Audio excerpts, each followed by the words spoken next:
So, good morning everybody, welcome back to Anglesey and welcome back to the EnduroKA 24 hour. If you've been watching during the night, at least on the timing, or of course on our live stream, you will have seen a lot's changed in terms of the order. There's still some of those familiar names up towards the top, but a lot has changed, and that can come from mechanical issues, penalties that some of these cars have received, and unforeseen circumstances as well. Tommy Valentine and the Burton Power team, all of a sudden their car has pretty much lost all power and gone back into the pit lane. They were leading the race.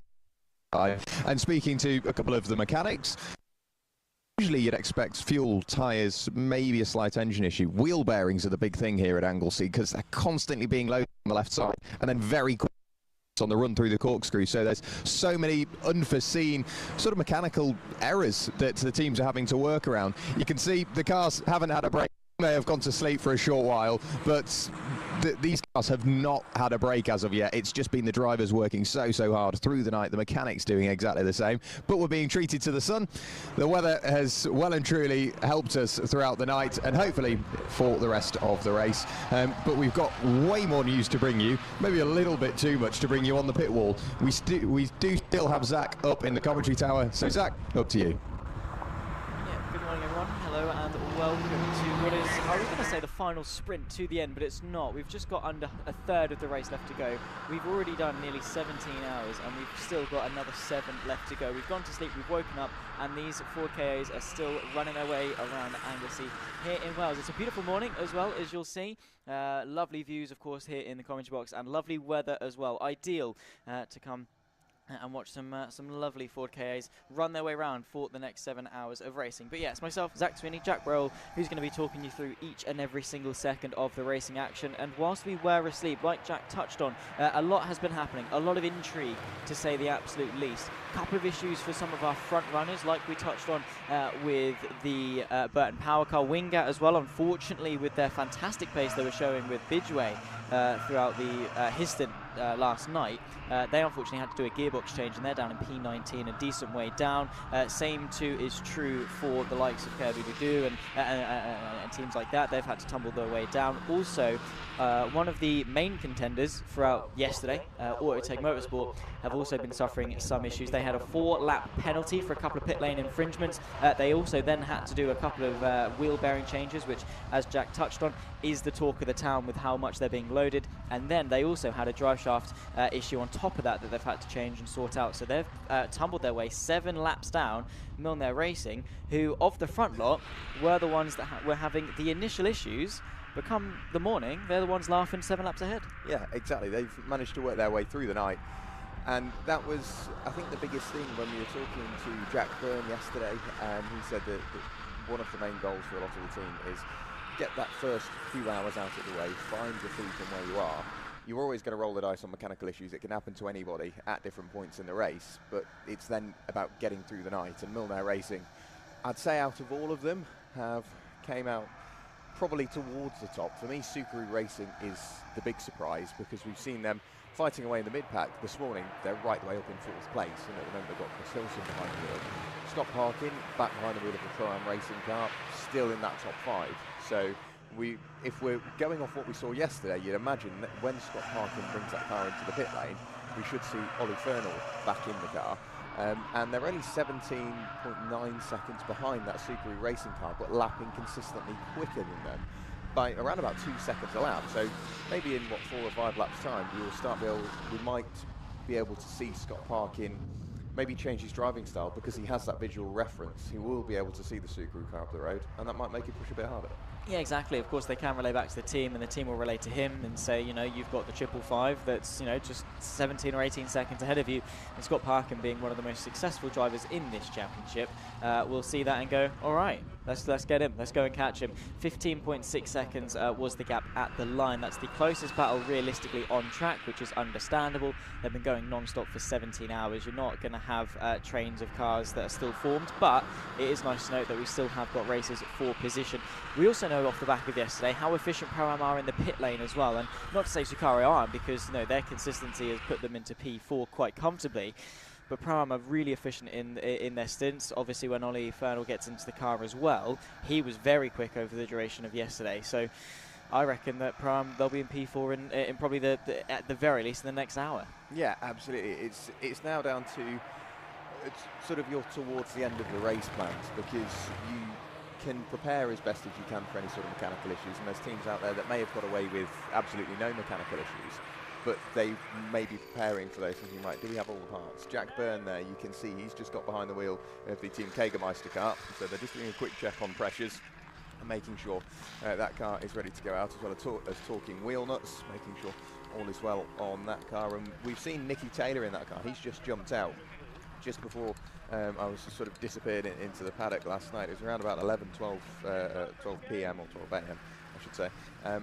Nicky Taylor was pushing and was racing that car hard. So Team Jägermeister, I'm surprised they're where they are, but you've got to remember that car did have a few mechanical issues through the night, and to still be, what, 14th in the top 15, that's not a bad shout at all. No, it's not. They're doing a really good job. They've got a field of fantastic talent, like you say, Nicky Taylor, Jack Byrne as well, with Lewis Gee, John Gathering as well, to make up the 4-driver team for the 44.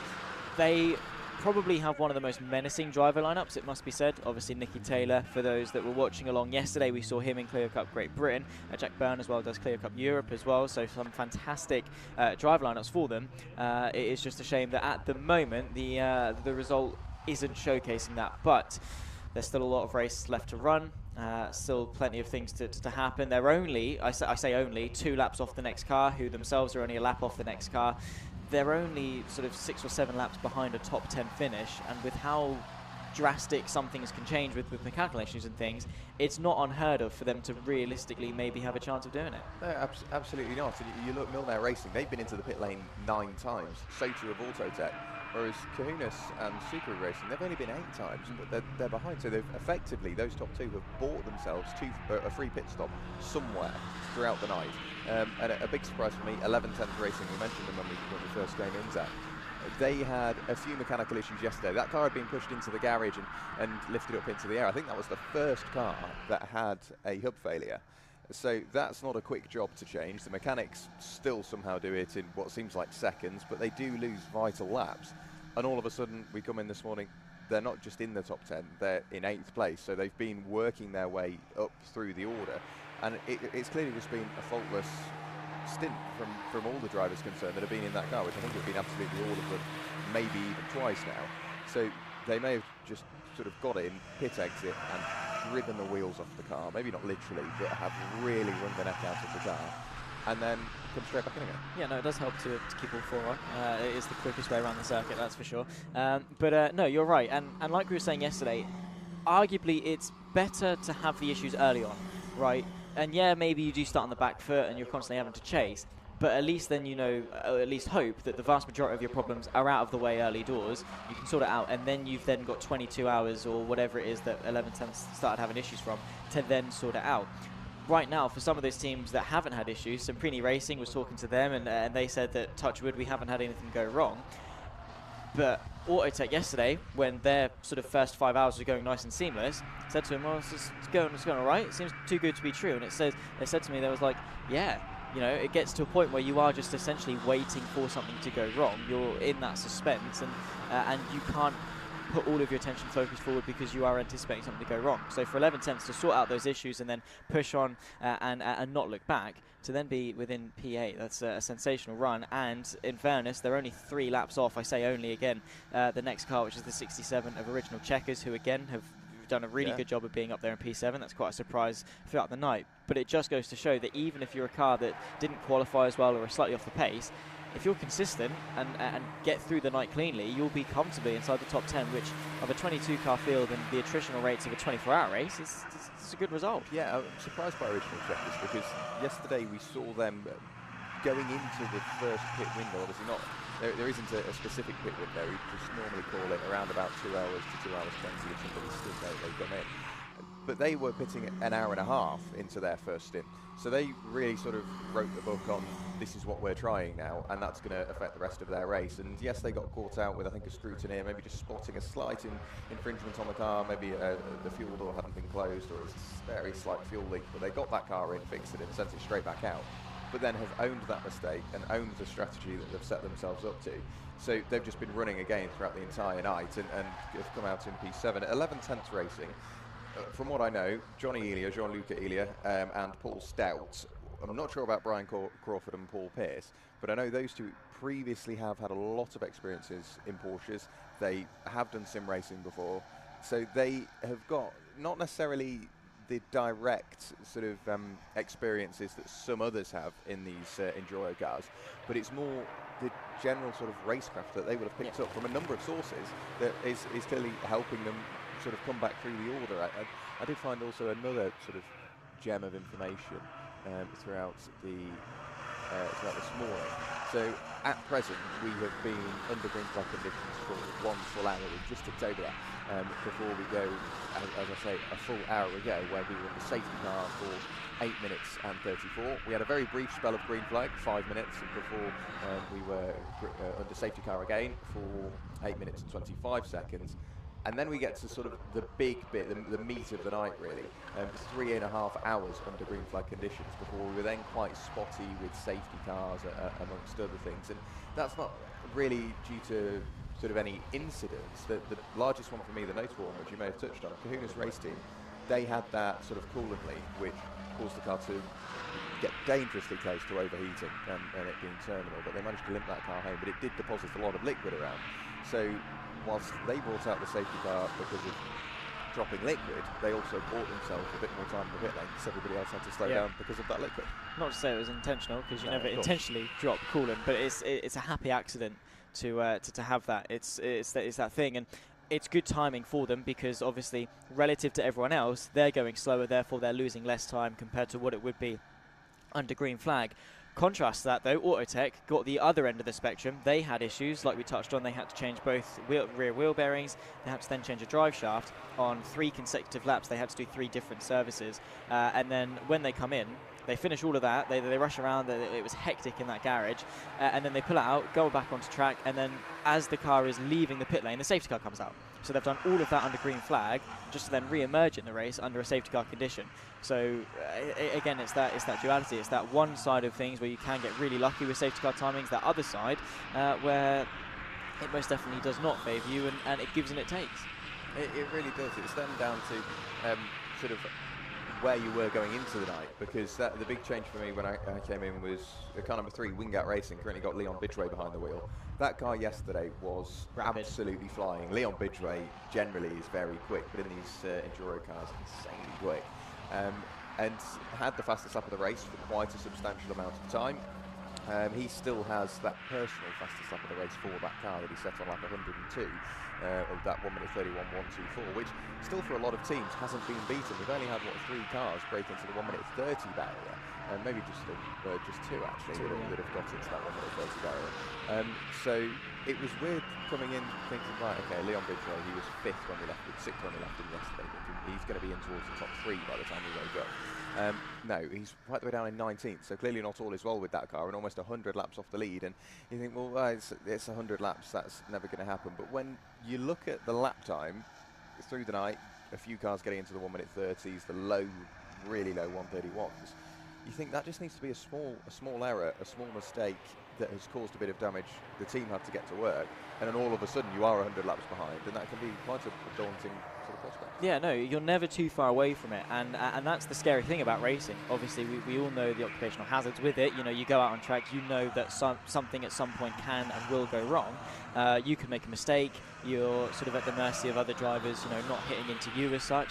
And obviously, mechanical issues are the big ones. Of course, especially in a 24-hour endurance race, the cars and the drivers are both equally tested. And especially at such a high load circuit like Anglesey, there's a lot of top end that you have to use. So the KAs, especially at the top of the hill, are going to be the engine is going to be working hard. We spoke about the wheel bearings going into the corkscrew, how much they get loaded up each and every time. So again, everything is tested, and at any point something will go wrong. We saw yesterday with Milner with their exhaust hanging off. All those small things need to then be fixed, just to keep the car safe and make sure it can keep running, to keep everyone else safe, marshals, whatever. When things go wrong, they need to be sorted, and unfortunately, it's not a quick fix. No, it isn't. I mean, chat can thank me later. I've just thrown the live timing link back in there. But the one thing, I mean, there's a couple of points there. Obviously, Jack Wright, I was speaking to him yesterday. He's currently in the Milner car, the race leading car. He was saying throughout the stint, you very rarely get up to 4th, barring maybe once when you're heading up the hill towards Wellington, you can get there consistently. Towards the end of the stint, when all of the fuel has come out, you get through turn 1 so quickly, you have to be in fourth by the time you arrive at the banking. So your driving style and what you're doing with the car, where you're placing the car, what gear you're in, when you accelerate, when you brake, all changes and evolves over a stint. And that's sort of nice to, it's nice to hear that it is a busy job, because you can't underestimate how much you have to do. You think, oh, you're just driving very quickly in circles through the night. Yes, but there's so much that you have to do. And also we've had a couple of other changes in terms of what the marshals are doing. We've had a couple of safety car periods. We saw one yesterday, so we could deliver some nice hot food and refreshments to the marshals.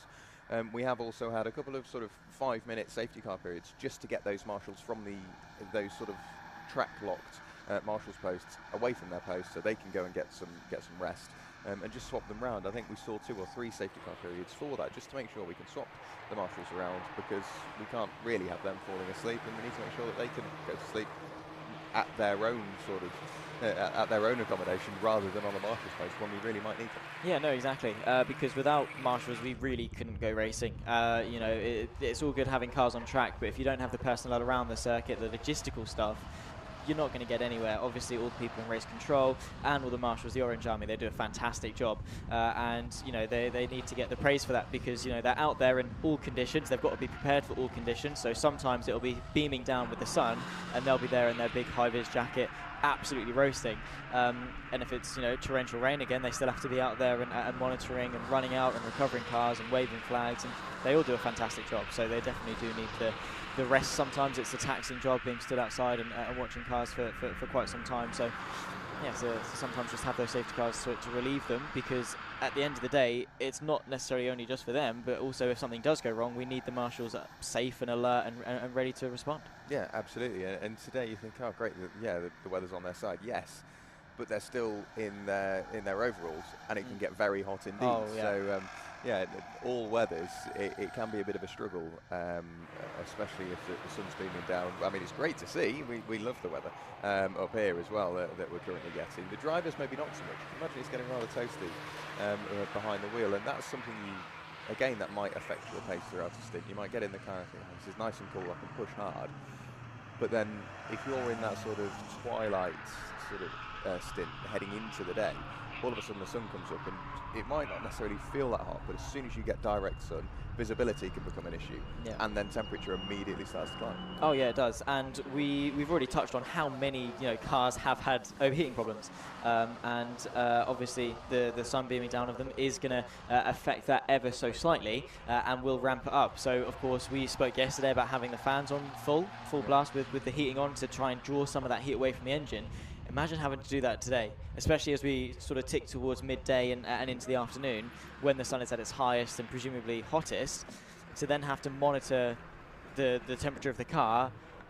It's going to be very taxing as a driver in what is already a fairly physical circuit. To then do that when you're drenched in sweat is something else entirely. Yeah, it will be a busy job, I'm sure. And I was chatting to again Jack Byrne yesterday, and sort of asked the typical racing driver's question: what happens if you need to go to the toilet in the car? Yeah. And he said it doesn't happen. It's one of those things that people think happens a lot. It just doesn't happen. One, you can't do it because your body doesn't let you, and two, you don't want to sort of demotivate your team or your team member that's about to get in that car. So it is again those little things that maybe you've got to bear in mind, especially with endurance racing. Closest gap we've got on circuit would have been the battle between 4th and 5th, but we've seen Scott Parkin apparently dive into the pit lane in the Pro-Am racing car. Now, I'm guessing he's back on an outlap because I can't see him down in the pit lane. The only car I can see down there is the Cadoodle-Doo car number 95. So we previously had Lee Taylor behind the wheel. I haven't seen the set of overalls that he's about to get in. Ross Folds should be in an Enduro Motorsport set of overalls. If it is anything other than that, Clive Taylor should be the one getting in. We'll have to keep an eye on that Pro-Am car to see exactly who's getting in. and if it has retaken to the circuit, because if I can't see it in the pit lane, it's at one of two places, already back out on circuit or in the garage. Yeah, and one of those is a very good result, the other one not so much, so hopefully they're all good. Be interesting to see if there is an issue. We will see if we can see the Pro-Am car out on circuit. Fingers crossed it is still going, because it definitely has got a lot of potential. Has that number 12 machine, of course, is looking good. Let's have a look on the track map. Are you seeing a number 12? I'm not. No, it's still saying in pit. So maybe not broken the beam on pit exit, which you would tend to see. So we'll give it another couple of minutes just to make sure that they are out there, and if not, I've got a feeling a walk down to the end of the pit lane, isn't it, just to see exactly what's going on. Potentially so. Keep an eye out, obviously, on the broadcast if you can see number 12. Whizzing its way around Anglesey anywhere. Of course, everyone's still working their way through. You will see overtakes on the broadcast. Not all of them are going to be for position. They are just going to be for track position, people on different laps and unlapping themselves, lapping other cars, traffic and things. It is the give and take of endurance racing sometimes, as the EnduroKA leaves the pit lane, the 95, back out onto circuit. They've had issues all throughout the race, and have had to swap into their T-car yesterday. Obviously, we're suffering with some misfire problems, but nice to see them still trucking along and trying to get to the end. I do want to know what's up with that Pro-Am car, because we have heard, obviously, the talk of the town is wheel bearings being the big problem. Maybe some, I know a lot of teams, Simprini, have been doing it as part of a regular tyre change, just changing the wheel bearing as and when they do that. So potentially that's what they're doing, but no idea from me. No, I think we've seen every car come through and go by. I haven't seen the Pro-Am car come through as of yet. Every time I see a quick flash of the Wingat car, I think, oh, maybe that's it. But no, that's not the Pro-Am livery that we are looking for. So leave it with me. I'll go for a walk down the pit lane. If the car's there, then sort of mystery solved. If the car's not there, where is it? Where is it? Maybe we're just blind. Who knows? But yeah, we'll keep an eager eye out as to where that number 12 is. You'd assume it's going to be in the pit lane as to where that one is, and hopefully it's nothing terminal, nothing a huge issue, and they just need to bring it into the pit lane to service it. Hello and welcome. If you are now just joining us, by the way, here on the MSVT Racing YouTube channel. We're here still with 6 hours 47 minutes of the EnduroKA 24 hours of Anglesey. It's been an up and down roller coaster of a race, a roller coaster of a venue here in northwest Wales, and absolutely sensational racing that we've seen thus far throughout obviously the first 5 hours that we covered yesterday, and coming into this one, exciting stuff, exciting prospects. And I know right now it doesn't seem like there's much going on circuit with cars basically miles and miles apart, quite literally sometimes, with laps separating them. But there is still a lot of intrigue that can happen. That strategical aspect is always the fascination with endurance racing, the team effort that it is, and of course the consistent measure that you have to have for an entire day's worth of racing. That is very difficult, very taxing, and a task that is why that 24-hour races, endurance racing in general, gets the high accolades and the high prestige that they do. Look at races like Le Mans and things. 24 hours of Spa, 24 hours of the Nürburgring. All of those races have high levels of prestige, and for EnduroKA, their 24 hours of Anglesey, their second running of it, by the way. They didn't do it in 2023, but they ran the inaugural race in 2022, and it was a big success. They thought they'd come back and do it again at this fantastic venue, but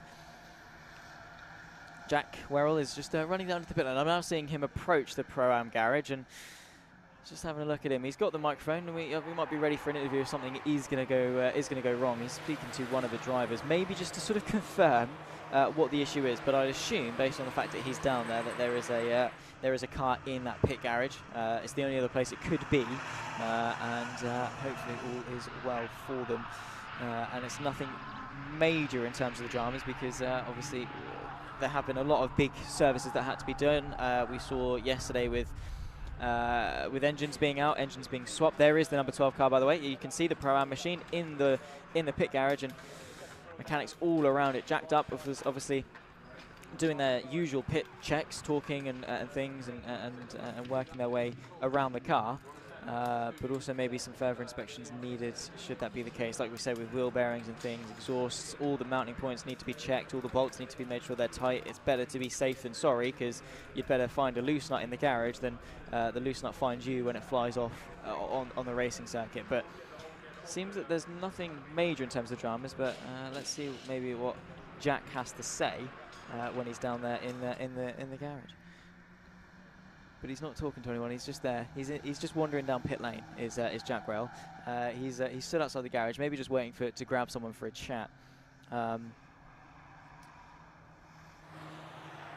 But yeah, he doesn't look overly confused. I think he's just waiting again for again that interview to have a word with someone. Probably they're very busy down at Pro-Am, I'd imagine, if something is wrong with the car. So they're going to want to make sure that they can do that and of course sort it before they come and talk to the media. We are the least important people of the race weekend. All the mechanics and everything is well, all the mechanics are the important talk of the town. I am just looking down. I think Jack Rail is going to be ready to talk us through what's going on down at Pro-Am, because yeah, we're just confused. I've got to be honest. Up here in the commentary box, we have absolutely no idea as to what's going on. Only, of course, down at Pro-Am will they know, and hopefully Jack Rail will know now. He's doing the absolutely great job of running up and down the pit lane, like he did for the most part of yesterday. I did a couple, but nowhere near to the extent that Jack Rail was doing, so he's very, very committed indeed. So with still 6 hours and 44 minutes left to go, we're ticking down the hours, it must be said, still a long way to go. But what we'll do, I think Jack Rail's ready down in the pit lane, so we'll have a word with him, see if we can find out what's up with the Pro-Am. So hello from down in the pit lane again, outside the garage of Pro-Am Racing, of course, previous race leader. They've spent a lot of time right up at the top of the order. Unfortunately, they have a suspected drive shaft failure. So we were thinking maybe wheel bearing, hub, that tends to be what the issues are on some of the cars. But unfortunately, yeah, they believe to have had a drive shaft failure, which, I mean, the drive shaft goes into the hub and then the hub holds the wheel on. Talking of wheels, let's have a quick look at tyres. This one fresh off the car. All of the cars use a Toyo Proxys R888 tyre, so everybody's dealing with the same thing, but you can see just where the tyre starts to feather off as we get towards the outer edge of the tyre. So when you load up the tyre, naturally the camber will roll the tyre onto this section, and you can see where it's literally peeling the rubber from effectively the carcass, and that is not what you want to be racing on, because that means as soon as you load that section of tyre, it has nowhere near as much grip as this section would. So you can almost set the car up to tune that out, but then you may start to lack speed because of that, and then you'll wear the tyre in a very different way, and that can sort of benefit you at some points, but massively hamper you at others. So you can see just how violent it can be on tyres throughout this race, and apparently on drive shafts as well. Been some issues as well. The 275 machine, that's Team Lifeline, who we did see spin around a couple of times. I'm not entirely sure as to where they are spun, but they're getting themselves back going again, so no major dramas there. But nice to have the update on Pro-Am, obviously drive shaft adhesion things at the front left, and a similar fate that befell their rivals, in fact, of Autotech Motorsport. The 65 also had to do a similar change not too long ago, actually. So they're going to be changing that, getting it back going again. Thankfully, depending on what side of the gearbox it is with the drive shaft, they usually just pop out. Both sides are sort of, you can do it. You take the wheel off, you undo the drive shaft cap, and usually it can just pop out effectively. I think you do have to take the bottom arm out just so that you have enough room to actually pop the drive shaft all the way through. But yeah, it's not going to take too long.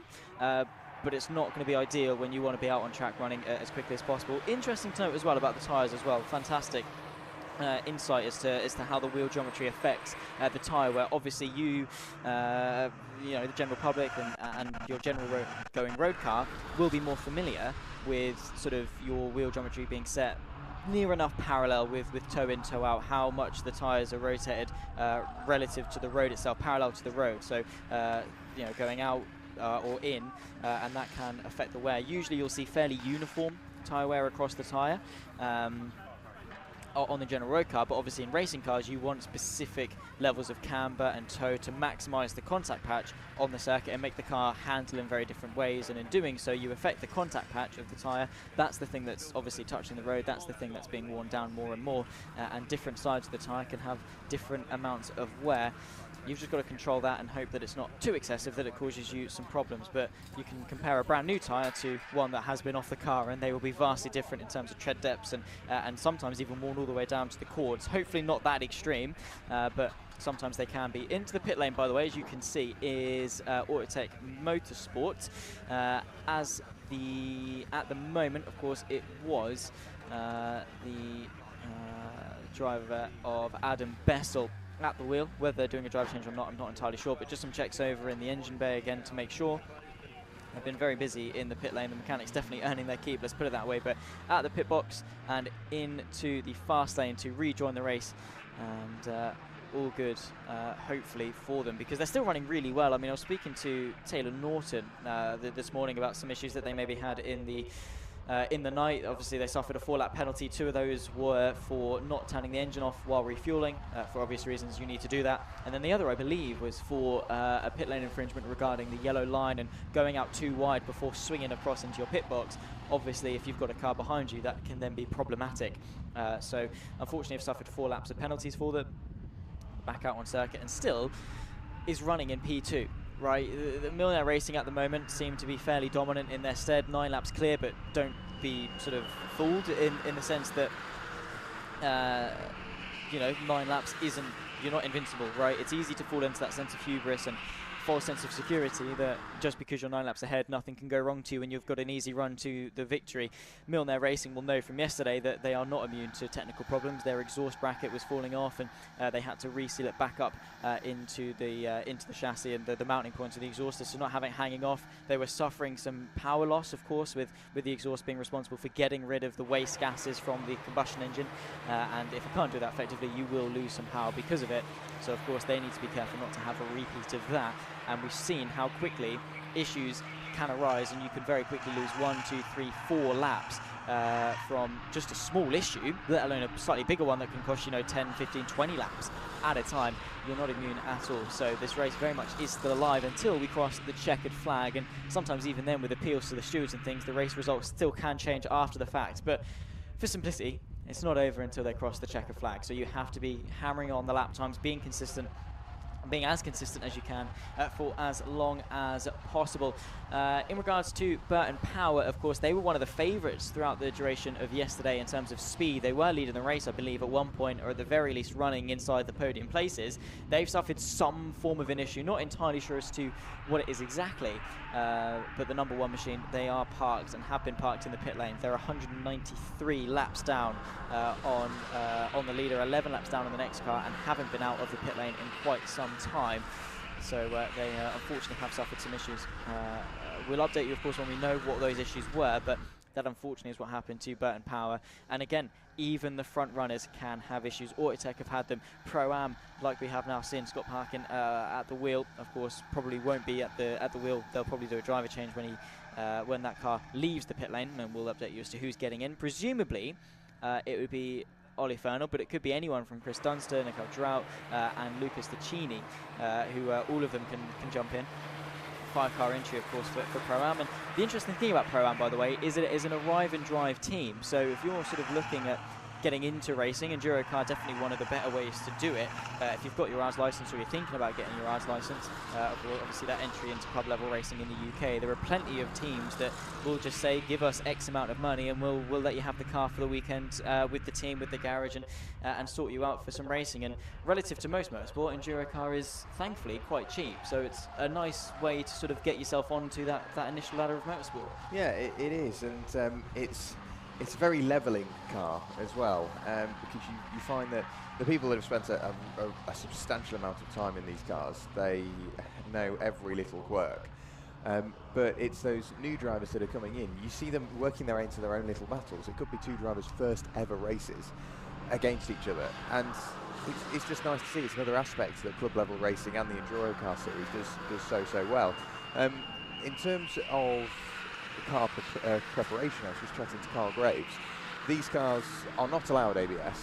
You can't have ABS, but obviously the 2 variants of Ford KA that you can get, one of them has ABS and the other one doesn't. So if it has ABS, you have to take off the ABS master cylinder and just put the standard brake master cylinder on.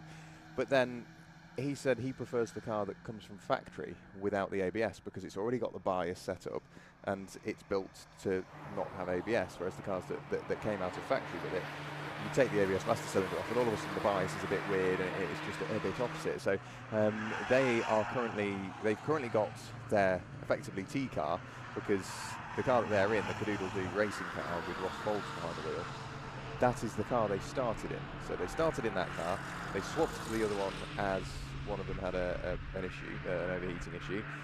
They are now back out in the car they started in because their T car had an ABS issue. So it's a good job they brought that T car, isn't it?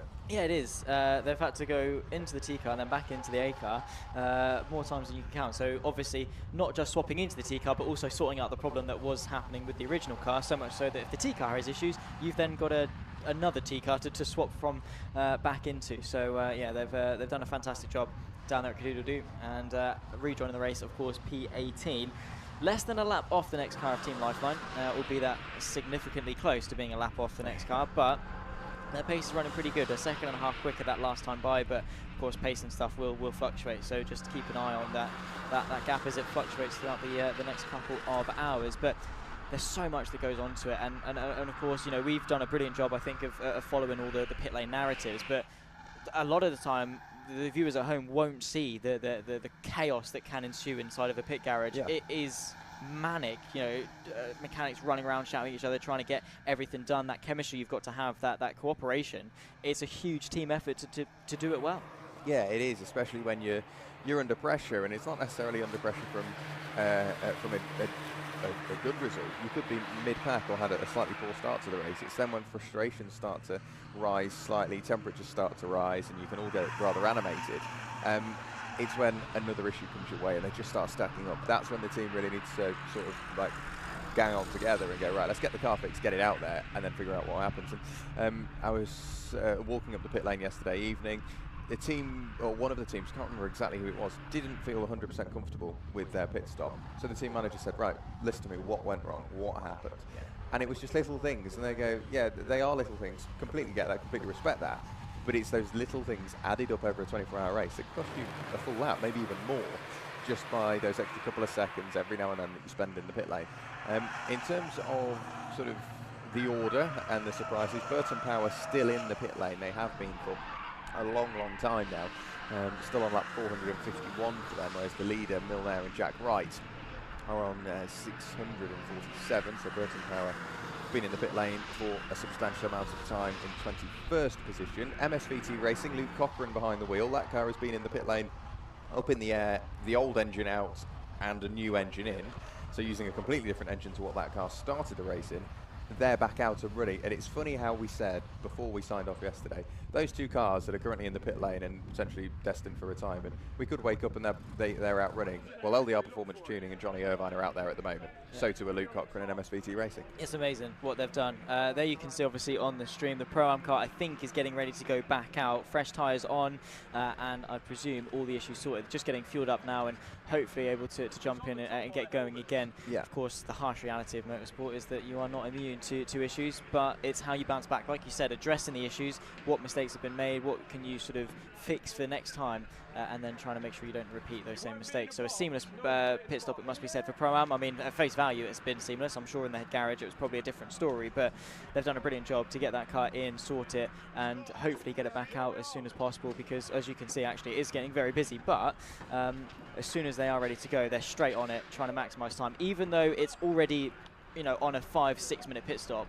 they're still trying to save milliseconds in doing it. Yeah, they are indeed. Jumping in that car is Nicole Trout, and she's very quick indeed. And with that car now dropping down to what is effectively 10th place, they should just about hold themselves in 10th place looking at it as that car is pushed back and then will retake to the circuit. They've got a fair bit of driving to do, so too does Nicole, so we'll see what she can do as that car just leaves the pit lane now. Who else do we have that may have aided? Kahuna's racing team obviously remain in 3rd, Sukari Racing remain in 5th, AFK Racing in the number 22 machine, with that's got Natalie Knowles behind the wheel.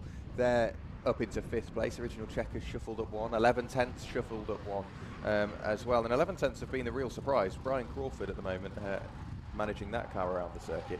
That car looked down and out when it was up in the air and they were doing a hub change, but that shows you can, as you said yesterday, you made a very good point. You'd rather have those problems then, an hour into the race, than now. And they've had those problems an hour into the race, but they had those 23 hours to respond, as you said, and now they're up in 7th place. The last thing you want is an hour left to go, think, oh my goodness me, the drive shaft's gone and we need to change it, because then you've only got half an hour after the fact to sort it out. Whereas if you sort of get it at the start, you can look at your cards and go, all right, yeah, it's not the best hand in the world, it's not being funny, but what can we do with it? This is the present. We can't look in hindsight at the past. What have we got in front of us? 23 hours of racing, we can go and sort that. And that's exactly what they've done. It's easy to get demotivated and say, oh, well, we've started on the back foot and feel sorry for yourselves, but they haven't. They've addressed the issue, said, all right, sweet, right.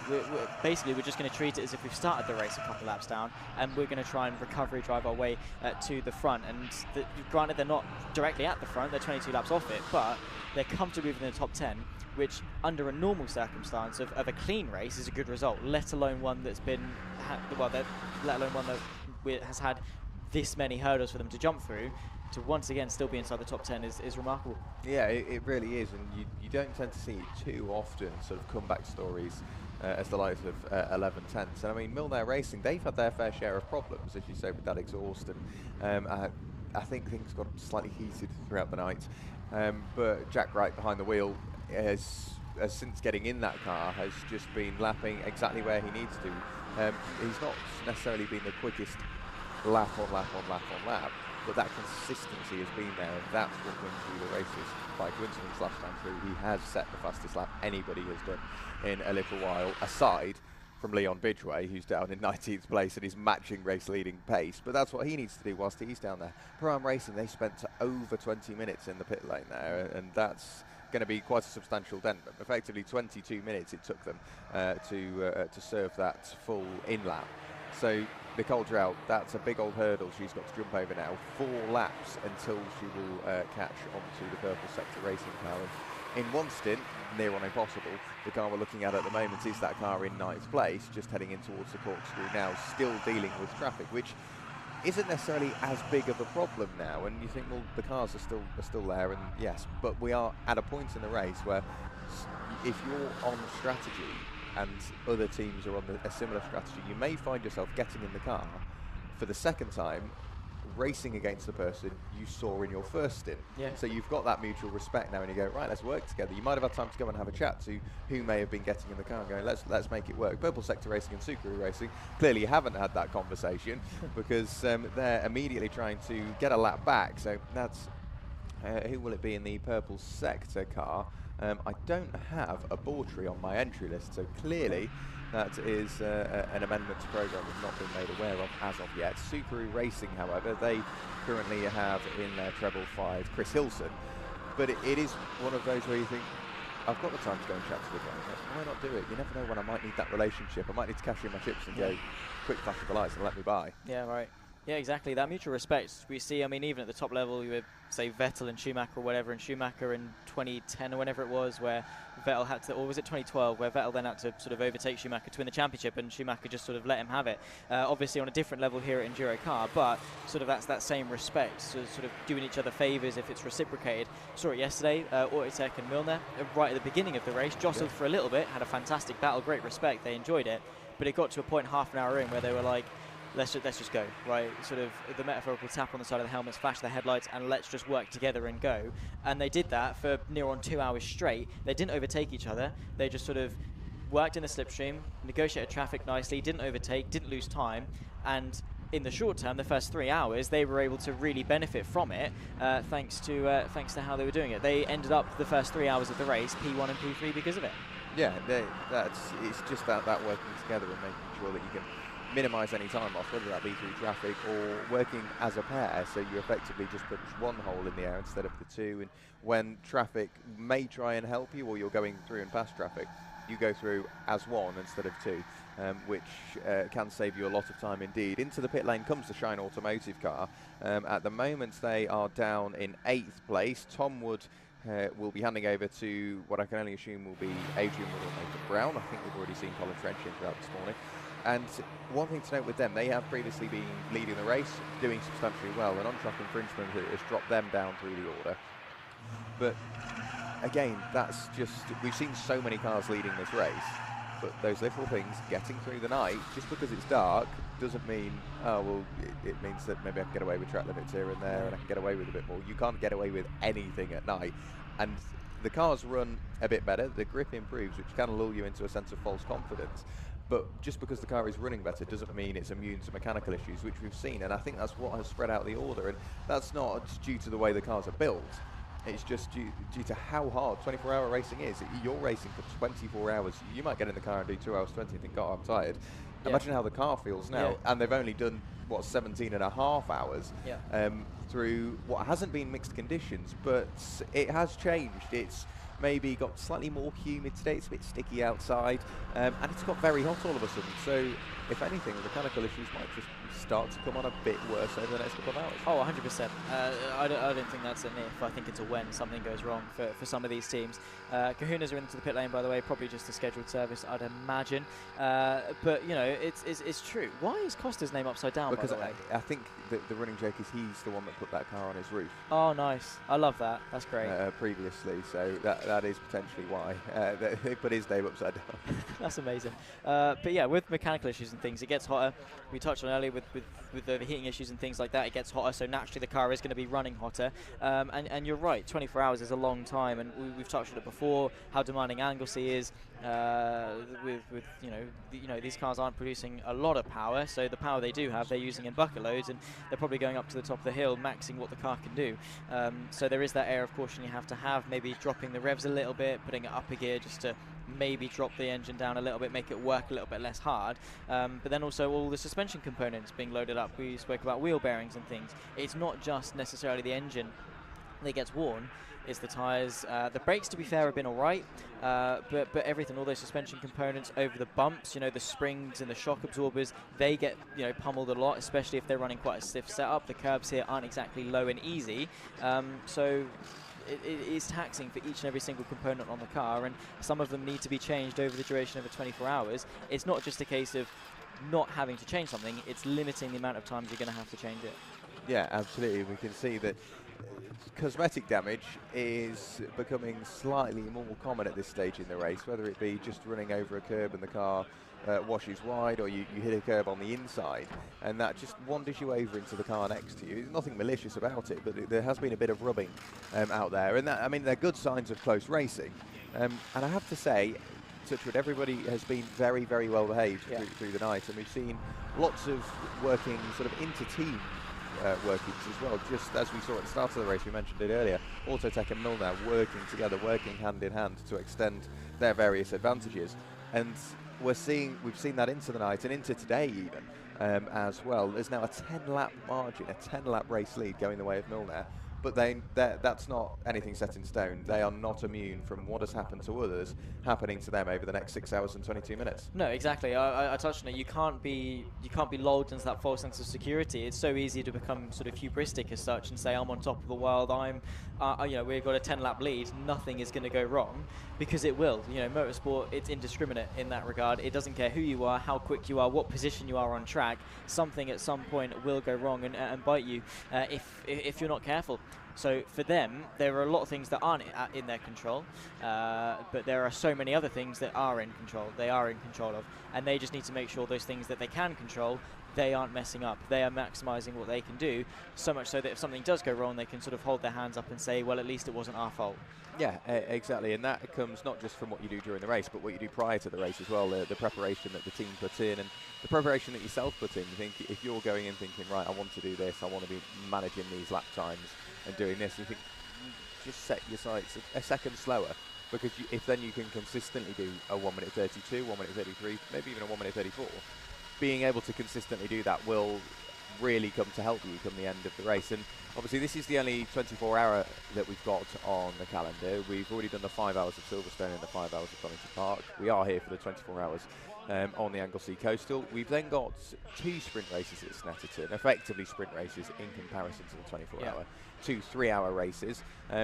4 sprint races, of course. That's for Full Power Live at Brands Hatch on the 15th of September. And then the sort of the main event really that we tend to see, the IndyCar 500, so 500 minutes of the Brands Hatch Indy Circuit. And if you think that the racing at the start of this race was close, wait until you get yourself to the IndyCar 500 at Brands Hatch. It's such a good race, but what usually happens is towards the end of the year, so the weather is less than favourable, so it can get a bit damp. It's also the weekend after, or a couple of weekends after usually, then the racing trucks have been there. So oil, diesel, anything else that may have fallen off a couple of weeks prior, is deposited onto the circuit surface. And then, because it's that time of the year, you do get a bit of rain. All of a sudden, all of those oils and lubricants and coolants, what have you, float to the top of the surface, and you think, right, okay, I'm now in a little light, darty EnduroKA, and all of a sudden there's a bit more oil and a bit more sort of lubricants on the surface of the circuit. So it's a busy old job, and they've got to do that for 500 minutes. It's such a good race. I urge you to watch that, whether it be at circuit or live streamed, which I think it will be as well, and I'd be very surprised if it wasn't. It's such a good race and such a good event from the end of the year. Yeah, Brands Indy, of course, is a fantastic circuit in its own right. Obviously, the shorter layout of Brands, obviously those that might be more familiar with the GP layout, you get to Surtees and you just go straight and then into the final corner, so you definitely chunk off half of the lap. It's getting very busy on circuit, actually, between the 48 and the 49. They were doing battle going into Rocket Inn, of course, not for track position by any means. The 48 purple sector car board tree is in P8, and then the 49, that's the LDR performance tuning at the moment, Irvine is in it. There is the Pro-Am car, by the way, in 12th. Car 12 at the moment running in P10. So they're trying to close in as many laps as they possibly can and getting involved in this respective battle. What I did want to know is, on the only cars, they've got that exhaust is still running very low. We touched on it yesterday. It's not been propped back up. No, it hasn't, but a car that is propped up in the pit lane at the moment is that 180 Shine Automotive car. So they've been in the pit lane for a little while now. We'll try and pick out exactly what's going on there. And we have had the Subaru car into the pit lane. We also have the original Checkers car in the pit lane. It's all of a sudden got rather busy, so I'll make a trip downstairs in a few moments' time to try and grab a couple of drivers that maybe we can have a word with. Back going again goes the MSVT car, so Luke Cochran will have jumped out. It'd be good to grab a word with Luke Cochran, just to sort of ask him about the mindset now, because you're already on well and truly the back foot after a full engine change, effectively. And now the car's back out there, so you are just lapping, not necessarily for the sake of lapping, but you're lapping to scramble, to sort of get what you can. And I'm not necessarily saying you're just collecting scraps. You know full well, right, okay, I've been in this situation. There's 21 other cars out there that could be in exactly the same situation, maybe more than one at a time. So what does that do to then your strategy? And I think that'll be good to grab a quick word with Luke Cochran. Also, have a chat with Subaru. How have they got through the night? We disappeared and they were in the teens. We've come back and they're in fourth place. Yeah, no, they've done a fantastic job. That 555 machine, not only does it look brilliant, it is running brilliant. But you're right with MSVT as well. I mean, granted, yeah, they're in 22nd and 290 laps off the lead, but Burton Power is still in the pit lane, and if they stay in there for the foreseeable future, that's an extra place MSVT can catch. As long as that, you know, we said it yesterday, you have to be in it to win it, and they are firmly staying in it no matter what the cost, because you've come all this way, you've done all the setup, you've gotten this far into the race. I say there's only 6 hours left because that's still longer than any race they've had so far this season. They've still got left to do on top of nearly 18 hours of straight running. But they, you know, they've got this far. They might as well finish it off. That's the 21 coming into the pit lane, of course. The KNF racing car, apologies, I was trying to look at it on the live timing. It's the 21, it says KNF on the back, obviously. And that's into the pit lane. Into the garage as well, so probably something more than just tyres that need to be changed on that regard. But Jack's going to run down, maybe have a word with MSVT Racing. Luke Cochran, who's just got out, going into the car of the number 16, goes the way of Dave Cannell, who's jumped in. Of course, just to, again, not necessarily, like Jack said, do laps for the sake of it, because there is still a purpose to go and catch. But just to have some fun, because again, you've paid all this money, you've come all this way, you might as well finish it off. Hello and welcome, by the way, if you are only now just joining us in the YouTube chat. We're going to be talking you through the action for the next 6 hours and 16 minutes. If you're not sick of our voices already, you will be, trust me, by the end of this race. Myself, Zach Sweeney, Jack Worrell alongside me in the commentary box, and hopefully everyone is enjoying the coverage, both trackside and, of course, at home. Of course, we all welcome you in and hope you're all doing well. Let us know in the YouTube chat who you're supporting, who you're following, and what your thoughts, feelings, queries and questions, really. Whatever tickles your fancy in the YouTube chat, let us know. We don't bite. We love the engagement, and we love the fact that we've got so many people tuning in to watch the fantastic racing that EnduroKA definitely displays and getting the attention that it does deserve. In terms of on-track action, the closest gaps are probably one lap intervals between each of them. So, you know, there is a decent chunk of time between them, and it's probably going to be a while until we see races for position, if we do see them at all. But that doesn't mean that we still can't have drama and intrigue and changes in what is already a very busy and roller coaster of a race. Milner Racing, Jack Wright at the moment leading the way, fairly comfortably by 10 laps, but that's only comfortable on pure pace. That's not comfortable if they have to come in and take an unexpected pit stop change or anything like that in regards to mechanical issues. Autotech up there in P2, their aim, of course, after a 4-lap penalty, hub changes, wheel bearing changes, and drive shaft changes. At the moment, P2 and a podium is their aim, but still things can change. 2 laps back of the Kahuna's racing team, the 333 have been running really nicely in 3rd. AFK Racing P4 ahead of Sukaru in 5th. Again, another team that have been running really well. They haven't been immune to penalties. You know, I think pretty much everyone at some point has had a track limits infringement. If not the vast majority, at least 4 to 10 lap penalties that they do get for track limits. Original Checkers, P6, that's the 67 machine ahead of 11/10, who, by the way, were down right in last place after early issues yesterday. They're up well inside the top 10 with Crawford in 7th. Purple Sector from Pro-Am, of course, they've just come in after having drive shaft issues, doing that in about 6 minutes of a service. It's a quick change, but unfortunately has cost them a number of laps, and they've dropped back to the back end of the top 10. Semprini Racing, though, have been able to breach the top 10. They started all the way down in the field. I believe it was P19, maybe even a little bit further, but by being consistent, by churning in those laps, they've been able to reap the rewards of the top 10. I think Jack Rowe has grabbed someone in the pit lane. Let's go down and see what he's got. Brill, cheers, Zach. Yeah, so down here at the Graves Motorsport Garage, and of course they're running the MSVT racing car, and Liam Cochrane. Liam, the start of the race didn't exactly go to plan, but now what does that do to your mindset? You're now thinking, well, what's happened to us can happen to anybody else, so we're going to get out there and race like we're going for the win, because you could still pick up a good few positions with over 6.5 hours to go. Yeah, I think for the guys, it's just getting a bit of enjoyment out of it now, enjoying the time in the car. We've all new to 24-hour races, all new to the KA as well. So just getting some experience in, enjoying it. And yeah, seeing what we can pick up at the end of the day. I think a couple of cars in front have got mechanical issues as well, so hopefully we'll be able to pick up a couple of spots and not come stone dead last. So yeah. And we're seeing that it's not just tyres that you're having to worry about, it's wheel bearings, it's drive shafts, and some cars with overheating issues as well. It's not just quite physical on you, but the cars as well. Do you feel that they're starting to struggle a little bit? Yeah, I think certainly you can see in the tyre marbles out there, the tyres are a big factor. For us as a team, we've got overheating issues. So once we get in the tow, a lap or two in, the temperature's going sky high, and we're having to take a lap to cool it back down again. So yeah, definitely, the cars are starting to feel tired, the drivers are starting to feel tired. It's all part of a 24-hour race. So yeah, good fun. And the tyre marbles, do you almost have to drive around those at points? Because you might think, well, I'm going to go for this oversight. Oh, wait, there's a load of tyre marbles. And then that scrubs the tyres quite substantially. So is that something that you've got to be quite wary of the further into the race we get?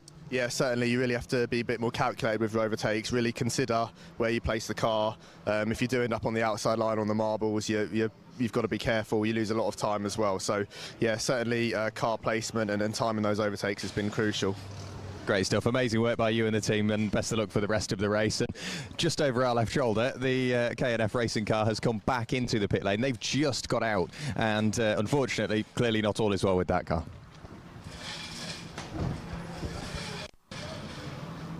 Thank you very much, Jack, for running down and having a word. And yeah, I mean, he's right in regards to the marbles. I always think of the movie Turbo, the one about that really quick snail at the Indy 500. And right at the end, obviously, with anyone that's seen it will know that the antagonist of that movie went onto the marbles trying to overtake him and caused a massive incident because of the lack of grip. That's where my mind immediately goes in reference to tyre marbles, and it's exactly right. You'll see it. Actually, there's quite a good view on the pit straight, just on the outside of the final corner, obviously just off the racing line. There's a significant amount of rubber marbles where the rubber peels off and things, and that's then when issues can arrive.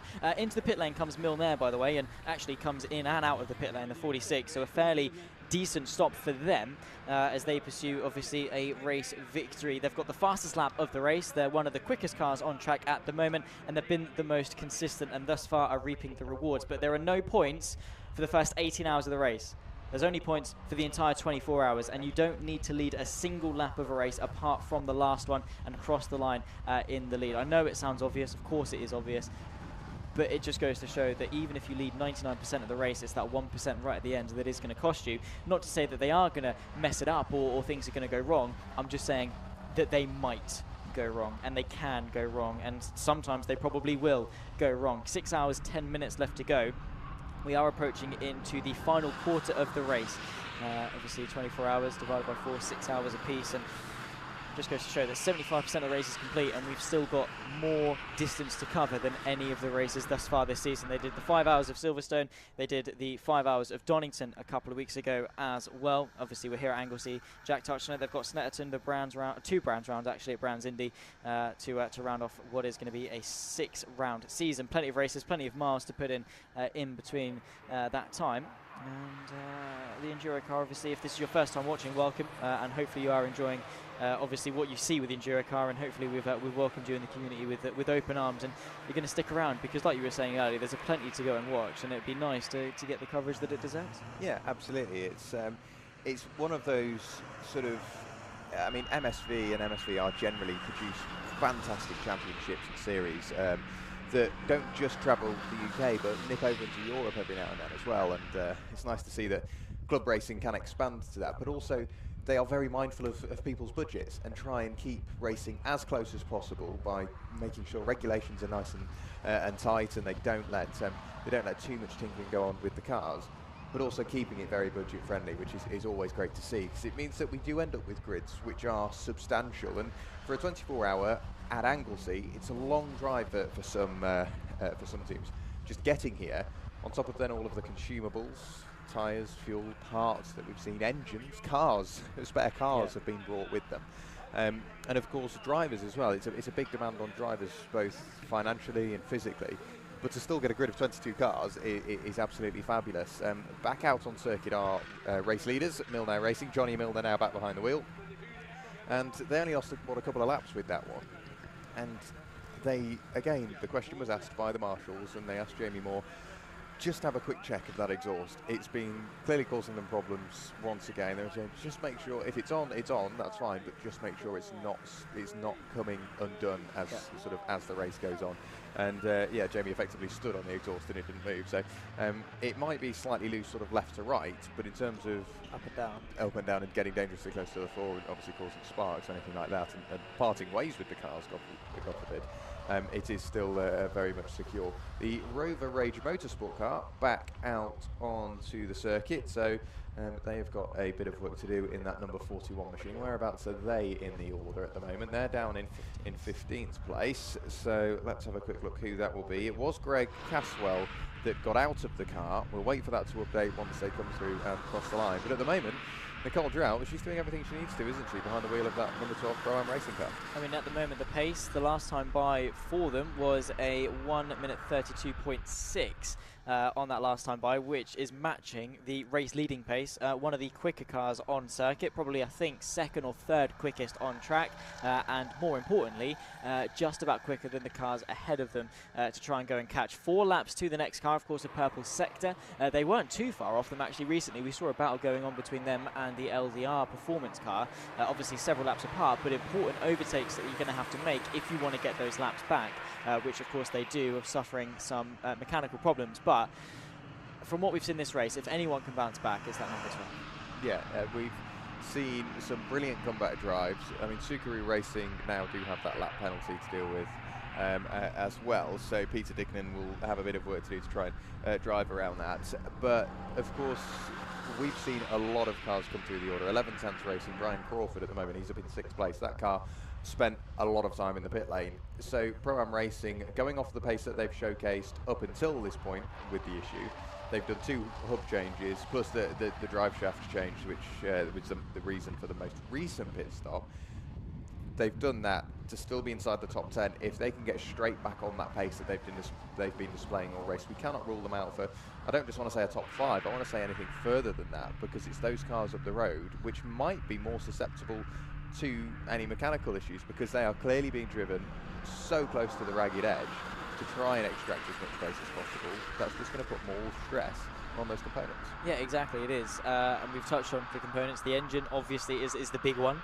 That's the one that gets... You do need one of those. It does help. It does. I know, obviously, a couple of teams haven't thought so with taking it out. It does help to put it back in again, which they have done. But unless you want to get out and push it around the circuit, it would save a lot of weight. I've got to be honest. Well. A lot of fuel. Environmentally friendly. You wouldn't use any fuel, so that would be great. Yeah, you'd then have to use your leg power, and you'd probably not be too good. Trying to push a car up the hill. Up towards rockets. No, yeah. thanks. The carousel, you might start pushing it, and then it leaves you. You'd have to chase after it. You'd save your brakes as well, because you wouldn't have to use them either. So you'd actually save a lot of pad wear. What, somebody that may have just had to have a slight glance on the brakes would have been that number 95 Canoodle 2 car. Whereabouts are they?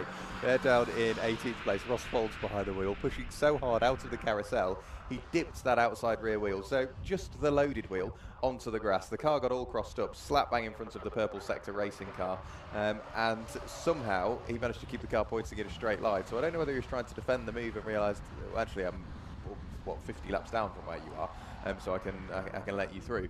But that was a bit of a moment, and at that stage in the race, 6 hours in, it's not too bad. It's when you get into the hour left and then 40 minutes left, and all of a sudden you make a small mistake, you hit the grass, you do end up, it's sort of like a white knuckle moment. You really do grip the steering wheel at that point, thinking that could have been the past 23 hours and 20 minutes of our lives put to waste. 100%. We haven't seen any retirements due to crashing. They've been fairly clean and fairly consistent. Well behaved, yeah. They really have been driving well within the limits of the car, thankfully, anyway. But yeah, we've not seen any crashes. No one's gone on their roof, no rollovers, no barrel rolls, nothing drastic. I know Ollie Foner was wishing for one yesterday, purely for content, but there hasn't been throughout the night, at least none that we're aware of.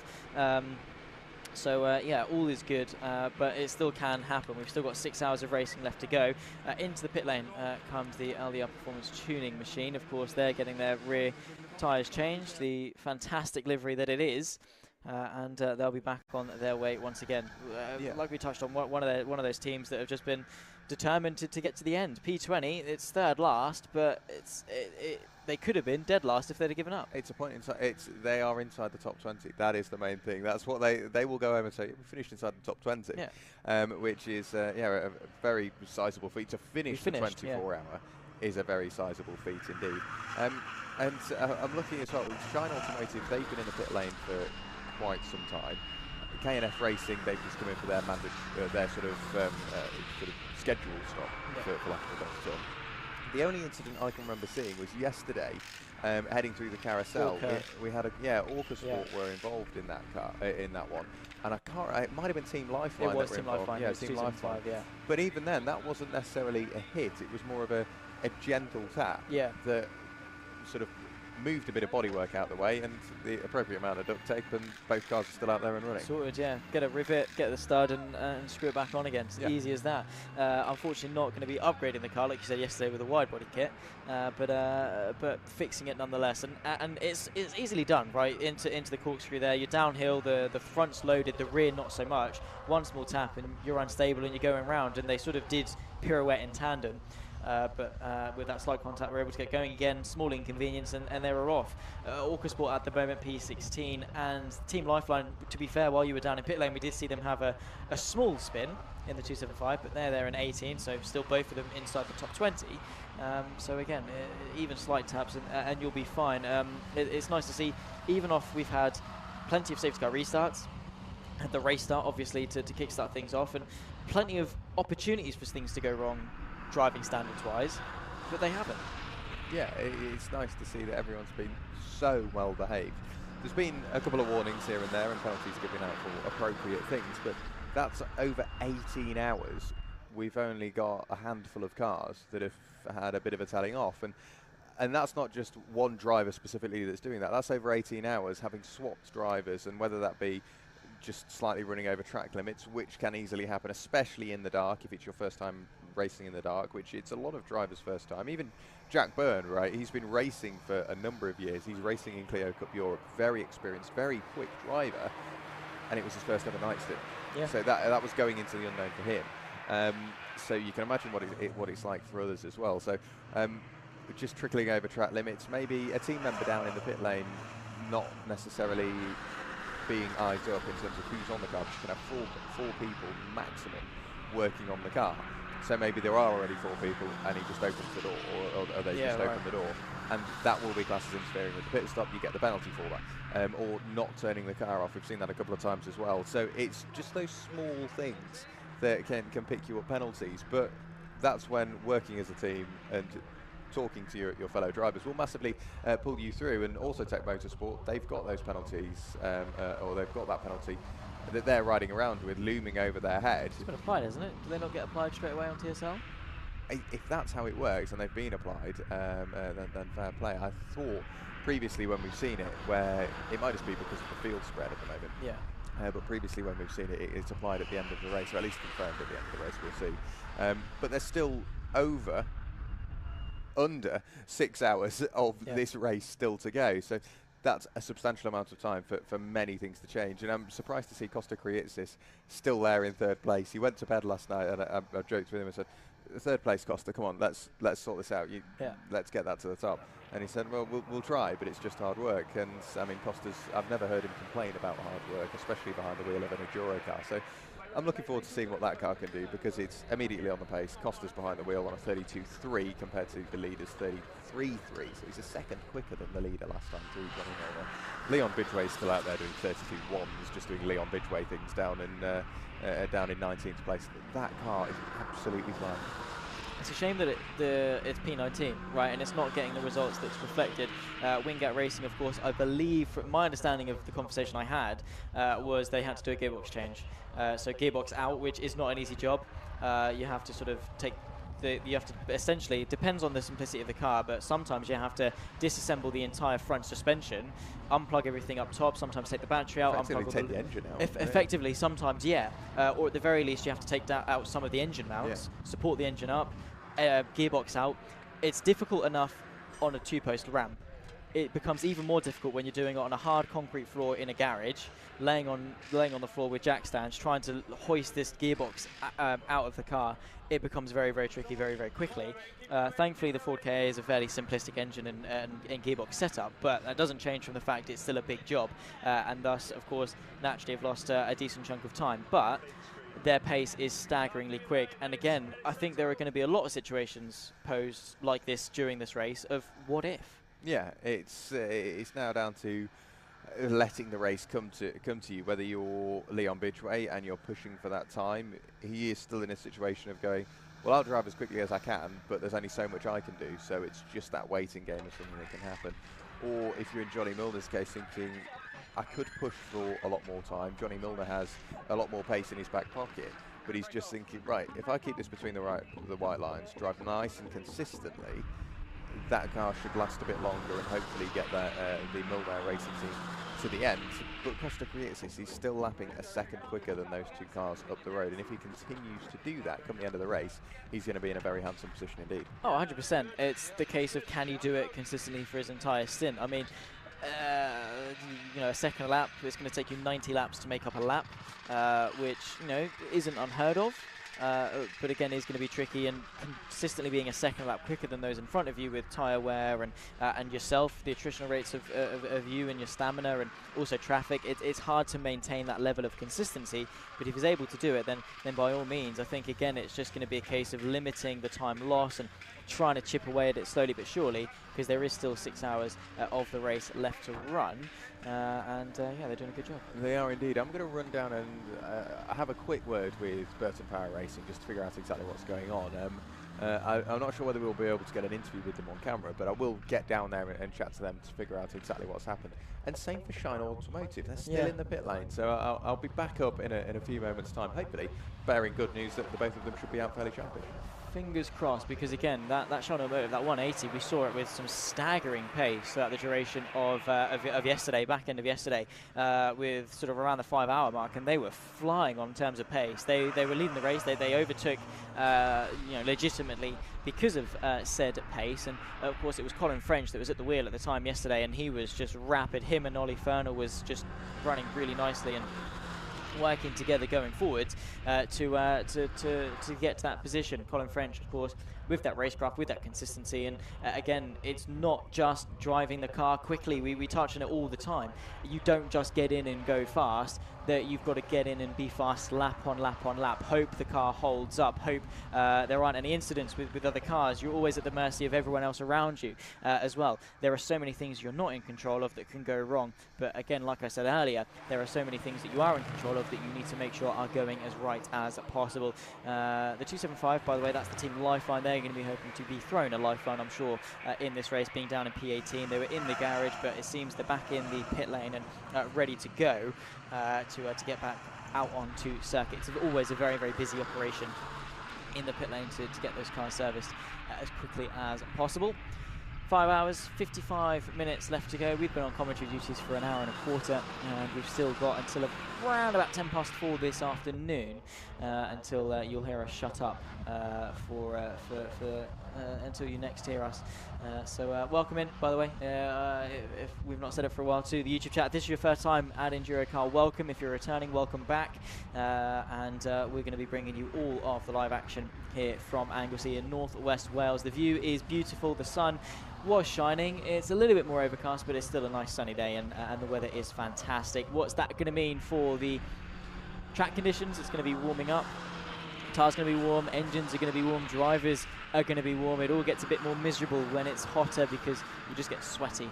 And while it's fantastic for a spectator, if anyone's watching along track side, then you know it's a great day for you to come and have some fun. I think we were just live down in the pit lane in action. I think we did see one of the team members. I don't know if that was a mattress on the carriage floor, but laying down nonetheless and trying to get some well-needed sleep, because the mechanics are non-stop, right? half 2, 3 o'clock in the morning, the car needs servicing, the car needs something changing, the car needs doing. You need to be up and ready in order to sort it out. You know, you cannot wait until you feel ready. You have to be ready to go if you want to be successful. So the mechanics are trying to get every little bit of sleep they can, 5-10 minutes here at a time. Obviously, I'm sure an unhealthy amount of caffeine as well. Even in the commentary booth, I've had a couple to keep me awake. Yeah, you know, mechanics. I did an apprenticeship as a mechanic for quite some time. I did a year at college to learn about it as well. And I will tell you, it is not an easy job. It's so physical. Obviously, getting your hands dirty, getting in there, knowing what to do, how different things will influence. But it's not necessarily when it all goes right. You know, it's difficult enough when everything is nice and nice and uniform and works with you. Cars often don't. Bolts are tight. They get sort of rounded off. Things get wedged in places. You then have to get into every nook and cranny you can with a pry bar to try and levy off some suspension components. It's knowing what to do when things go wrong, but still making it look like it's going right is the trick when it comes to being a mechanic, and they all do such a fantastic job. A couple of my friends are mechanics. One of them actually is at British GT for Snetterton as part of scenic motorsport, the Aston Martin outfit. And again, it's just hats off to them, the respect that they've got, because they are just non-stop repairing the car. And very well done to them. In one of the garages, that's a Ford KA without a livery on. Down in the pit lane there, you can see wheel hubs and drive shafts out of the car. Getting in on the close-up action there, you can see just comparing. I think that might be a donor car the other side, or at least their T car or whatever it is, just to see if the same components. They should largely be the same. That's the shorter drive shaft. So obviously you've got the gearbox mounted. One side will be longer to reach one wheel. The other side will be slightly shorter because that's the end of the gearbox that it sticks out. If it's it will be transversely mounted, so sideways relative to the front facing of the engine, and it points out one way and goes into the wheel. But you can see they're frantically trying to take parts off one car and whack it onto another, and try and also make sure that you put everything back the way it went when you put it back in, as to make sure nothing goes wrong when it does. There you can see just the intrinsics, and again, you know, they're there and on cold concrete floors, you'd assume, obviously, and it hurts to be sat on the floor, working on the floor. It's a pain in the backside sometimes as well to do it. But the mechanics obviously all doing a fantastic job. Drivers getting involved where they can to help out and give some assistance, and it's a busy job. Having to disassemble, you can see they've propped up the caliper there, the brake caliper. That looks fairly new, to be fair. Nice and shiny, but they've propped it up again just to not leave the brake line hanging, because if it does, it starts to fray, it can break, and it will then leak brake fluid, or at the very least maybe suck air into it. And the whole point of brakes is to compress hydraulic fluid in order to push the caliper, to push the pads. As soon as you get air in it, you can't compress a liquid, you can compress air, and that's when you get that squidgy pedal. So they want to limit any damage to the brake hoses, because funnily enough, you kind of need them. They are fairly important, brakes, but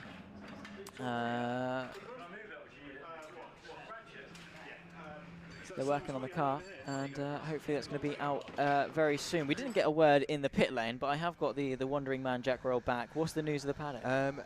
Couple of updates. K&F Racing, they are hard at work, but they have brought a road legal Ford KA that they, well, I'm assuming it's road legal, but it's still got its registration plates and what have you in the back of their garage. They're using that as a donor car, taking off all of the parts that they need for the race car. Shine Automotive, they have got what sounds on the face of it quite an easy job, but it is a very tinkery job. The catalytic converter collapsed, so effectively it was strangling the engine, so it couldn't breathe correctly and it had no power. So that car is getting worked on as we speak, and they will expect that car back out. Unfortunately, sad to say, Bertha Power Racing are done. That car has been tucked away. I couldn't even find any team members. That's how done they are. I think they've all gone to have a well-earned rest. There was a car that went out that was very loud indeed. I think it was NJM Racing. I'm guessing at the centre section of their exhaust, either it's rusted through or it's got a hole in it somewhere, but it sounded very loud indeed. So probably one of the best sounding cars we've got out there, albeit that's usually indicative of some sort of mechanical issue. Free pop and bang mod, basically. Yeah, exactly. There you go, upgrade. It's like those, I don't know if you've seen the shorts or TikToks where they'll say like exhaust fell off and then they'll rev it and go upgrade, or I've whatever. had that happen before. It's driving back from Newcastle or somewhere, and I think, that sounds good, what's that? And then I rev and go, oh my God, it's me, it's me, I'm making that noise, and it's brilliant. But yeah, I'm not sure how the driver will feel about that, because obviously all of the sound deadening, all of the comfort, any aspect of that car has been stripped, so it won't just sound loud, it will drone in that car. So I'd imagine come the end of their steam they may have a bit of a headache. I'm looking for them now. We're looking for car number 2.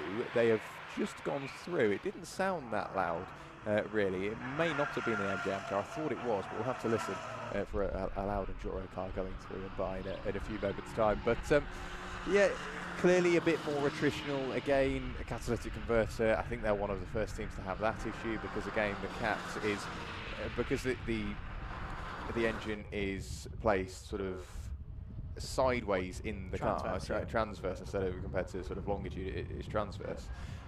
So they've literally had to almost unbolt the engine and move it out away from the bulkhead slightly, just for ease of use, to get the manifold off, swap the catalytic converter or swap that section of exhaust and manifold back on, and away they go. But I make it sound so easy. It's a big job. It is. It's difficult. I was touching while you were downstairs, because we were watching basically the donor car be swapped and things, and just how difficult it can be, especially on the floor and stuff. But yeah, they're doing a great job, because it can be fiddly.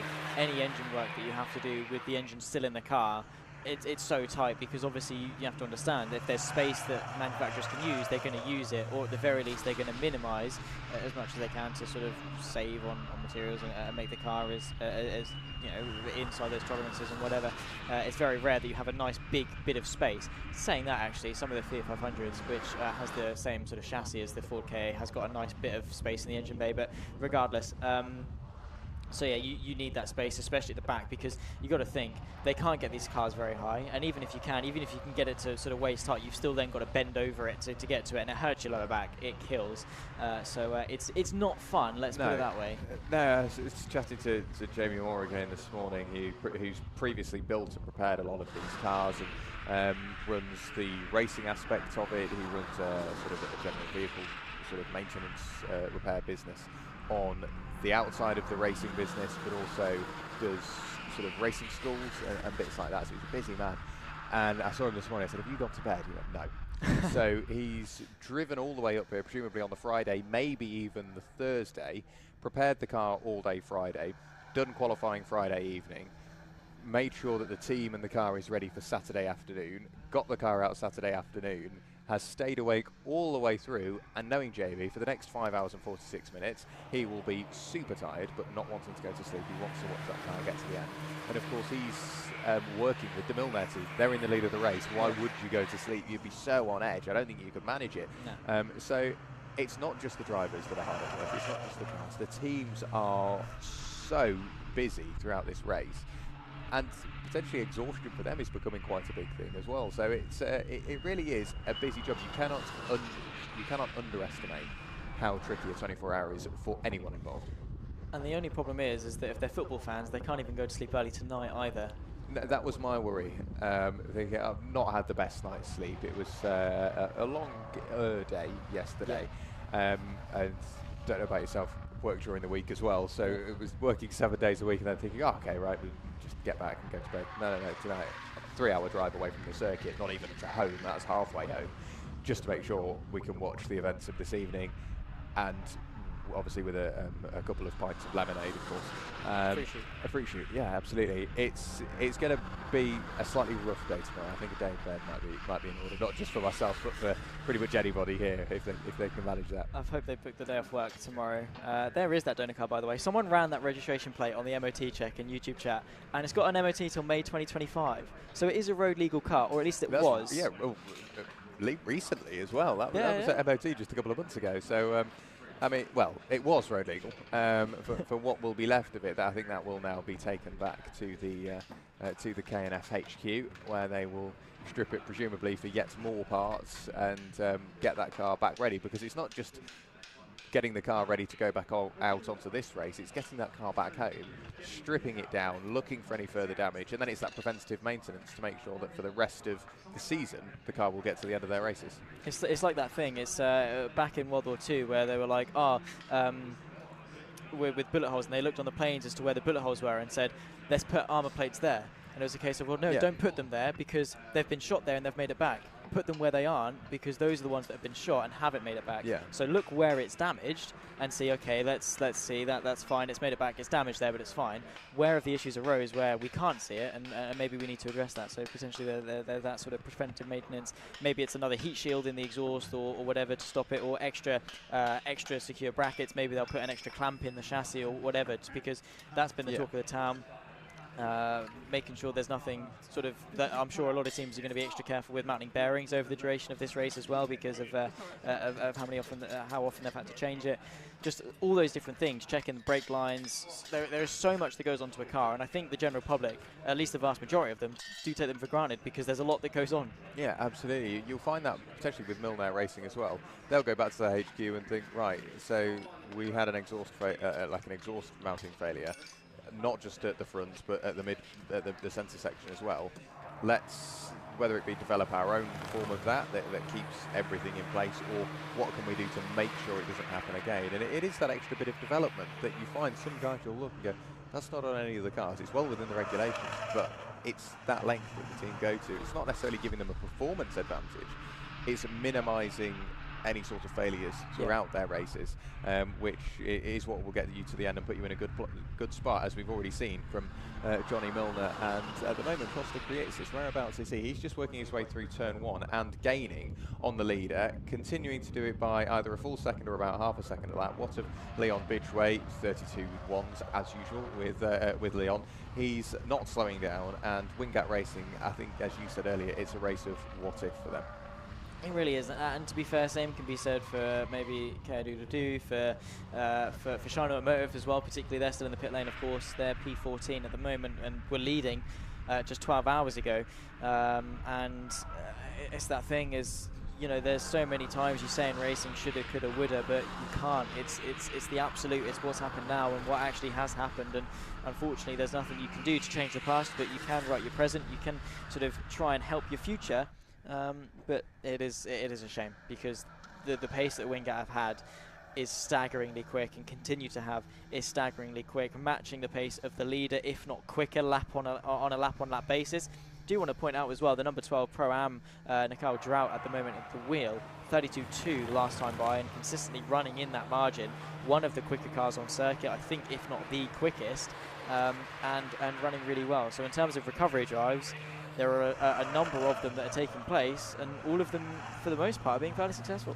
Yeah, absolutely. It's nice to see that Nicole has not just got that pace, but is really pushing as well, closing down on the cars up the road, effectively up until Costa Fritz's, who's lapping very evenly there. So the Pro-Am racing car, keep an eye on that car. They will be coming back through the order. There's cars up the road doing 34s, 33s, and a couple in the 32s. But Nicole, inside the top 10, is the fastest car. Inside the top 15 is well and truly the fastest car. So Pro-Am Racing in Nicole Droughts, they are on lap 652, 27 laps away from the race leader, 4 laps away from making up a place. But if you can manage that pace for the next 5 hours and 40 minutes, they could find themselves inside the top 5, maybe even better, on top of anything that may happen to the cars around as well. So there's lots of stories to be told, I think, throughout the order. K&F Racing, at the moment, it says they're 14 minutes and 19 seconds away from Shine Automotive. Of course, the pair of those two are in the pit lane, so that is now a race of who can get those cars repaired and back out on circuit, and then leave the other car vulnerable to losing yet more time. So it's now looking at those gaps, thinking which ones are more likely to reignite. We're looking at lap times. For me, Purple Sector Racing, they're catching Original Checkers Racing for 7th and 8th respectively by 1.5 seconds, 2 seconds per lap. They're only a lap apart. I've got a feeling we may see that battle ignite over the next sort of 20 minutes. Yeah, I think so. You know, if they're able to keep that consistent run up, we've already touched on the fact that it isn't as easy as just going quick lap on lap. You've got to deal with traffic and tyre wear, fuel wear, and stay on target. But if they're able to keep it up, then hopefully we will see some on-track action. Also seeing a couple of gaps that are less than a lap. AFK versus Sukari, that battle for P4 at the moment on track as well is fairly close. Obviously, it's a bit optimistic to hope for on-track action this far into an endurance race, but hopefully everything can sort of once again congregate together and give us some on-track fights for position. And even at the front, I mean, at the moment Milner lead by 8 laps, but we've already touched on the fact they're not immune to something going wrong. A drive shaft pops out, they have to change it. They've probably lost the best part, if not all, of that 7-lap advantage. Yeah, absolutely. We're just looking now at the K&F racing car, and it seems like they've got a lot of a lot of the car back together. You can see the hub is still hanging off the bottom of the car. They just need to make sure that gets appropriately positioned before they can get that car back out. But it seems like they're in that phase of now putting stuff back on the car opposed to taking it off. Yes, which is into the second half of their process, which means they're near the end, provided nothing goes wrong. Because the last thing you want is to be doing up a bowl and then righty tighty goes to righty loosey, and then it's a whole bigger problem because something snapped, which is so easily can happen. But you can see propping up the hub, I think probably just to align it with the control arm and the wishbone and things, make sure it's all in. Of course, McPherson struts, I believe, on the Ford KA, so you'll have the drive shaft go underneath the shock, and then the hub will go round it into that bottom sort of wishbone arm. So again, just lining it up, making sure there's a little sort of guide at the top of the hub. That's where the shock and spring strut goes into, so making sure that's lined up, getting the split pin through and doing it up. When you've got rusty parts that aren't lubed up properly, it can be a pain, especially if it doesn't line up first time. So it's all intricate jobs that need to be done as soon as possible, and the fact they're able to do them in a matter of minutes is remarkable, and just goes to show the quality of these mechanics. Yeah, and you'd feel, at least as a driver of the 95 Cadoodle-Doo car, what you've done is you've brought your car with some damage or with a mechanical issue into the garage. You've then been given a courtesy car, whilst the team are hard at work fixing your original one. You've gone out and driven that one for the night, and then all of a sudden you go, oh, well, my car's ready again, and this one's got another problem. Very nearly had another problem there. Just as we were talking about them, they've just been passed by Johnny Milner in that Milner racing machine, and that number 95 Cadoodle-Doo car very nearly ended up pointing the wrong way. But that's not the first time we've seen that. I think drivers are getting to that point where they're confident enough in the circuit. It's got to its peak point of evolution. You can see the marbles that who were we talking to about it? It was somebody at the... Was it Luke Cochran? Maybe? It was Luke Cochran, yes it was. Luke Cochran we were talking to. Or Liam Cochran, pardon me, that was saying that the marbles have got so bad that if you go offline, you have to be so careful about where you place that car. And I think maybe now drivers are getting to that point where they go, we can push a bit now. The time's slowly ticking away. Let's push the limit. And Cadoodle-Doo found that the limit is there, especially through the corkscrew. Speaking to a number of the drivers as well, Tom O'Farrell over Friday, just to sort of say, you know, what's the situation? How did you find your first time in the car? Of course, he's the EnduroKA Witness Sim Series champion. For those interested in the sim racing side of things, it runs, I think, for the last couple of winters actually. Might be doing it so at the beginning of 2025, and it's a fantastic championship. Whatever, it's basically just these cars in the sim world. There's the 46 mil/hour laps, the 67 of course original Checkers Racing, and Tom O'Farrell was just saying the way you have to drive the car is on the limit. You know, you can't be sort of tentative with it, you can't be cautionary. You've got to just sort of throw the car in, get that rear end sliding to get that rotation. Obviously front wheel drive cars aren't renowned for having the best rear end rotation, but if you're able to just chuck it in and have it, that's the way to go. So finding the limit is the way to go quick. Yeah, and I mean, coming into this weekend, you're chatting to the drivers in the paddock. If you arrived Friday, again, just talking to them before or maybe even after qualifying, saying, well, what exactly do you find in the car this weekend? Because it will change, because it's not just the car's changed. It may have brand new tyres on it. It may have been completely refreshed since its previous race. But it's what the circuit does to the car. And you think, well, the circuit doesn't change the car. No, but yes, all at the same time, because it very much does. It changes how the car reacts to the racing surface. And Costa said the other week we were complaining of oversteer. This week I'm complaining of understeer. And well, what is that? He says it's just the characteristic of the circuit. You can turn in it. It seems like it's pushing on a bit more. Not that he's complaining now, up in third place and by far and away one of the fastest cars inside that top 5, and continuing to close down not just Autotech Motorsport in the race lead, or in second place, but also Milner Racing in the race lead. But yeah, it's those minor things that you can change with the car. They don't really have adjustable setups. It's down to adjustable driving styles and making sure that works for you and making sure the car reacts to that well, because you can adjust your driving style and go, this is great, I'm getting the oversteer now, but then I'm killing tyres and I'm making it hard work for the rest of the race. So you've got to think long and short term pace, but long-term consistency, making sure that you can do that. We've just seen the swap around. That's Purple Sector Racing again taking a lap away from Autotech Motorsport, and Autotech Motorsport are running their car inside the top 3 at the moment. They've got 2 cars inside the top 3. Their named car in second place and the car that they are running, Kahuna's race team. So clearly Autotech know what they're doing, but so too do Pro-Am, the most successful team of the 2023 season. They've had 2 podiums out of 2 races so far this year, and Nicole Trout behind the wheel, we can see she's just picked her way through and past the Purple Sector car and the Autotech car.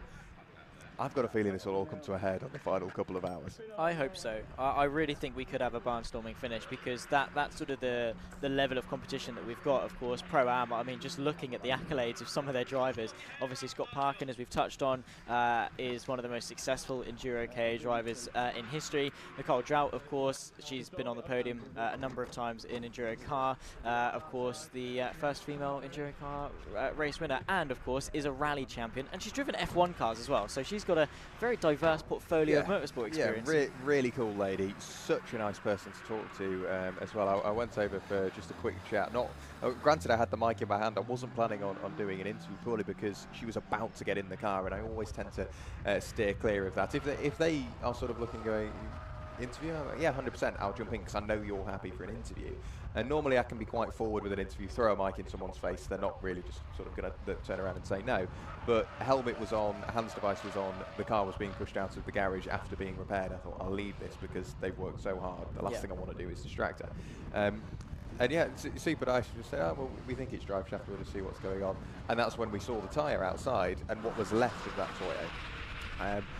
So obviously everyone runs a spec tyre, which I think puts a lot of teams in the same boat. Those more experienced teams that have the experience of the tyre, they know exactly how it's going to react. And without doing too much testing, they already have a sort of a rough idea on when they need to pit and which tyre they need to change. Everybody came in and everybody knew, change that front left. Oh yeah, exactly. Obviously, Anglesey, we know that it's going to be the front left that gets loaded the most, and pretty much the first stops, they were only changing the front left. I think they did a pit stop front left, the next pit stop both tyres, and then sort of alternate on that sort of basis. But because they can't, or at least to my knowledge, they can't adjust the wheel geometry of the car, the setup changes, they get a suspension kit, I believe, and then they can't touch it outside of that. So all of the tyre wear, at least from a geometry perspective, you spoke through about the outer edge wearing due to the camber and the toe and stuff. They can't change that, but they do know what it's going to be like through the duration of the race. And once you've got that data through qualifying, because there's a 2-hour session, I know a lot of teams did a lot of consecutive running and probably got valuable tyre data from that. They can then use that into the race and say, yeah, all right, this is going to be a problem. We're going to have to change that and sort it out. So the more experienced teams will have done it before at Donington and Silverstone and say, yeah, this is the area that is definitely most worn, and then they can then adjust their pit stop strategy around it. And that is the craft of a successful team. It's not just driving fast, it's driving quickly for as long as possible and making sure that you've got the resources in the car behind you in order to do it. Yeah, absolutely. You mentioned what is sort of controlled and what isn't.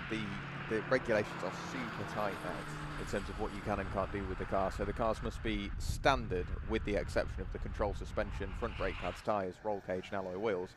Very cleverly worded there, because it's not just saying all cars must be fitted with these control items. They've said the cars must be standard apart from all of the parts that we give you to fit on that car. So it leaves very little to the imagination.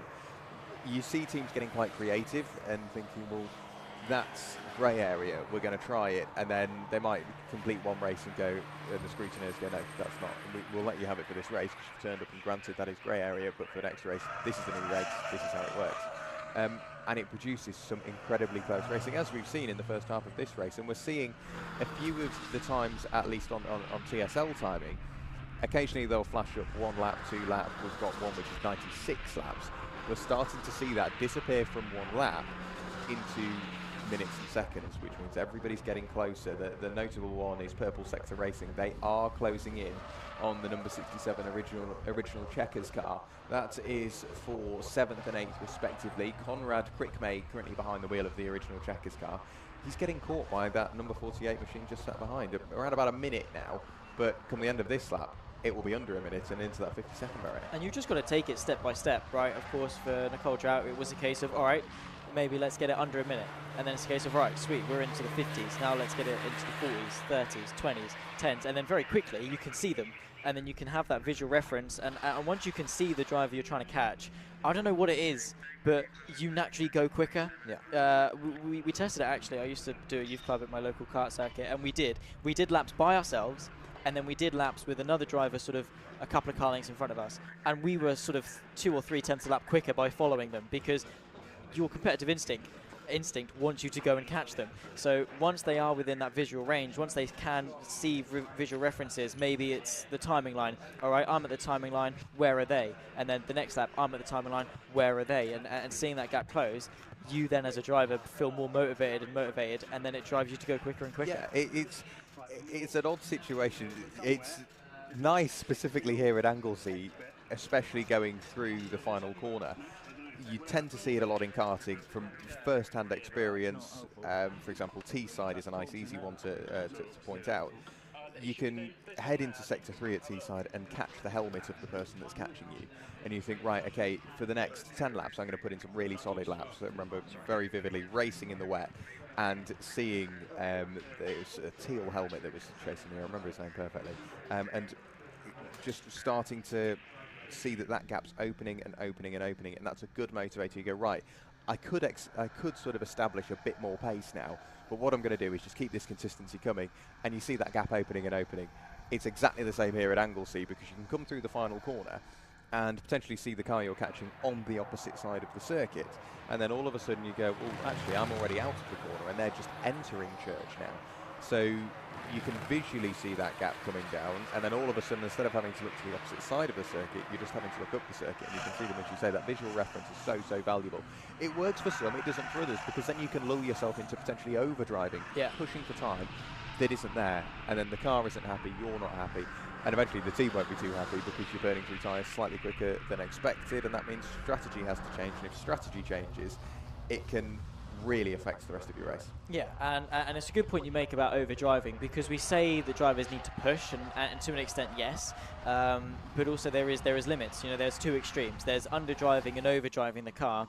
Both of them are in their own ways equally as bad. And I did a sim racing competition a couple of years ago, the Rocket Racing Star Formula 4 Esports Competition UK, which I know is the longest competition name in the world, and the prize was a British seat in British F4 for 2023. That's how Deacon Fairclough got his in. I was there, just not as quick, and my main issue during the practice sessions was I was overdriving and the front left was overheating, and what it led to was just sheer understeer around Brands Hatch in an F4 car, which, as you can assume, isn't ideal. No.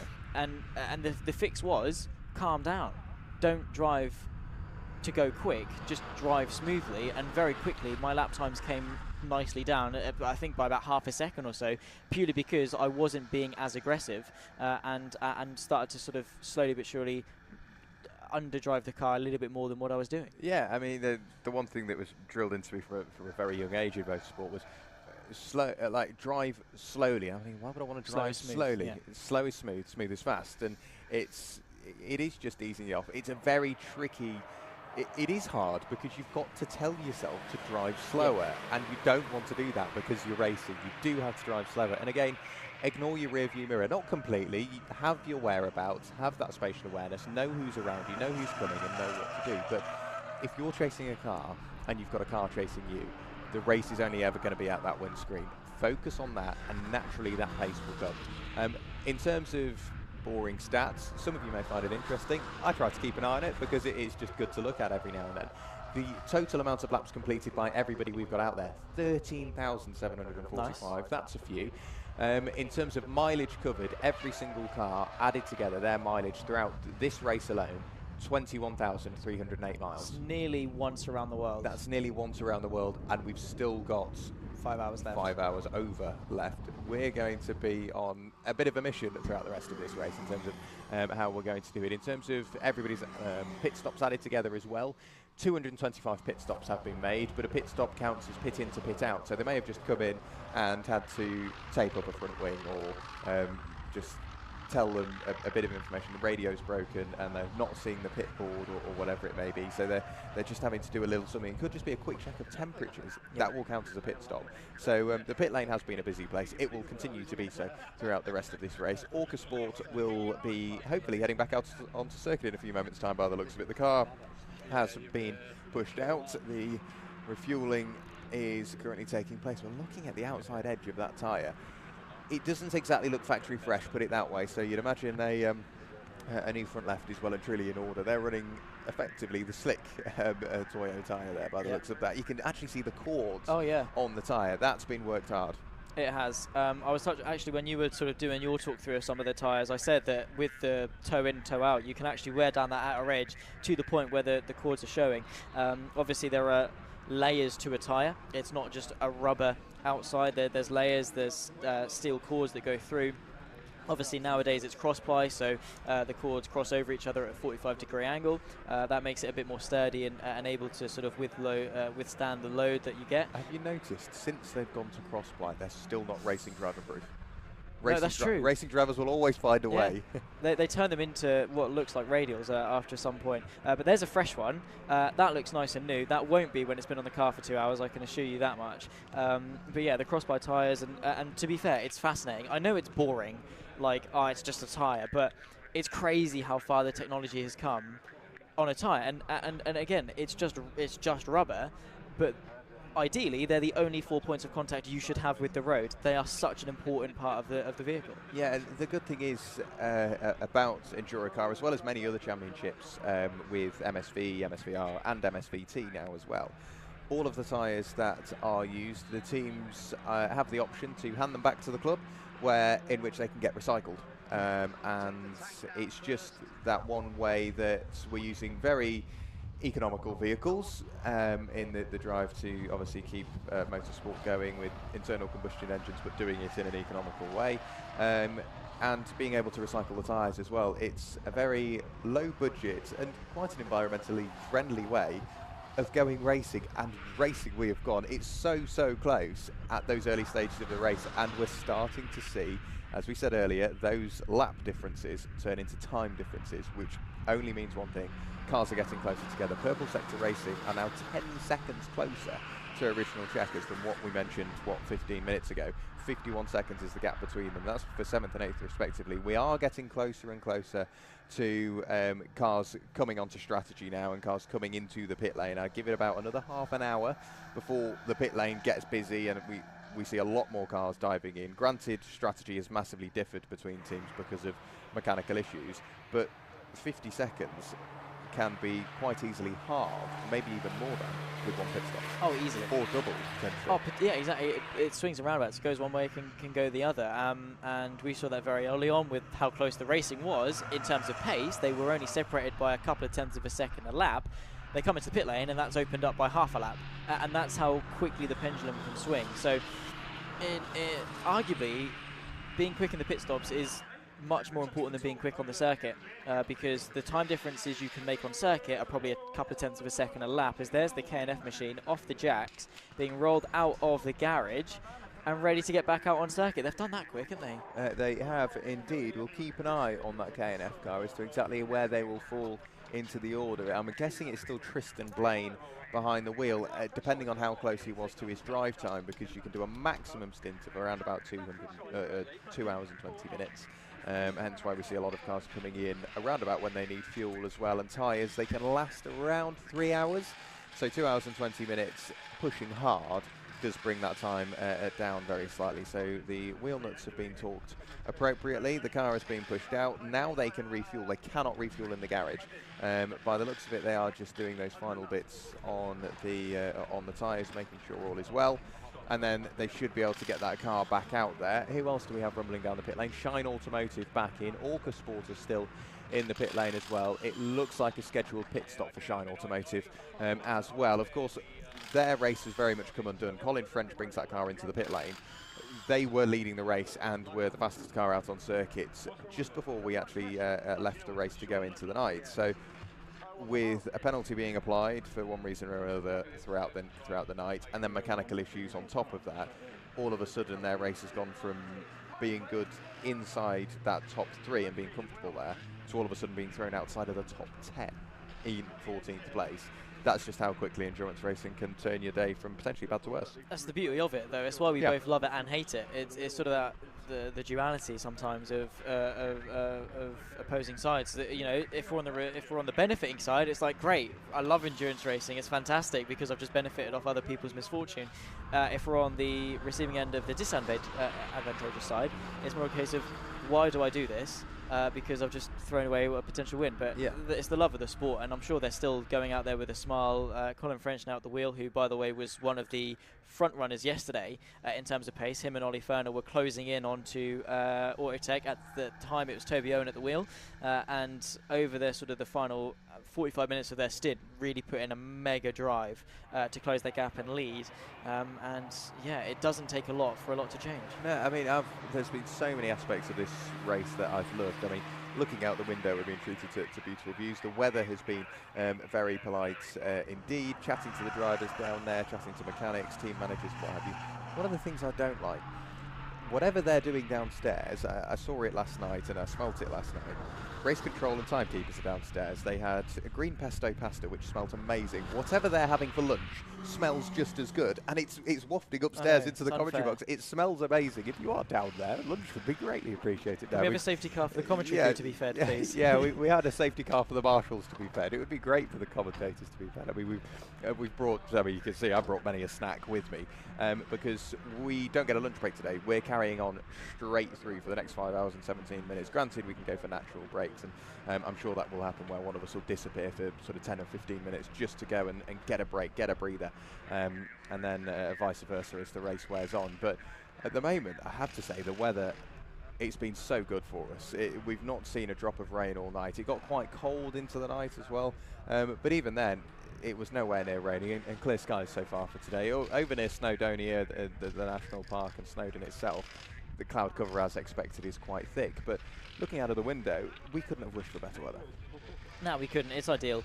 From a spectator point of view, obviously on-track conditions maybe are going to be favouring a little bit more overcast, but like I said earlier, with your track side, it's lovely. You can you actually have to put sun cream on or whatever, and that's when you know the British summer has been going all right here in Wales. Of course, recently the weather's been terrible for what is July, but it's nice that this weekend we've been treated. I'm sure the drivers are very welcoming of no rain clouds. Yeah, it's always nice in an endurance race to, you might already be working away on strategy, trying to make sure that everything is exactly how it should be and mechanically looking after the car. The last thing you need is another thing on your plate, and that being the weather constantly being changing. We did have over the line just a little while ago the NJM car. It is that car that does have the exhaust issue, and it was starting to get a bit louder. So hopefully they can continue on. It sounds pretty good as it comes over the line, just going past us now. So I'm guessing that will have just been an exhaust issue at some point throughout the race that has meant that car has got a bit louder throughout. I'm looking as well, 11 tenths are back into the pit lane, so let's have a quick look over. That's car number 11. Brian Crawford has brought that car in, so yet to hand over to either Johnny Ilya, Paul Pierce or Paul Stout. We've got 3 cars out there that are shared by 6 drivers, so it means that if you are one of those teams, you can get a bit more sleep in throughout the race, whereas if you're one of the 5 teams that's only being shared by 3 drivers, that's a long old night for you, because you spend 2 hours 20 in the car, and then you've got 4 hours 40 out of the car if everything goes to plan, unless we have a safety car and you can stretch. Well, I mean, you can't stretch it too far because you're limited by drive time. So at maximum in one block, you're probably going to get 4 hours sleep. That's if you were to get out of the car, go straight to sleep. But drivers stay awake. They go through data. They might need to go for a shower. They might want to talk to the team and relay as much data onto the next driver as possible to make sure they're in the best position, and maybe help out with any repairs or help out with preventative maintenance for the next stop, help out with the pit stops themselves. So if you are one of those teams with 3 drivers, one of the 5, it is super demanding, not just on you but on the car as well. The highest placed team with 3 drivers at the moment, if we just have a quick look down the order, I think it's Kahunas, treble 3. Costa Kriitz is currently behind the wheel. He shares that car with Ian Perkins and Philip Truman. They're up there in 3rd place. That's no mean feat, especially when it is going to be very demanding on driver and car. Yeah, it is. To be fair to them, they've done a brilliant job, and we've touched on their pace recently. They're the 2nd quickest of the top 3, comfortably half a second a lap quicker than Autotech as well. Granted, they're 3 laps down, but you've got to start somewhere. There's the 21, still in the pit lane, by the way. We've just been fed some fantastic information from some of the production crew. And the donor car that they had, obviously the road legal one, on the hub, shorter wheel studs. So coming out, the obviously where the wheel is mounted, it's great that they are studs because it means that it's located properly, but they're shorter on the road legal car as opposed to the race car. Obviously, the hub that they get given will have longer studs, and they don't have the correct, well, they didn't have enough correct wheel nuts to put the wheel back on. So when they did it back up, they had to scramble around and find some other ones to then put it back out onto circuit. Now, thankfully, it is the KNF machine after quite a lengthy pit stop, but doing a brilliant job, it must be said. And again, quick thinking from the team, but it just goes to show that there are minor differences from the road going Ford KA to the race going Ford KA that, again, you wouldn't give a second thought to. Who would think about the lengths of the studs? Yeah, exactly. It's one of those things that you say you can't plan for. You can potentially plan for it, but why would you check? You've got the donor car. You'd go, right, okay, I've got everything I need on that car. Anything happens, I've got those spare parts. So I'm just looking down into the pit lane. Purple Sector Racing have come in to the pit lane. That's from what is 7th place. They got within 40 seconds of original Checkers Racing. So they were really starting to close. And that was 20 seconds over the past, half an hour. That's not hanging about. What about the cars further down the order? Do we have much more shuffling going on? They were the closest cars out on circuit at that stage. Jack Byrne has been on a bit of a mission, but the lap times across the board are starting to fall off. Apart from Wingat Racing, Mark Morais has now got behind the wheel. and he's in a 1 minute 31.830, the only driver to be in the 31s, and he's in that by almost 0.2 of a second. So going well is Wingate Racing, not right. Obviously he's taken over from Leon Bidway and pretty much picking up where Leon left off. Big shoes to fill, of course, with what he was doing in terms of pace, but hopefully he's able to fill them quite nicely. Last time by a 31.8, and that is remarkably quick pace. No one else is able to breach into the 31s. The closest is probably low 32s, mid 32s at best.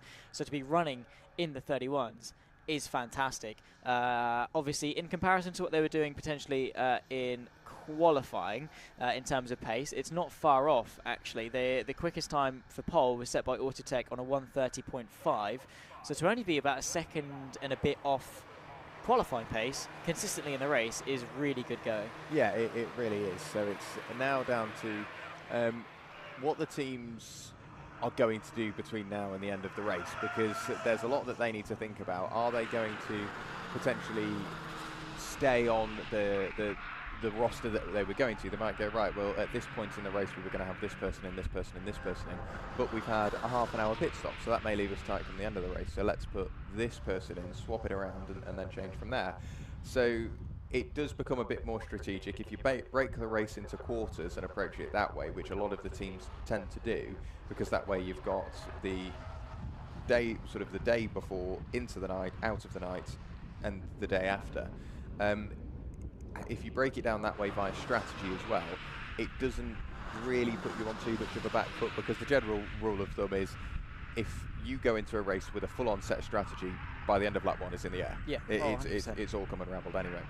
I know that from endurance racing. When we've been running a car for 24 hours, there's been 5 drivers, so I'm thinking, great, I'm going to get loads of sleep, it'll be really good.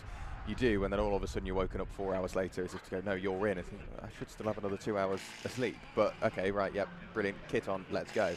And that's just one of the things that can happen. Or you get out of the car, you have 2 hours out of the car, and they go, get ready again. They've only just got out. Yeah. But that's just working the strategy, and it may mean that you do 2 stints close together and then nothing for the rest of the race. But the team are working at that, and they have the thinking behind that to put the team in the best position. Yeah, and obviously it always, you try to start as mean as you go on, but yeah, your ideal plan, you'll have it going in. You'll have a general idea, we'll try and pit X, Y, Z or whatever, but you don't really want to have a set plan, because like you say, you're not going to stick to it. You're going to have contact. Things are going to go wrong. You're going to have to come in off sequence, and then you're going to have to think on your feet and try and adapt. Adaptability and that forward thinking, that proactiveness is a really key ingredient of a successful endurance team, because it's so important. You're never going to be on plan. It's all great having a great plan coming in, but when has motor racing ever allowed things to go to plan? Hardly ever, if ever. So having that forward thinking, that quick thinking to say, all right, sweet, this is the hand we've been dealt. This is what we've got coming. Just having a look, actually, you've brought up the weather radar. That is a menacing cloud, and it's coming this way. I don't know if it's going to continue to. That's all rain. At the moment, it's coming over from the North Sea, and it's sort of over the Middlesbrough, Whitby, Scarborough area. So I think the main bulk of that will carry on down the country, sort of over Manchester, Liverpool, Chester kind of way. But it's what is tailing off that and may just skim past us. We can only see up to an hour in the future because I'm not going to pay for the premium. But looking at that, if it's moving at that sort of that rate, it might just get us into the final hour of the race. So, I mean, that can still change. The sun is out. It's getting warmer. It might all burn away. But if it doesn't, it's not just us that know that, the teams will know that as well. Oh yeah, exactly, and I think we're going to be sort of suspended in anticipation, waiting for it. It's not been a problem all weekend long. Then we've not had to worry about it at all. We've not had necessarily the threat of rain, but now potentially we do, and it's that thing. It's a case of we don't actually know. If it's pouring down a rain right now, it's like, okay, cool, we know what's going on. If it's going to be scheduled to be sunny all day long, it's like, okay, cool, this is what we can work with, this is what we can plan for. When you don't know what's ahead, and it might be dry, it might rain at the end, it's so difficult to try and predict. And I think the important thing is not trying to predict it and going off what the track is right now. The moment you try and be a hero, is the moment things go wrong. Yeah, I'm looking as well, the 22 machine at the moment, AFK Racing. I don't know whether that's Lawrence Davey in that car. Of course, Lawrence Davey is running a team here this weekend, LDR Performance Tuning. Ben Jenkins is currently out there in that number 49 machine down in 20th place. AFK Racing, they are up into 5th at the moment, and only 12 seconds behind Subaru Racing, the Treble 5 machine, and Peter Dignan.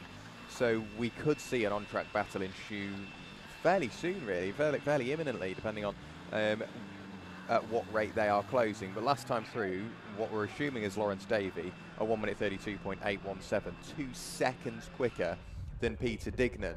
So if we have a look as to whereabouts they will be out on circuit, as I'm getting in a fight with tech, as you tend to do. So we're looking for the Treble 5 and the 22. There's no cars between the pair of them. Just coming through the final corner now is Subaru Racing, and hopefully staying out on circuit. Yes, through they go, and they post a 1 minute 34.642. Here comes Lawrence Davey in the AFK Racing machine. Is he remaining in the 32s? It is a 1 minute 32.701. The gap's down to 10 seconds. Well and truly the closest cars we've got out there. If they stay out for the next sort of 10 minutes or so, that's, you know, it's only going to take them 5 laps in order to bring that 10-second margin down. We don't want to hype it up as if they're going to have some monumental battle, because the most likely outcome is the AFK car is going to close on the Sakara car, and Dignan's going to go, all right, off you go. You know, you're 2 seconds a lap quicker, there's no point fighting. But it's interesting to note that there are going to be, or potentially could be, some changes for position in the foreseeable future after nearly 19 hours of racing. It's incredible. It's a great stint at the moment being done by Lawrence Davey to close in on Dignan, and that Sakara car is doing a really good job. It would be a shame if they pit in the next sort of 10-15 minutes and bring an end to what we're hoping is going to be a bit of a battle, but at the end of the day, that 2 seconds lap pace is sensational, and it won't be long until that gap begins to close. No, exactly. Original Checkers Racing as well. I think they're losing a bit of time to 11/10 Racing. It was 1.2 seconds on the lap prior, 1.6 seconds this time through. So the number 67 machine of Conrad Crickmate and the Original Checkers team are losing time now to Paul Pierce. That's going to be for 6th and 7th respectively. The pair of them losing time to Nicole Drought, who is still in the mid 1 minute 32s and is the quickest car out on circuit at the moment by the looks of that. Yes, she is. So Nicole Drought, the quickest car out there. We've got a couple of cars working quite close to each other out there on circuit. Nicole Drought, having picked her way through and past the purple sector racing car whilst it was in the pit lane, is now just going to focus on pulling away and again minimising the damage that a pit stop may do to them as well, because if they can overtake purple sector whilst they're in the pit lane, if Nicole Drought keeps on at this rate, she might be able to buy herself and the Pro-Am team effectively a free pit stop. Yeah, exactly. I think stage 1 is just going to be trying to recover from the issues that they had, but they're doing a brilliant job, and Nicole Drought is driving the wheels off that car in terms of raw pace, like we say, quickest on track, a second lap quicker than the car in front, 2 seconds lap quicker than the car in front of that, albeit 4 laps off. Being inside the top 6, but the possibility is there, and again it's that waiting game. These are big gaps they need to close, but they're also being closed by big margins.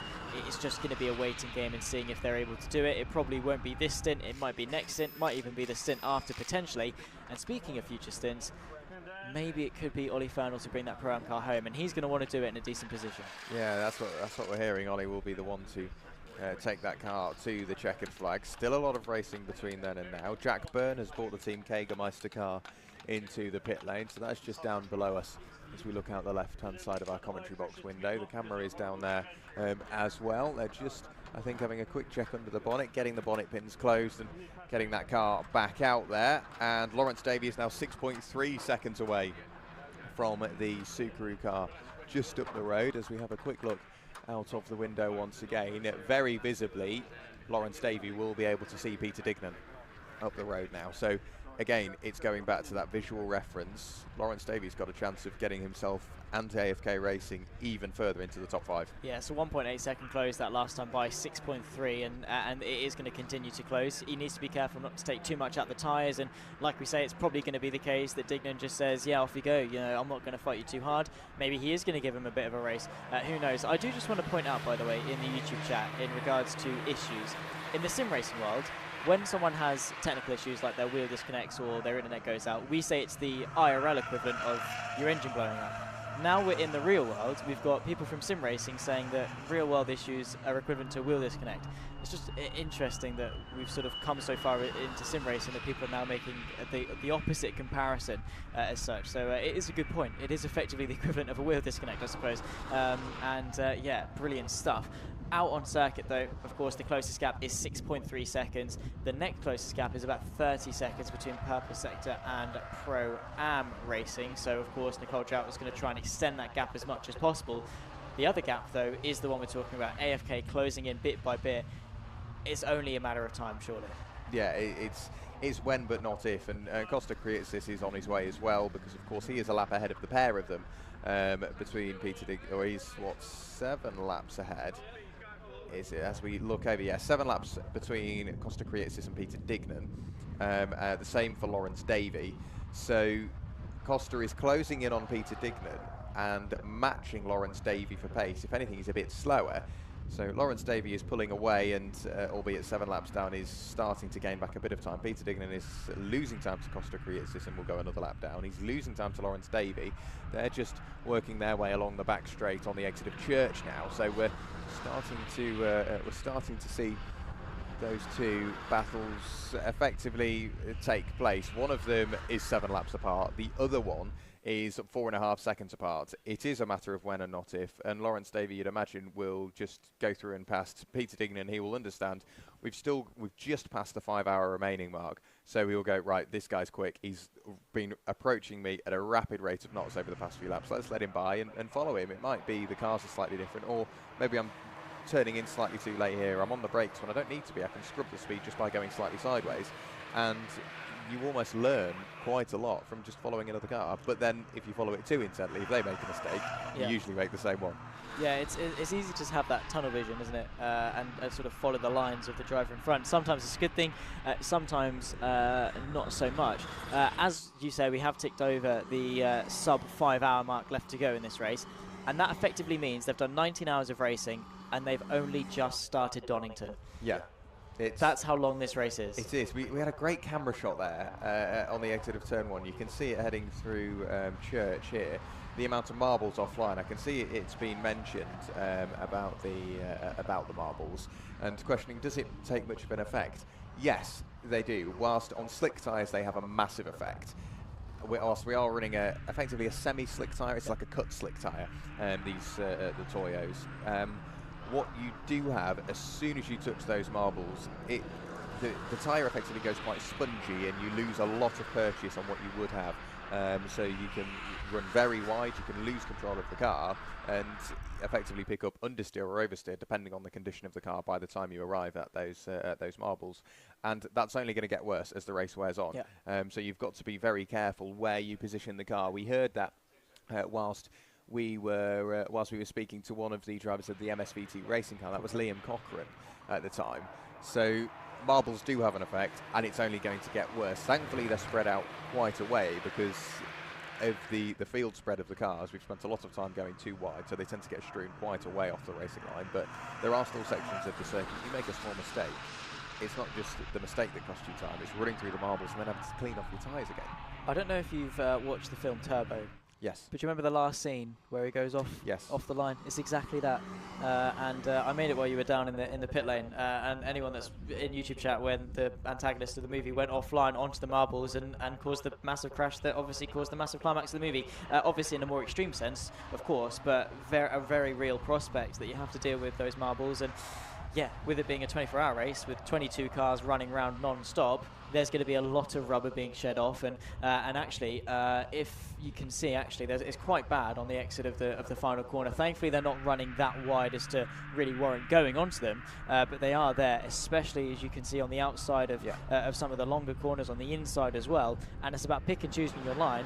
It also means that if you want to sort of make an overtake in an unconventional space, you might be forced onto those marbles. Yeah, exactly, and we've already seen that change between Lawrence Davey and Peter Digman, marbles aside, and they were 1 second apart at the start of this lap. We're just heading into Rocket Out, and they've already swapped around, so it just shows the pace that Lawrence Davey has unlocked in that car. Up into 4th place for him now, the first overtake on track that we've seen for position in a little while. So we're approaching the part of the race where strategy really does become something you think about. It always is something you think about in an endurance race, but we're now at that point where teams will consider maybe going slightly braver on strategy, thinking, right, we're in a position which is it's good. What can we do to make it better? For example, you're Lawrence Davey, you know you've got the pace, and also Pro-Am Racing and Nicole Drought, they will want to get back in this race. Oh yeah, they will. Obviously not necessarily through a fault of their own, the mechanical fault of the car that they had to sort, and they've limited the damage quite nicely, being only where they are. They could have been a lot further down. But yeah, on pace, they've been trying really hard to recover, and like we've been touching on, we've been tracking that progress more and more, and watching that ascension closer to where they want to be. But you're right, you get to a point at this stage in the race, and you look at where you've come and where you've still got to go, and it's a case of what can we do now? Can we take any risks? How much do we have to lose? How much risk can we take? People like Milner and Autotech, well, maybe particularly more Milner, I suppose, it's a case of, we've got the lead by 8 laps, let's just bring it home safely. If you're, say, Autotech that have 8 laps to close, it's a case of let's try and do something risky, try and close the gap, try and do something different, because at the moment you need to change the narrative to close 8 laps worth of time. Yeah, Ollie Ferdel has started a thing now about wheel hubs, and he's wondering if the Mark II has better wheel hubs, and he wants to start a position to upgrade to the Mark II. There's a very easy way to figure that out. Go and speak to the safety car, because brand new for this weekend, it was purchased just in the week on the run up to this event.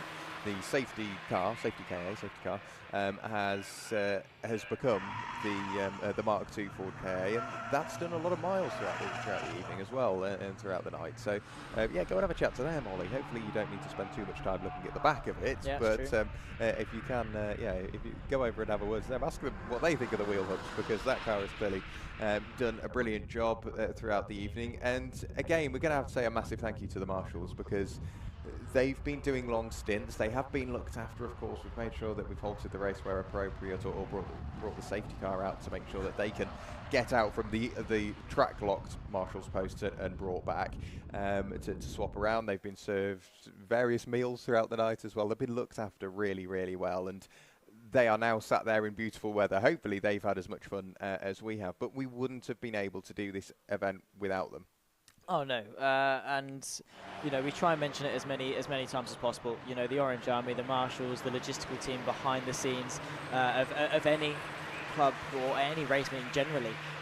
It takes a lot of effort to make it run nice and smoothly, and it's hats off to them, credit to them, because they brave every condition. They're in their overalls in scorching heat. They're sometimes stuck outside of that marshal post when it's torrential rain. They've got to run across infield sections to sort of to go and get cars, go and see drivers, and try and do their job effectively. But because of that, they get to enjoy the racing. It's because they love it. It's because they're so passionate about it, and it's nice to see that they're so well looked after, because you know they do it for their own free time and everything, and they do a fantastic job. Yeah, they volunteer their weekends to help us go motor racing, and we wouldn't be able to do it without them.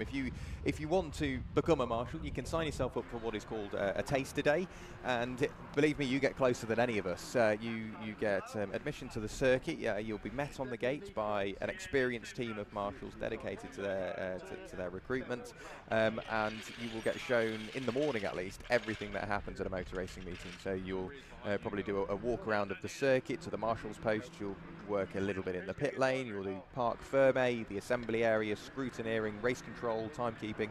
Maybe you're unfortunate enough to come up and listen to us droning on in the commentary box. You get to look at absolutely everything that goes into a motor racing meeting. That's all in the morning, so it is a very busy morning. And then in the afternoon, you can pretty much get the choice of, do you want to go on a flag post, do you want to go on scrutineering, the assembly area, wherever that may be. You don't just get plonked out there on your own either. You don't just sort of get dropped off and go, there you go, you're there now. Yeah. You are put with an incredibly experienced, friendly team of marshals. You will never meet a friendlier team of people than a group of marshals on a post for a weekend. So if you are interested in getting the closest to motorsport you will ever get, aside from racing, of course, like actually being in the car, the closest you can get aside from that is being a marshal. If you are interested in doing that, go on to marshals.co.uk and sign yourself up for a taste today, because we wouldn't be able to do it without you. And also, if you do have a racing license and you think, oh well, I'm just one signature away from maybe the next upgrade or being eligible, do a day's marshalling. You can get a signature on your race license from doing a day's marshalling.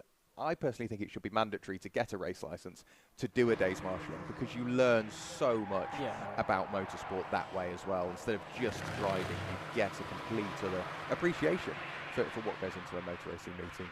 And we may have busy marshals down in the pit lane at the moment. A bit of sweeping up to do, because the 95 Cadoodle Do racing car with Ross Folds behind the wheel, there was sort of like a soaking agent. We've moved away from cement dust and the sort of sandy detergent that we use. We're now onto sort of like a green kind of a detergent and soaking agent, whatever that may be.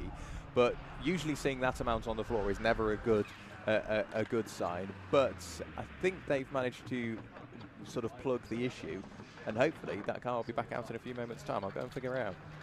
Yeah, fingers crossed it's all going to be good. So yeah, Jack doing his sleuthing as he has been doing for quite some time. And the 95, is into the pit lane, the Cadoodle-Doo machine, checking pressures, checking all around the car. I think it is just a scheduled stop, to be honest. I think the oil we saw earlier from the 44 Jägermeister machine, but yeah, it's been soaked up, and effectively what it does, because you can't, absorb, it's difficult to absorb oil. You try and throw paper towels on it or whatever, you try and sweep it away, and it just spreads everywhere, and it goes from a small puddle to a fairly large and very slippery puddle that, of course, is very unsafe. You can't have people slipping over in pit lane. You can't have cars running over oil in pit lane. It is a very big hazard that needs to be sorted out. So they have specialist granules, special absorbing agents to soak it all up, and then you can sort of, typically you just dustpan and brush the granules away, or sweep them to the side of the circuit after having absorbed all the oil, and there's very little residue left over, and it's quite an efficient process actually if you're able to get it done. Quite messy, as you can see. It gets very, very messy very, very quickly.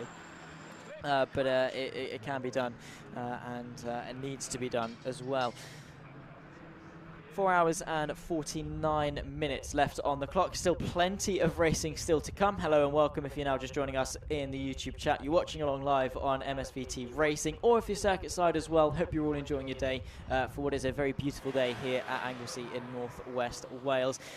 Jack's just run down to go and do some investigating as to what's happening in the pit lane. I'm up here talking the usual rubbish that I have been doing for how long have we actually been? We've done 2 hours thus far today. We did 5 hours yesterday. We've done 7 hours worth of this race in the commentary box. We've still got another 4 hours and 49 minutes left to go. So we're going to be covering half of the race distance by the time it gets to the end. So apologies to everyone watching along. You are probably very sick of hearing us, or if you're not, you will be. But let us know how you're feeling, thoughts, feelings, queries, questions, whatever really tickles your fancy in the YouTube chat, because we love to hear from you. We love the engagement. It's fantastic that EnduroKA is getting the exposure it deserves, and it's fantastic that we've got a community. I can see all the banter that's been going on in the YouTube chat. Of course, Basic Ollie and his army of YouTube subscribers coming in and invading sometimes, and it's fantastic to see, because it's such a welcoming community. It's such a fantastic side of motorsport that we really do love to see. The last thing we want is tension and animosity and those sort of things in a paddock, but we never do. It's such a light-hearted place, because we're here because we love it, we're here because we're passionate, and we wouldn't be here otherwise.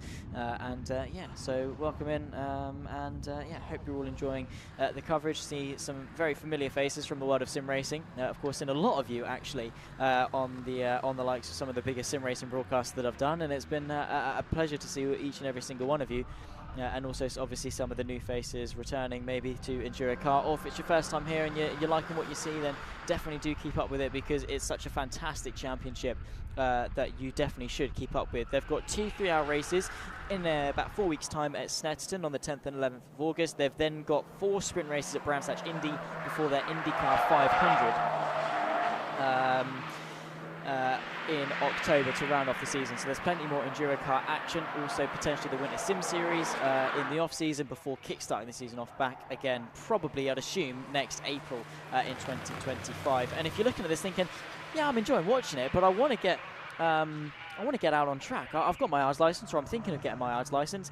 Get yourself into an EnduroKA. There are plenty of arrive and drive teams. Pro-Am Racing is one of them.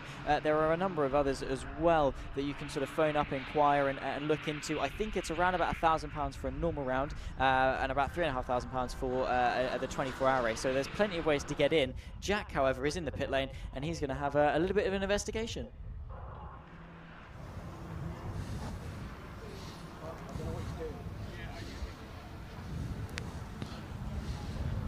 So back down here in the pit lane, obviously we can see on the floor all of that sort of green soaking agent that we mentioned just a few moments ago up in the commentary box, and we initially thought that was from the number 95 Cadoodle-Doo car. It's actually from the 44 Team Jägermeister car. We thought it was oil. It's not, it's power steering fluid, so they are now running around with no power steering. Added to that, this is what happens to your tyres over a racing stint. So you can imagine what this feels like with no power steering. It won't be the most comfortable, I'm sure. But right the way back to the metal court, I'm going to be careful not to stab myself on these, but it just shows how much work goes into these tyres. They are absolutely slick come the end of one of these stints, and that's not necessarily driving style. It will have a bit to do with it, but it's how hard the drivers are now working, especially in the hotter temperatures. It will start to play an effect on tyre management, so they have got an even busier job between now and the end of the race to manage the tyres, manage the fuel, and work around any problems, such like the Team Jägermeister car with no power steering. No, because I was getting stuff ready for pit there, but Interesting to note then that it is power steering fluid as opposed to oil, but it is still a hydraulic system. I mean, in modern cars you've got electrical power steering, which works a little bit different, sometimes sort of steer by wire as well in some modern electric cars, but in these Ford KAs with rack and pinion steering rack, so you turn the steering wheel and it moves the steering rack, pushes the track rod ends and turns the wheels.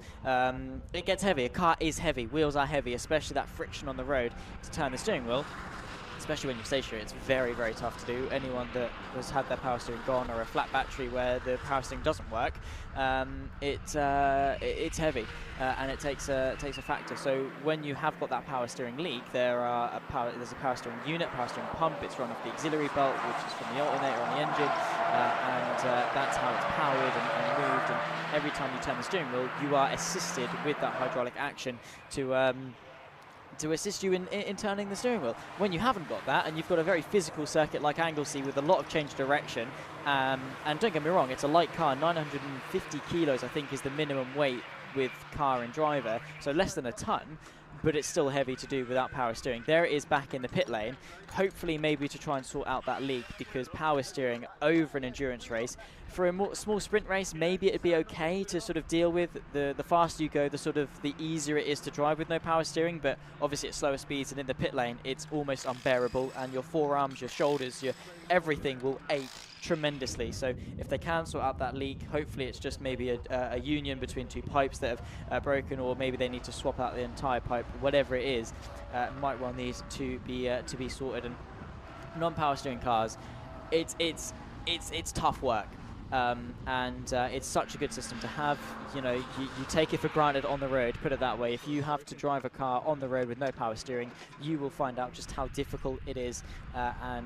Yes, it's tough. But that Team Jägermeister machine, that 44, it's got such a good lineup in terms of drivers. Nicky Taylor, Jack Byron, of course, the two Clio Cup drivers, one of them of course Clio Cup GB, the other of course Clio Cup Europe. Nicky Taylor, we saw him racing yesterday, and a couple of podium finishes and some fantastic racing. Same too with Jack Byrne, with top 10 finishes in Clio Cup Europe, which have cars of upwards of 50 grid, have grids of up to 50 cars, I should say, got that the wrong way around. They do a brilliant job, and they've got such a plethora of talent. Unfortunately, the results and some of the issues haven't been able to quite reflect that talent. But at the moment they're running in P12, and probably will be a little bit ways down after they emerge from the pit lane. But there's a little bit of an insight as to what they're doing. You can see they've popped the front headlight out to get a little bit more access into the engine. Of course, it's transversely mounted, so the power steering pump, the auxiliary belt, there you can see some of the pulleys. That's where it's sort of powered off. That's usually where you'll find the power steering pump, and that's maybe where they need to fix. So they've jacked it up, they've got the team around the car trying to fix whatever issue potentially is arising. I do just want to give a shout out to all of the comments in the YouTube chat, by the way. You've been very, very nice, very welcoming to myself and Jack in the comment box. It's been fantastic to see. Thank you, of course, for all of the nice messages, and thank you, of course, for keeping the YouTube chat entertained. It's been great to just keep an eye on as the race develops in terms of how chat is going. And I did see actually some of when I said earlier with Basic Ollie and his subscribers coming in to invade the YouTube chat sometimes. They said, no, it's not sometimes. We own this space now. This is our turf. So fantastic to see in that regard. 4 hours, 41 minutes left to go. Jack has made his way back into the commentary box, but I think he's actually wondering if they back down to try and find some more gossip. That's how good he is. He knows what he's doing. When it comes to his sleuthing, he knows how to just walk up to people, put a microphone in their face, and find some information. He's very good at that, actually. Yeah, he's working his way down, and let's see what he comes up with, because it's always interesting insight as to what he can get. Just following the action, of course, you can see with our fantastic camera crew that are out there as well, similar to the marshals, braving the elements and you know, sometimes being stood up for hours on end pointing a camera at cars. It is a physical job and does take a lot out of you. So again, thanks to them for bringing us the fantastic coverage as well. The production crew up here in the commentary box, they've also been doing a fantastic job as well, following all of the action, making sure we don't miss anything at all. And yeah, great stuff. There's the 49, the LDR performance tuning car, of course. Ben Jenkins at the wheel, or was at the wheel, probably is going to be swapping out. And that car, for those that were here yesterday, will know that that has suffered a lot of issues since yesterday. Of course, they had the engine out, they had some cooling issues they had to deal with, and things like that, but they've been able to keep going, and the Only Cars is still going strong. I'm sure the world would love to know. I do love the play on terms as well. We've mentioned it a couple of times. The play on terms that we get is some beautiful wildlife here in Wales. But yeah, I do love all the KA puns that we've got. We've got kahunas, Orca Sport, of course, Cadoodle Doo. So many different sort of play on puns on the KA. The safety car that we've got, it's just amazing. I do love that sort of that aspect, that fun aspect of what is sometimes very serious racing teams can still have a little bit of humour and sort of name their teams as such. Getting close up to some of the high visors in the pit lane. Some of them, of course, marshals. A lot of them, of course, mechanics trying to service the cars, get them jacked up, and get tyres changed, get drivers in, get drivers out. It's a logistical nightmare sometimes running a race team, because sometimes the driver will be raring to go ready for a stint. Sometimes you'll look at them and think, well, there's their helmet and gloves on the side. Where are they? It's sometimes stressful, especially when you're trying to stick to a pit stop. If your driver's already committed to coming into the pit lane, you need that driver ready to go. So it's nice to see that for the most part, the drivers have been stood next to the car ready to jump in, because if not, it's a very awkward affair to sort out. There you can see that's the MSVT machine, the 16 at the moment being driven by Dave Cannell, who's been at the wheel, I think, actually for quite some time now, in fairness. They, of course, had some coolant issues yesterday. I think there was a suspected head gasket, and therefore had to take the engine out and swap it, because the head gasket is the seal between the head and the block. Loads of oil galleries and coolant sort of channels funnel through it, and when you get coolant and oil mixing, it's not great for the engine. Those that have maybe unscrewed their oil cap in their car and seen like a milky residue, that's sometimes a sign of coolant and oil mixing, which is never good and can lead to some overheating issues, because what it means is that coolant's running with the oil and not where the coolant needs to go to cool down the engine effectively. And when you're running a car full beam for 24 hours straight, it's going to get hot, especially on a hot day like this Sunday morning here on the 14th of July at Anglesey.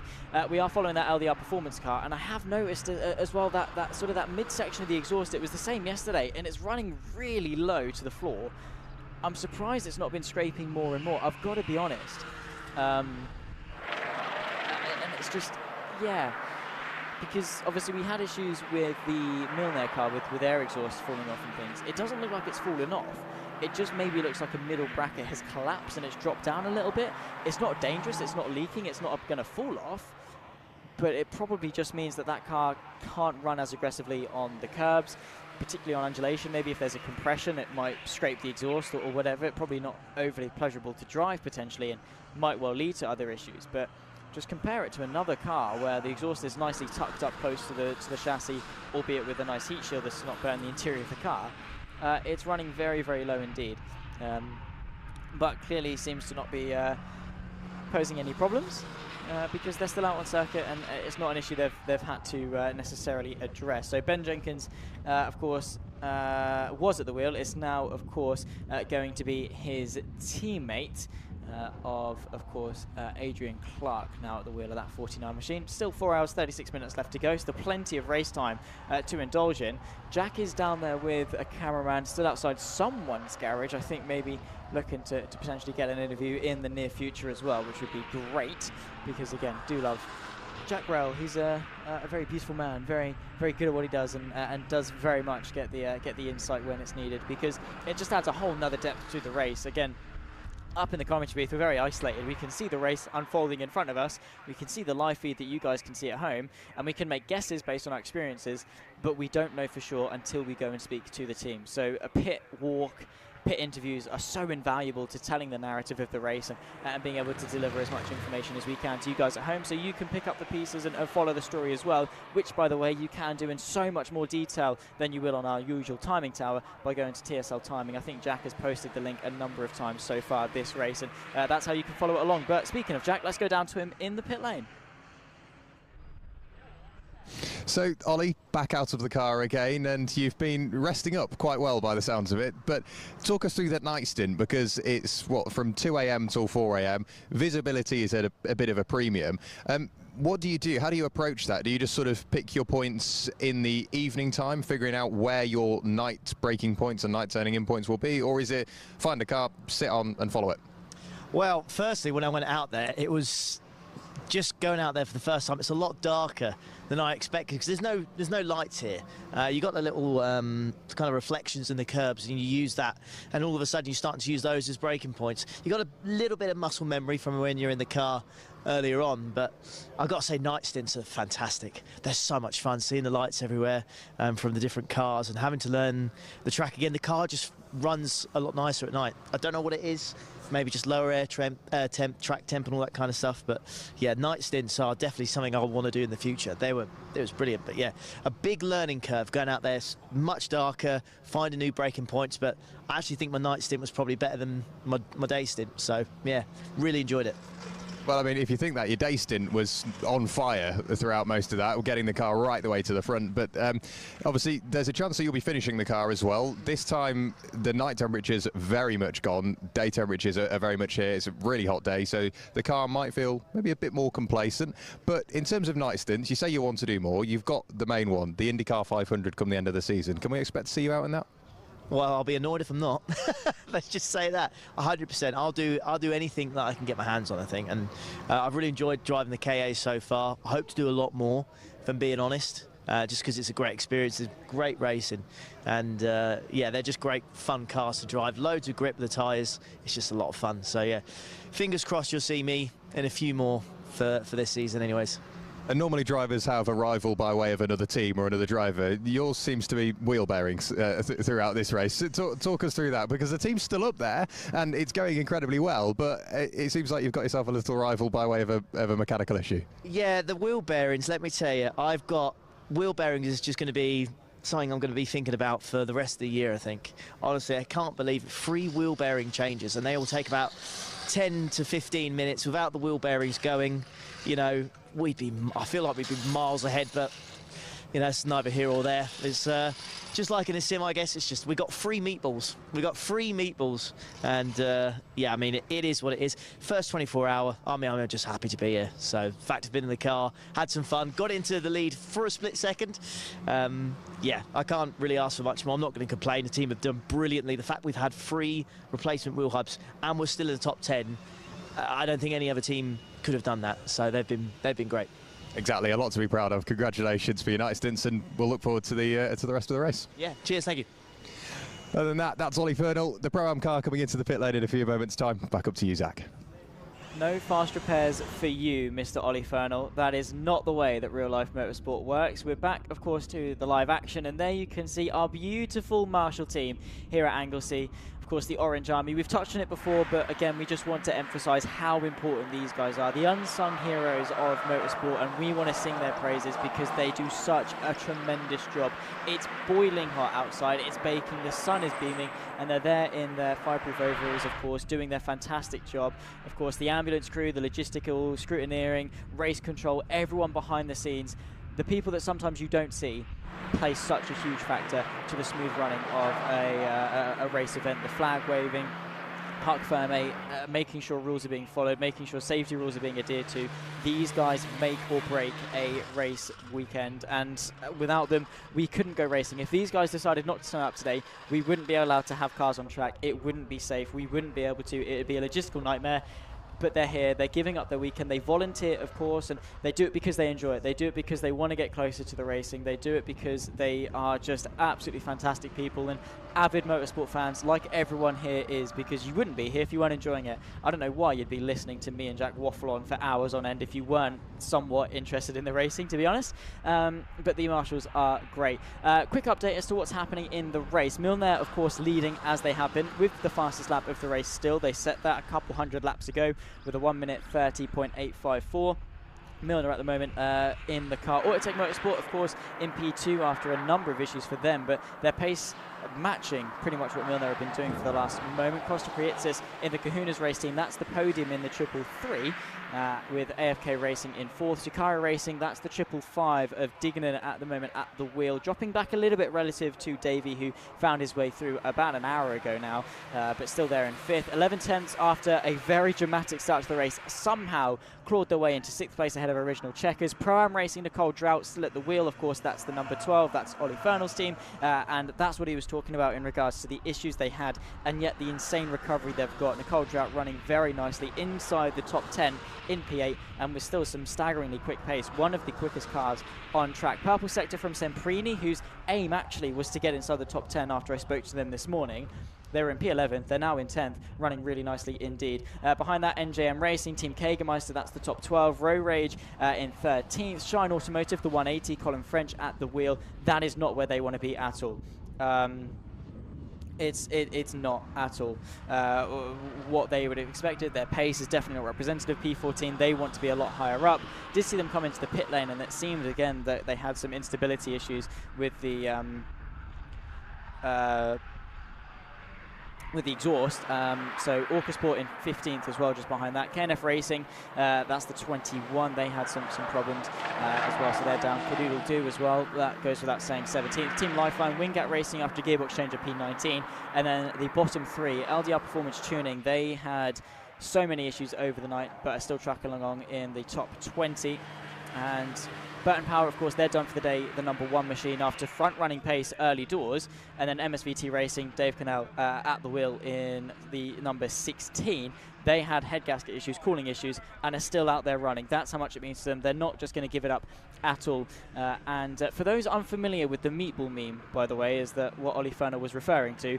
Basically, the mechanical warning flag is a black flag with an orange circle in the middle, commonly referred to as the meatball flag. That's basically the marshals and the race officials telling you there's something wrong with your car, come in and fix it, otherwise you're going to get a hefty penalty. It's unsafe and it needs to be sorted, and it's renowned in the world of sim racing because lap ones, especially in official or just general multiplayer lobbies, they're usually the first thing you see is that meatball flag. So obviously a couple of issues for Ollie in the world of sim racing that's caused that, but they've definitely been close to seeing some over the duration of today with the amount of issues they've had. Yeah, they have. I mean, I'm no stranger to the meatball in sim or otherwise. I do tend to attract them. It seems to be. That is the case. But as we look down into the pit lane, Autotech Motorsport are in there. So getting out of the car in a few moments' time, that will be Mark Witherington.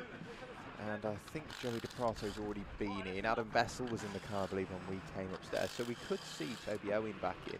It may be Joey DePrato that's getting in. We'll wait for it to be confirmed. Taylor Norton is suspected to be finishing the car. Taylor obviously started that car, went very well during the night, and has kept that car where it is with the help, of course, of the drivers he is sharing number 65 Autotech Motorsport machine with.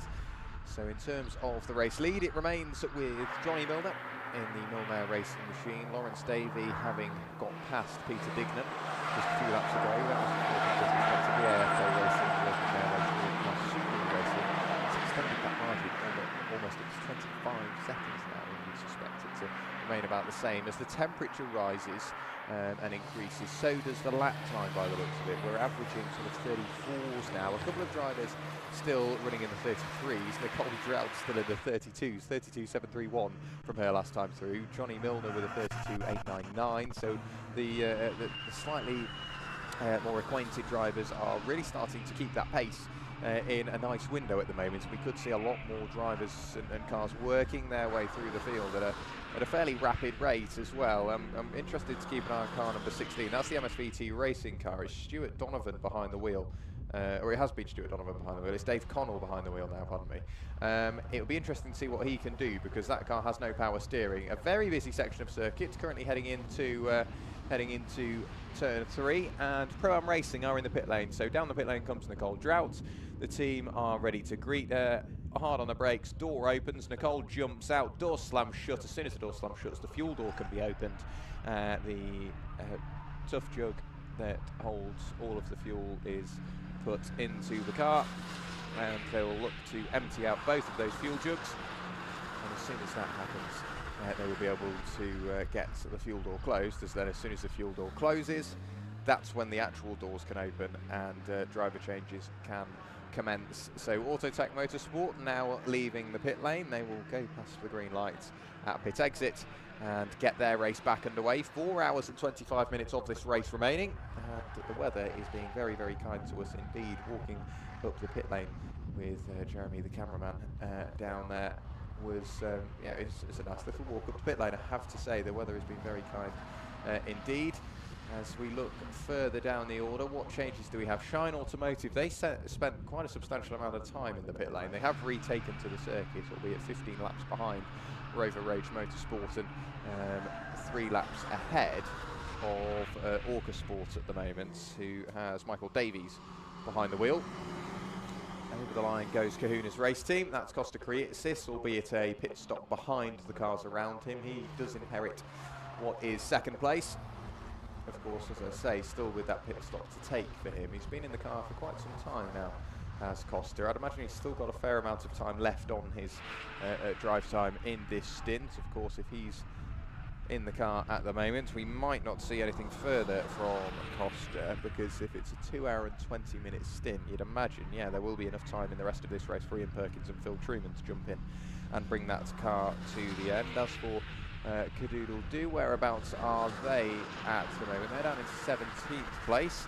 Clive Taylor behind the wheel. Rosfold has jumped out. It should be Lee Taylor getting in next, and potentially Rosfold bringing that car to the checkered flag. So now what we find, the team's looking at who they want to bring that car to the end. Joey DePrato is the driver that's taken over the Autotech Motorsport car. We know it will more than likely be Ollie Fernell that brings the Pro-Am racing car out of the for the final time.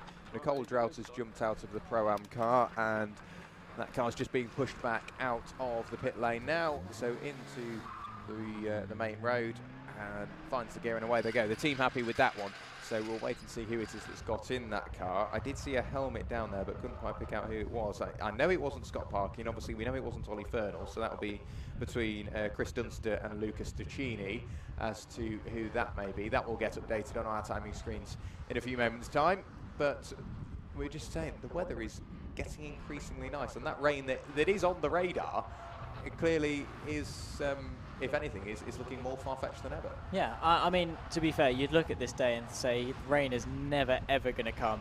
Let's just have a quick look as to what it's saying. I mean, At the moment, it is in sort of the north of England. It's moving down. We're doing our weatherman segment of the broadcast at the moment. So we have got that rain coming down. It is sort of in the north of England, coming down from Scotland, obviously the North Sea and stuff, bringing it with it. At the moment, it's probably going to be moving towards Manchester.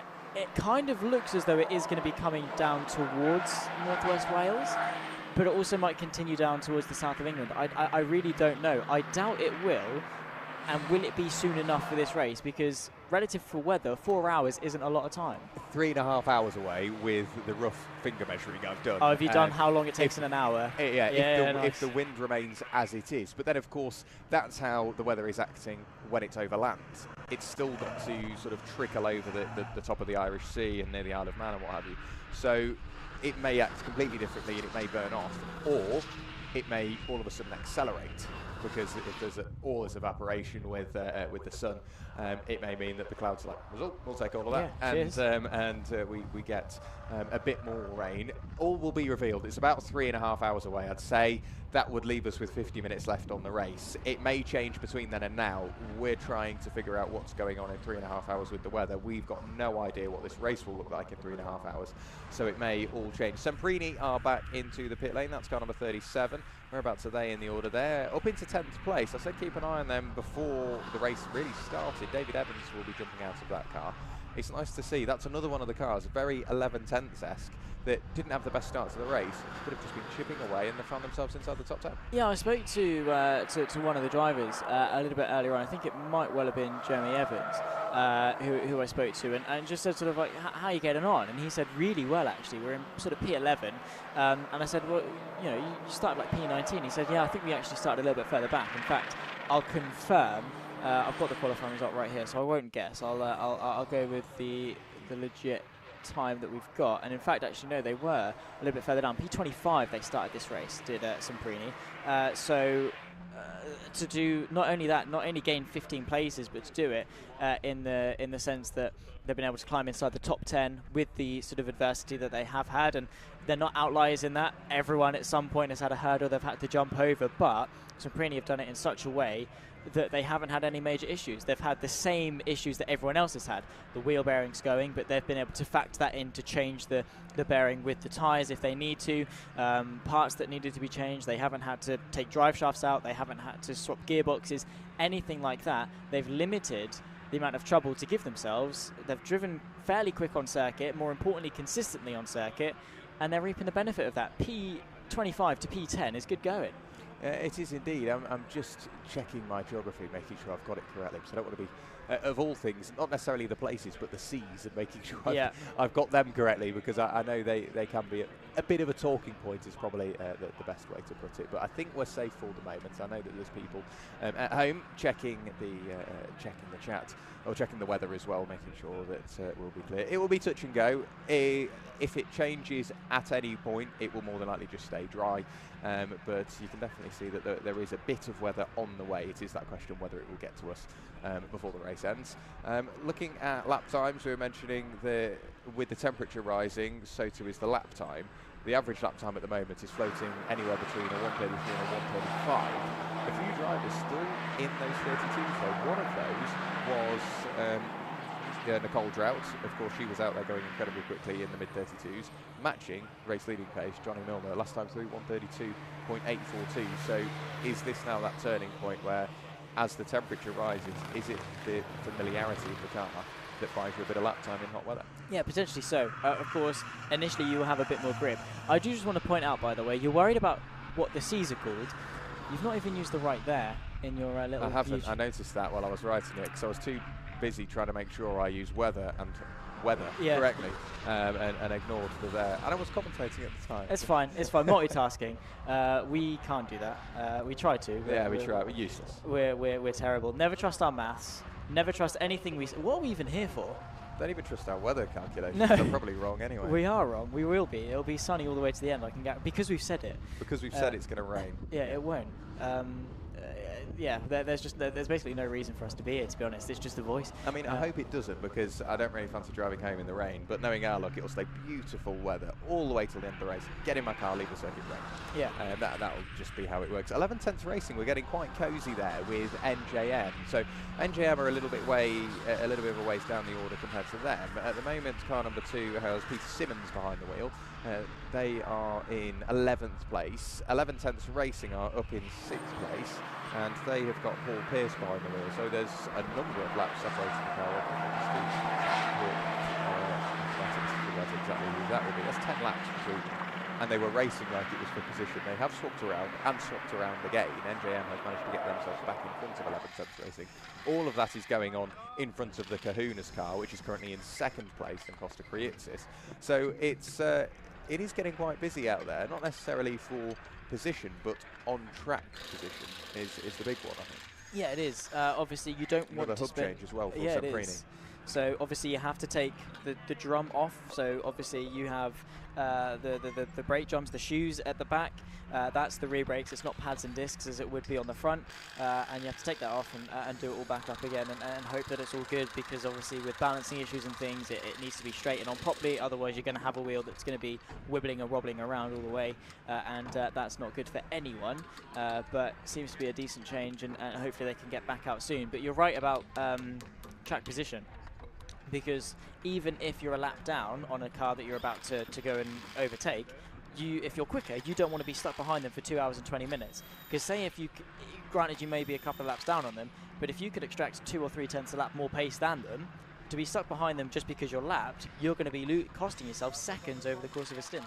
Yeah, exactly, and seconds over the course of one stint multiplied over a race can be very substantial. So you have to start as you mean to go on, so to speak, sort of set that tone nice and early within the team. Semprini dropped the car back down on the ground, and they should be able to get their race back underway in just a few moments' time, going around talking the wheel nuts, making sure that everything is to spec, and they remain with 4 wheels on their wagon. Granted, at points on the circuit they may only use 3. Callum Perfect is now behind the wheel, and Callum Perfect, he's raced with Semprini in the EnduroKA and in Semprini's Honda Civic Type R as well for a number of years now. I'm going to keep an eye on that car. They are still inside the top 10 for the moment. NJM racing a couple of laps behind, so they've got enough time to service pit stop and remain where they are. Granted, they're 5 laps away from the Pro-Am car, and the Pro-Am car is lapping very quickly indeed, but it's, again, get a quick driver in now, so going into the final stint, the car is in the best position it can be. Yeah, exactly. And then obviously give the driver that's going to be doing the final stint as easy a job as possible, because it's such a stressful stint. Yes. Right, I was speaking to Guy Smith, who, for those that don't know, was the 2003 Le Mans winner as part of the Bentley Speed 8 program. And I had an interview with him at Donington. I said, so you finished the race. What was that like for you? And he said, it is so stressful, because you have got every hour of that race, every mile covered of that race, every mile of your teammates and your mechanics and all of the team on your shoulders. You cannot mess it up in that final stint, because if you do, it's all wasted. And then you start stressing.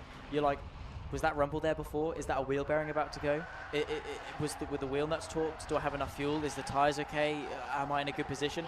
And it's so stressful to try and bring it home when you're that final driver. But the relief that you get, the reward at the end of it, is you see the checkered flag, you bring the car across the line, and it's such a surreal moment. That relief off your shoulders and the celebration for just finishing the race, let alone if it's in a good result, is sensational. So you want to give that final driver as easy as a ride as possible, because the last thing you want to do is a headache, or the last thing you want to have is a headache for 2 hours of a stint worrying about where you're going to finish. Yeah, and you play tricks on yourself at the end of an endurance race. If you're given the what I think is a bit of an honour to bring a car home. To start a car is a big task. To finish the car, I do think is an honour, because you are effectively stamping everybody's work home. But it's those little things, it's those little noises, the little feelings, and your sometimes smells. It could be a car up the road. Sometimes I get it whilst I'm driving generally on the road, and you think, is that my car?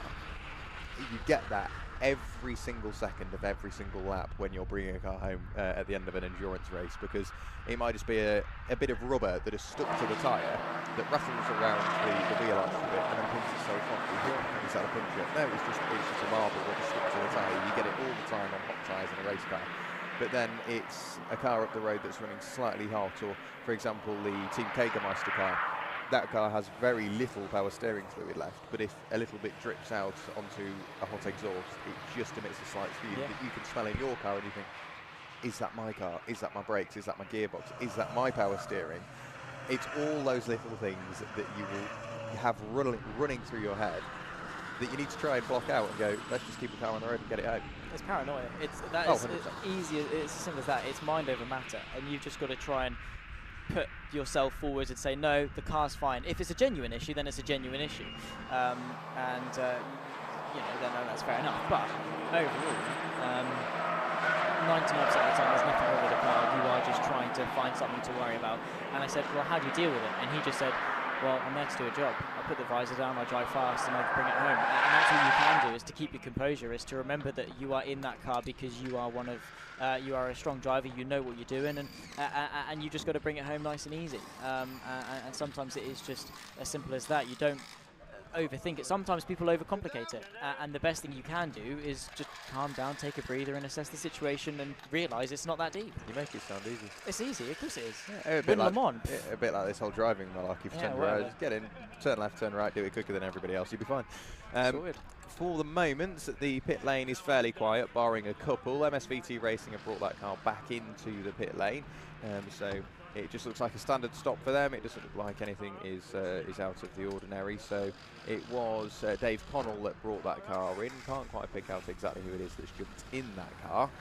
That will all become clear in a few moments' time. They are 5 laps behind Burton Power Racing. So that car, Stephen Gilbert, that brought the Burton Power car into retirement, is no longer behind the garage, but I'm guessing it was terminal their issue, and from what I heard, that car is done. So in 5 laps' time, MSVT Racing will pick up a free place. Yeah, they will. And that's what we were saying. It was literally this time 2 hours ago, saying they were 87 laps down. They're out on circuit, and you said it's not for nothing. They're not doing it just to put laps down. It's because there are positions to be had. Burton Power out of the race. MSVT are still in the race. Granted, they had a long spell in the pit lane, but now they're not going to finish last. I mean, they're going to finish last because they'll be the last of the finishers, but they're not going to be classified as last purely because they tackled the issues and have kept it going. So there's always going to be a reward for them to have. That it's not going to be a monumental pass on track. It's going to be, we've ticked over the next lap and we're now in 21st place. But yeah. And they've made the end, hopefully. That's the big thing. They've pulled together, done a full engine change on that car, fought their way through, picked up a place whilst doing it, and hopefully see the checker flag. Kahunas going back out onto the circuit, so Costa Krietsis has got out of that car. It will either be Ian Perkins or Phil Truman. As soon as that becomes clear, we will know who's going to finish the car. If it is Phil Truman behind the wheel, we know it will be Ian Perkins, or vice versa, finishing the car. So we'll wait and see once they come through and complete their next lap. So out on circuit they will go, and that must be quite an unnerving feeling as well. You've just got behind the wheel, you know that you're in the final almost 4 hours of this race. What you do now can directly affect the result on where you will finish, but also rejoining the circuit having very little to no idea who's around you and no idea how you will shape up in relation to pace-wise those cars around you as well. Yeah, exactly. And it goes back to what we were saying about the information the drivers got yesterday, wasn't it? When it comes to what the team can relay them in terms of who's where, what your pace is like. Sometimes the driver doesn't care. You know, sometimes the best thing is to just get in, helmet on, and drive and not overthink it. But some drivers I know like to set themselves goals and targets. They say if it's a 2-lap gap to the car in front, they want to bring it down to a lap, or bring it into a time difference as opposed to a lap difference, or whatever it is, and take those stepping stones because it gives them something to aim for and achieve. They're not just driving around necessarily aimlessly. But yeah, with 4 hours left to go, it's not a short amount of time. But relative to this race, it very much is a sprint to the finish, and all eyes now we're going to be on the checkered flag. Yeah, it's now waiting to see exactly what teams are going to do, because then what is another question that the teams will inevitably be asking is, if they do one pit stop now, they have to do one more pit stop before the end. Shine Automotive have picked up another penalty, from what I gather, due to a pit stop infringement for refuelling. So that may have been refuelling before doors were closed, or refuelling with the engine on, or the team opened the driver's door before the fuel door was correctly closed, whatever it may have been, but they've picked up another penalty. But the question you have to ask now is, if you know that you potentially have a pit stop to make and you go, right, there's now, instead of 2 hours 20 left, there's only an hour and 40. We can short fuel, yeah, but how much are you comfortable with short fuel? Do you want to risk it and go a little bit too short, or do you want to just overfuel but then have to carry around that extra weight? The thing is that how much are you going to lose by carrying extra weight? Yeah.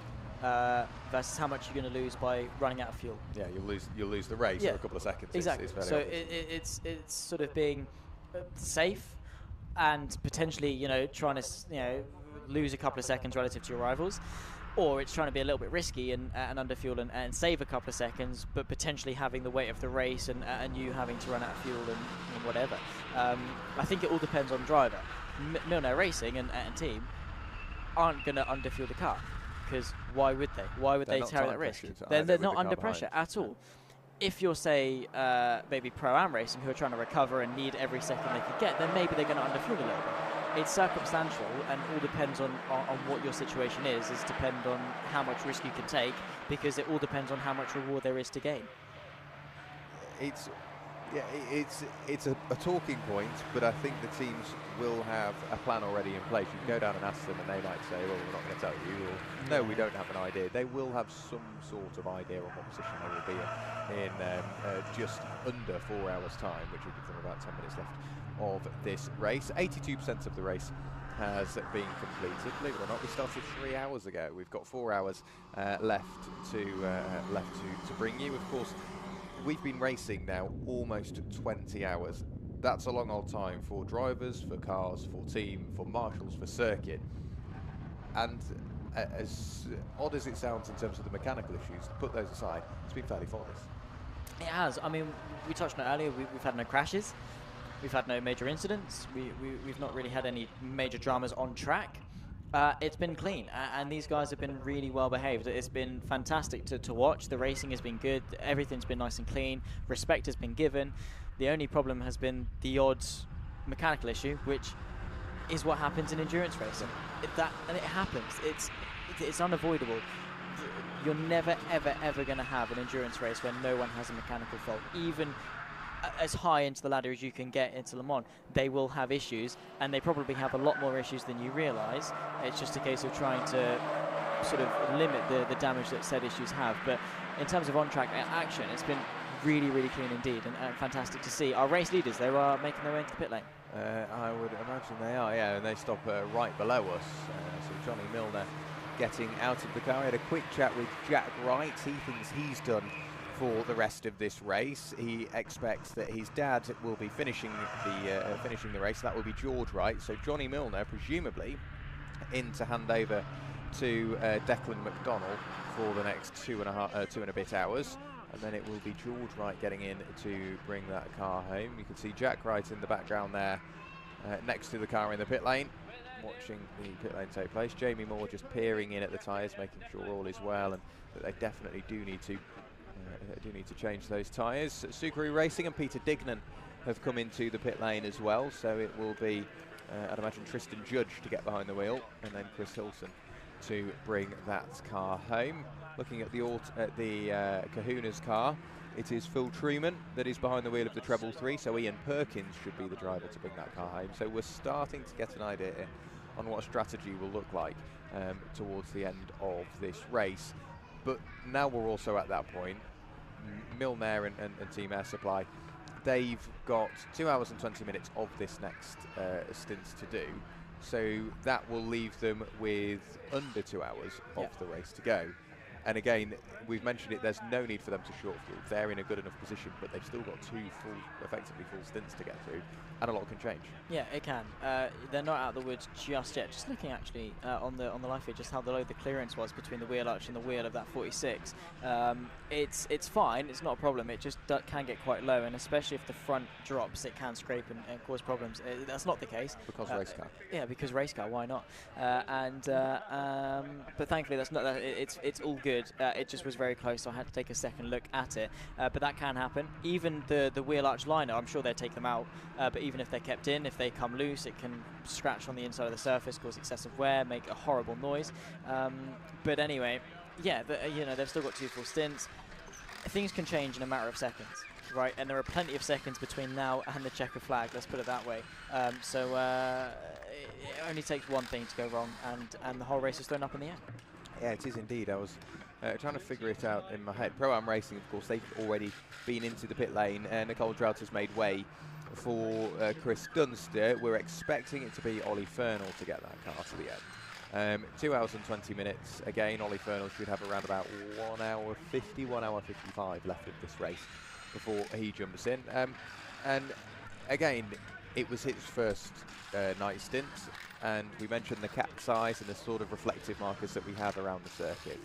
For some of those drivers going out there for the first time, they've done terrifically well to go out there whilst probably quite nervous. Positions have been constantly chopping and changing through the night, going out with little to no visibility and potentially not knowing whether you can follow the car, whether you can't follow the car, whether you can go for the move, where the track limits are. Again, it seems like it was a fairly faultless night for those that maybe are slightly less experienced. That's what has really impressed me. Those less experienced drivers, maybe drivers making their first ever racing start, they've done terrifically well. They have, and it's such a different ball game driving in the night, particularly at a circuit that doesn't necessarily have much lighting. Obviously, you say with the cat size and things, as now actually we've just been updated. The 6th lap has crossed since we last spoke about the MSVT car. Liam Cochrane at the moment is now ahead of the Burton Power Racing car, which of course hasn't been running for quite some time, but now MSVT are not last. But yeah, back to the night stints. There's not a lot of lighting, there's not a lot of visibility. You're nervous, you're tired, and you've got a lot of cars. It's not like you're just going out by yourself. You've got a lot of different things to deal with. You've got your own race, you've got the races of everyone else around you on the line, and one small mistake could very well be costly. Naturally, you are going to drop down in pace until you build back up that confidence, but the night is dreadful, and there's a reason why. It's sort of one of those things that at the start of the race we say, yeah, things are good, but let's wait until the night time, because it's a whole different ball game. It really is, and it's not just the visibility and the temperatures that play an effect on the car. It's they play an effect on you. Having done 24-hour races before, you find that during the day, I mean, I much prefer racing in almost dangerously hot conditions, having raced in incredibly hot temperatures. I quite like that, because that's where the car, or the kart in this case, feels quite odd, because the surface goes quite greasy, the tyres are dangerously close to overheating, you're dangerously close to overheating, and I like that, because I find a bit of comfort in the fact I'm not the only one struggling, but I try and capitalise on those that are doing it more. It's quite a dark art, really, but it's when you go into the night and all of a sudden it's cold whilst you're not even in the car, and then you get in the car and you're almost shivering because of the wind. Then it starts to rain, so you get bits of rain coming at you, and visibility falls even further apart. And obviously then when you've got track lighting, it helps at points, but if anything, at other points it can almost blind you a little bit, right, because you're dazzled by those lights. It becomes quite a scary prospect going into the night. And you think, well, I've driven on the road during the night. Yeah, fine. Wait until you're racing a car and trying to push yourself and the car as close to the limit as possible in the night with changeable conditions, changeable lighting. It's quite scary. So thankfully we've not had changeable conditions. Changeable lighting maybe a little bit across the pitch straight with the lighting rigs that we've got there, but you cannot underestimate what a 24-hour race does to you by the looks of it, because one of the Pro-Am mechanics passed out on the floor in the sunlight. You got to get what you can. I don't know how he's fallen asleep with his head on concrete. Good but effort. I think that is a good effort. You're right, because they are probably just that exhausted. He will just take what he can get. Concrete, pillow, same thing at this rate. And I'm sure he's probably not going to be feeling great when he wakes up, thanks to his sleeping situation.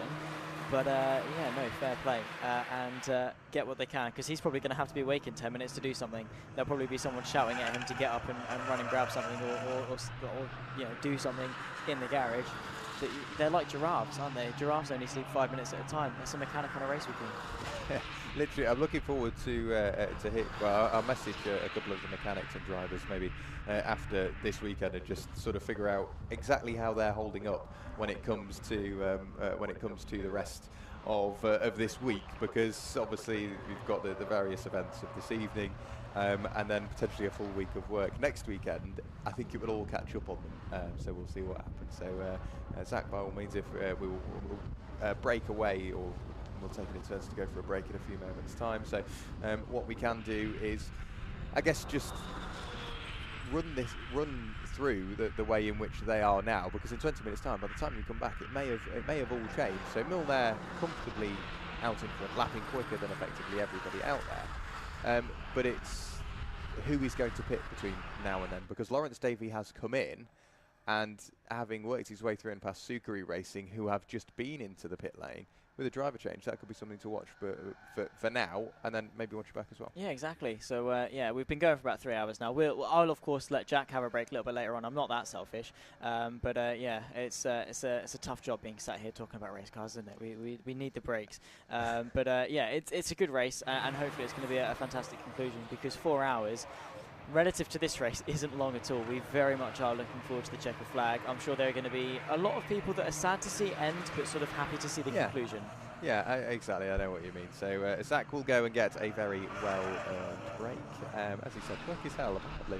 Honestly, it's been an absolute pleasure up until at this point, and will continue to be so over the next 3 hours and 57 minutes. So in terms of drivers in the pit lane at the moment, Lawrence Davey has brought the 22 AFK racing car into the pit lane. They are currently sat in 4th place and are a lap clear of Sukari Racing, who have just gone through and ticked another lap in the book. So we'll keep an eye on AFK Racing. I can see them towards the top of the pit lane. The fueling process is just completing. We also have the EnduroKA sport car alongside them, and about to be pushed out of the pit lane or out of their pit box is NJM Racing. So that car will get moving again in a few moments' time. That is the Neil Jackson Jamie Moore racing car, previously of Moore's Motors. Obviously they've gone over the rebrand over the past couple of seasons. So waved out is the number 2 machine, so that car will get back underway. As we have a look further down the order, of course, Burton Power, they're showing up as being in the pit lane, but unfortunately that car has a terminal issue and has gone into retirement. EnduroKA Sports, they have come into the pit lane. It was Michael Davis that has brought that car in, so it will be either Guy Wilkinson, Peter Child or Roger Hassan that will retake that car to the circuit. AFK Racing still there. EnduroKA Sport driver changes underway. AFK Racing driver change already complete. Where is Sukari Racing? Because that will give us an idea on how close they will be. We've previously seen the AFK car work its way through and past Sukari Racing. The AFK car is still in the air. Sukari Racing are coming around the final corner, so that will be a potential change of position now. Over the line goes Tristan Judge, and it says he's completed what, a 1 minute 35.2 lap time, so he's not exactly that far off the average pace of the field. So we'll wait and see exactly what happens between then and now, because the AFK car is still up in the air, getting tyres getting his tyres changed. So Milner and Declan McDonald at the top of the times. They're 9 laps ahead of Auto Top Motorsport in 2nd place, and Joey DePrato. Joey DePrato is 2 laps ahead of Phil Truman in Kahuna's racing team in 3rd place. 4th is Lawrence Davey in the pit lane, however.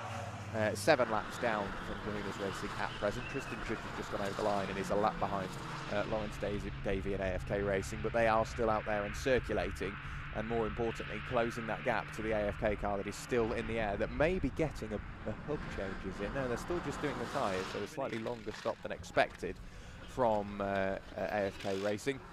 And then it is the number 11 machine. They've got Paul Pierce behind the wheel, 11 tenths Racing. They are 4 laps behind Sukari Racing in 6th place. Original Checkers Racing, car number 67. That is, who do we have behind the wheel?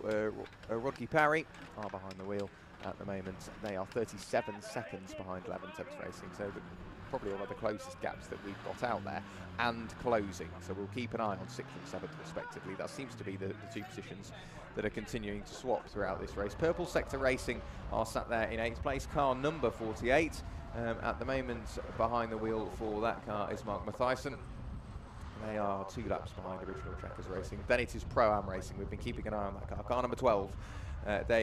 Who do they have behind the wheel as we look down through the order? That is Colin Dunster behind the wheel, so still with Ollie Fernald yet to take that car home. And rounding out the top 10, car number 37, it's Callum Perfect. He's 6 laps behind Pro-Am Racing, who are only a lap behind the Purple Sector so that will close. Lawrence Davey has lost out to Subaru Racing. Subaru Racing have just gone through Church and onto another lap. Whereabouts is AFK Racing? They're just a bit up the road, so they're almost a lap behind Subaru. So it was a slow lap there from AFK Racing. Nick Creed has just jumped behind the wheel. So we'll wait and see as to exactly what is going to happen there. I'm just looking down through the pit stop times, and they're a bit all over the place at the moment. So obviously some teams are coming in and maybe doing a driver change, just one tyre, maybe multiple, and of course 2 full tough jugs of fuel. Some may be doing preventative maintenance in terms of doing a wheel hub change, and some may be trying to fix any sort of damage that the car may have picked up. Subaru Racing flicking the car sideways through the corkscrew.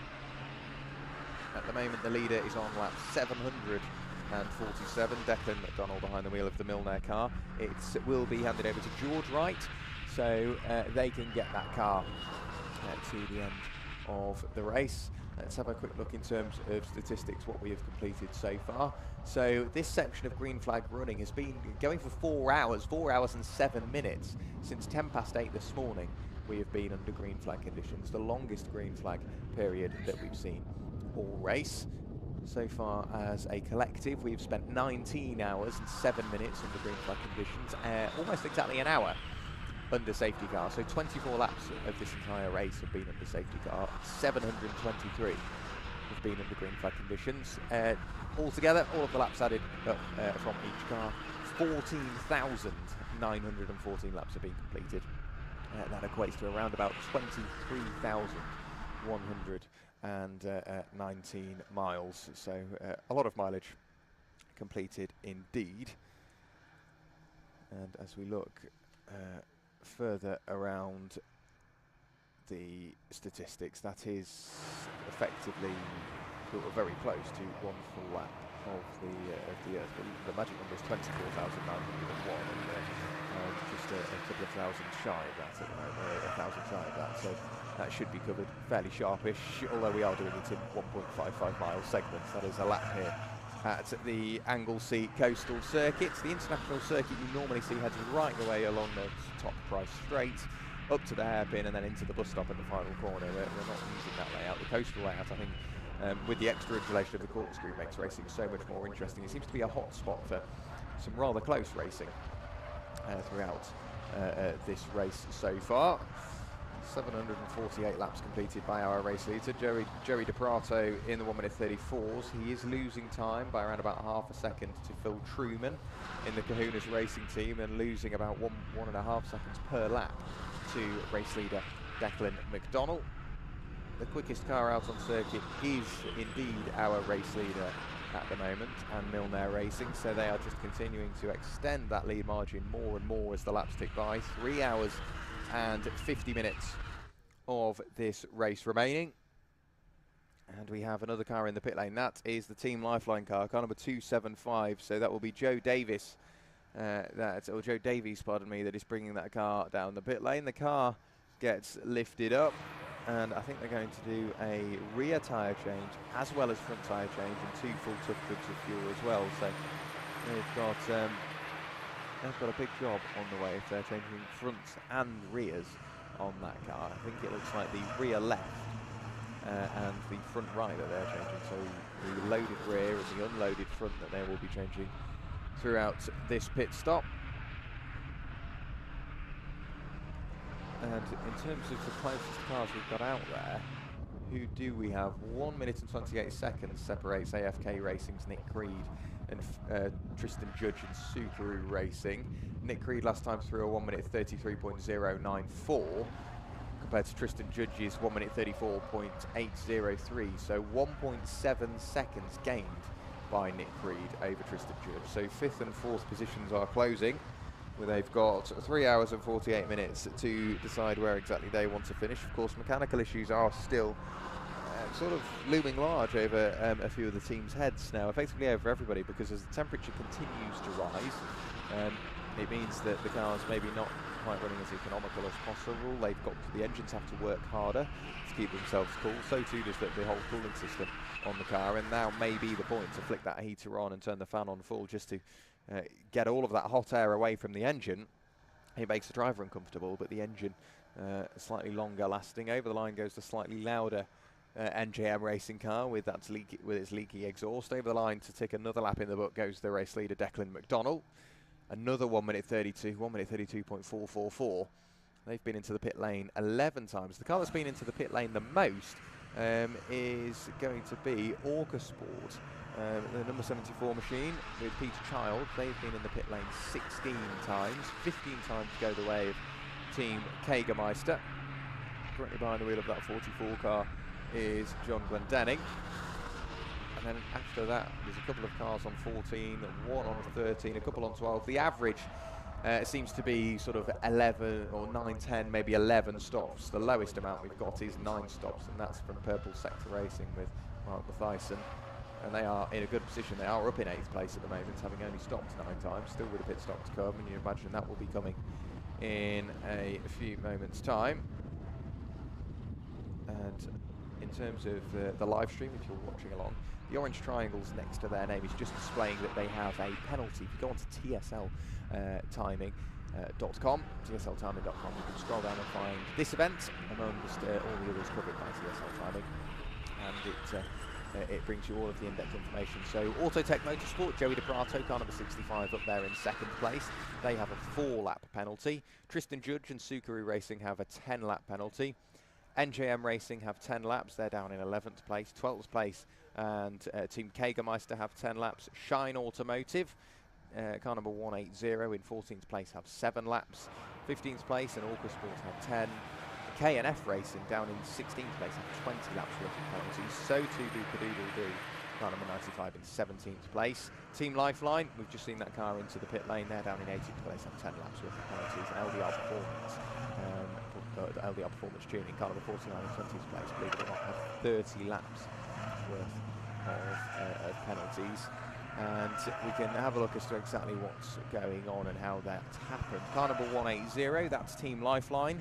Car number 180, pardon me, that's Shine Automotive. They picked up a 5-lap penalty for a yellow flag infringement.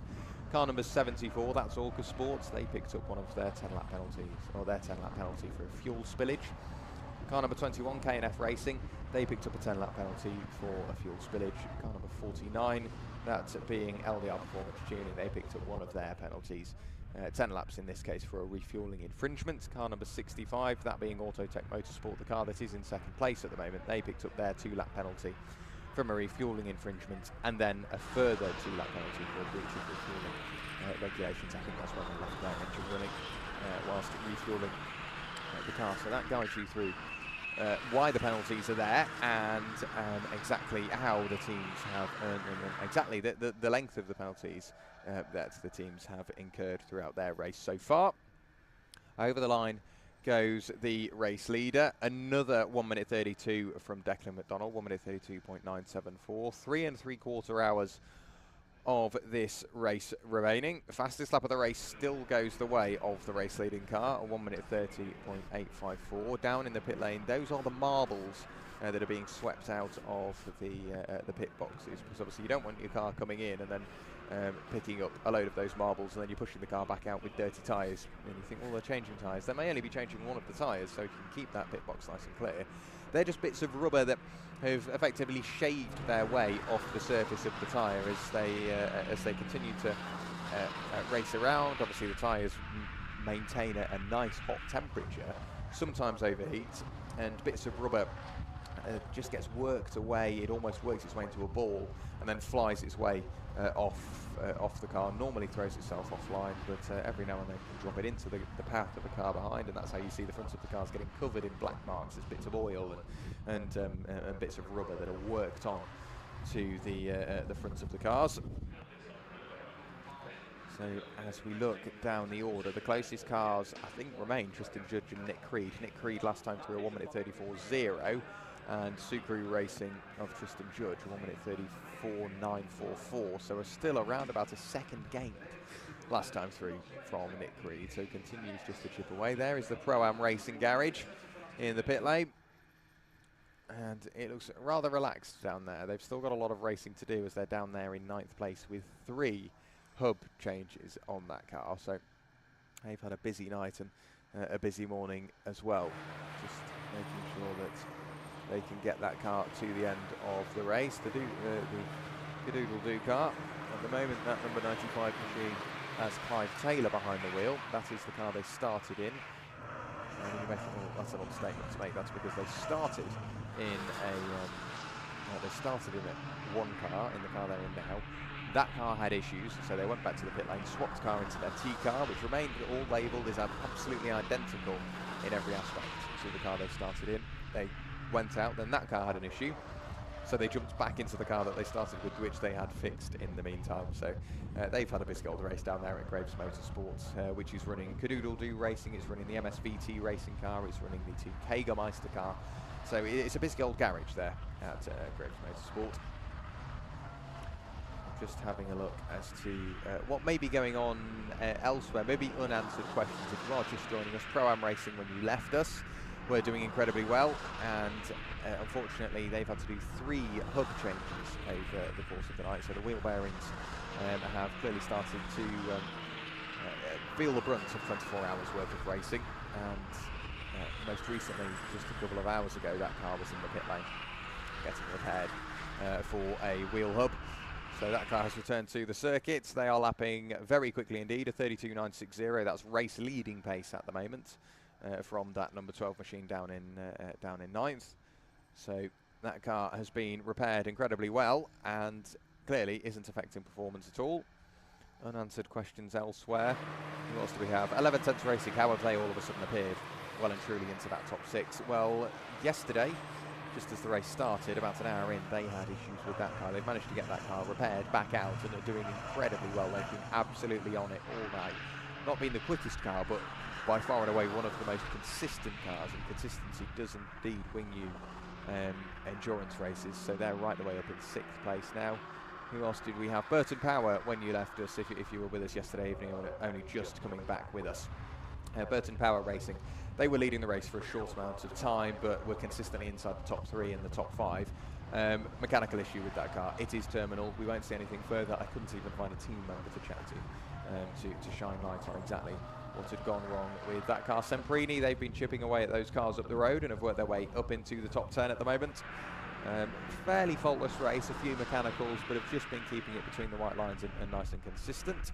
Wingat Racing, Leon Bidgeway, we were watching him chase down 5th place, then 4th place, and closing in on the top 3 yesterday. Unfortunately, that car, again, that's had rather substantial issues and is now 92 laps effectively off the leader, Declan McDonnell and Milner Racing. So Mark Marais behind the wheel at the moment is minimising the damage that that terminal issue has caused, or that mechanical issue has caused.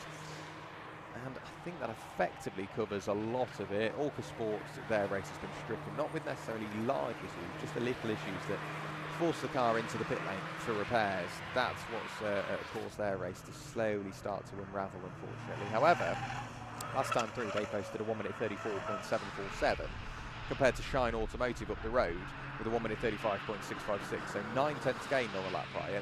They are only now 17 seconds away from the car up the road, so they will start to close down that gap. Original checkers aren't really that far away from 11 Tenths Racing, 38 seconds, but they are lapping slower, so they will start to fall away over the next couple of laps. Looking as well as to who out on circuit starting to increase the pace at this stage in the race. Phil Truman and Kahuna's race team consistently lapping in the 33s. So too is AFK Racing's Nick Creed, continuing to take a second, maybe even a second and a half out of Tristan Judge up the road. That's for 4th and 5th respectively. Further down the order, K&F Racing, Simon Top, lapping very well indeed. Last time through a 33 flat. So they are doing exactly what they need to do to put their car in a position to pick up some places towards the end of the race. And Mark Marais, Wingat Racing, last time through 1:33.236. As the temperature continues to rise, so too do the lap times. We're now averaging 33s and 34s. A few drivers in the 35s and 6s as the hot weather really starts to take effect on some of the drivers. And you can see on the fabulous TSL timing software when they set their fastest lap time. The most recent personal fastest lap set will have been from Pro-Am Racing on their 586th lap, so that was around about 150 laps ago. They posted that. That was a 1 minute 31.217. That will have been in golden hour, so the sun will have been rising, but the track temperature will have been nice and cool. So that wasn't too long ago for them. Whereas MSVT Racing, Liam Cochrane currently behind the wheel, their fastest lap of the race, a 1 minute 31.973, set on lap 3 of the race. They haven't gone quicker since that point, so it's nice to be able to see that some of the drivers and some of the teams, maybe their cars have fared slightly better through the night, and it's allowed them to keep chipping away at their overall fastest lap time. Aside from Joey DePrato and Autotech Motorsport, they set their fastest lap, 1 minute 31.129, on the 12th lap of the race. That has stayed there, but they are still up there in second place. And Leon Bidgeway, he set that fastest lap, or that car's fastest lap of the race. Wingat Racing, the 1 minute 31.124 on lap 102. We were there when that happened. That was the fastest lap of the race at that time. The only car on the grid at the moment to break substantially into the 1 minute 30s is Milner Racing. They've done the 1 minute 30.854, just tiptoeing their way into the 1 minute 30s is 11 Tenths Racing. They posted the 1 minute 30.963 on lap 190 of the race.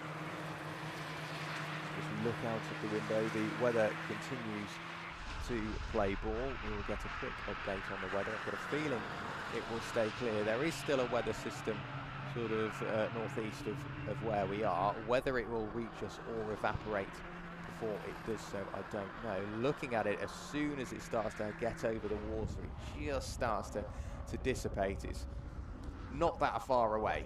I don't think it will get to us. It's not going as quickly as I think the weather system predicts. So I'm guessing we will be dry until the end. Tried another source as well, and we seem to be doing all right. Ollie Fernell in the chat just letting us know that tyres are not liking this heat, and we've seen that a couple of times. Demonstrated it to you on stream as well, showing you through a slightly warm tyre and an incredibly warm tyre as well. It has really started to affect lap time, affect car performance, and it might unnerve drivers as well. In terms of changes, there's been very little since you left us a few moments ago, Zach. There's been very little in terms of what has changed. A few cars dived into the pit lane. Sucre Racing and AFK Racing have swapped around. However, Nick Creed in AFK Racing is on an absolute mission and is closing down Tristan Judge by a second and a half a lap. So that battle to 4th and 5th, whilst they are still a substantial amount apart, that gap's coming down to very, very quickly indeed. And with best part of 3.5 hours to go, 4th and 5th far from settled. Definitely, and that's what we want, isn't it? We've got 3.5 hours left to go. Already halfway through our stint, actually. It's good going. It's going really quickly, even though there's not much really going out on track in terms of on-track battling and things. It's still really good to see that gaps are closing, that drivers are close, that positions still can be made this late on into a 24-hour race. I mean, you've got championships that after an hour have got 30-second gaps that never close. You've got, and then you come into a 24-hour race, which after 20 hours of racing, or 20.5 hours of racing even, you've still got potential for things to change. Also at the front, the gap's sort of fluctuating a little bit, hovering around 10 laps, which I know might seem like a lot, but like we've touched on, wouldn't take much to come down. So there's still plenty of opportunity. It's just that short fuse that needs a spark. Yeah, it is that one little thing that maybe one team needs and the other absolutely doesn't, that really throws the order back up in the air as well. So with best part of 3.5 hours remaining, I'm going to go for a quick sort of natural break and enjoy the weather as much as I can for 10 or 15 minutes, and then be back with you. But in the meantime, you'll be left in the capable hands of Zach.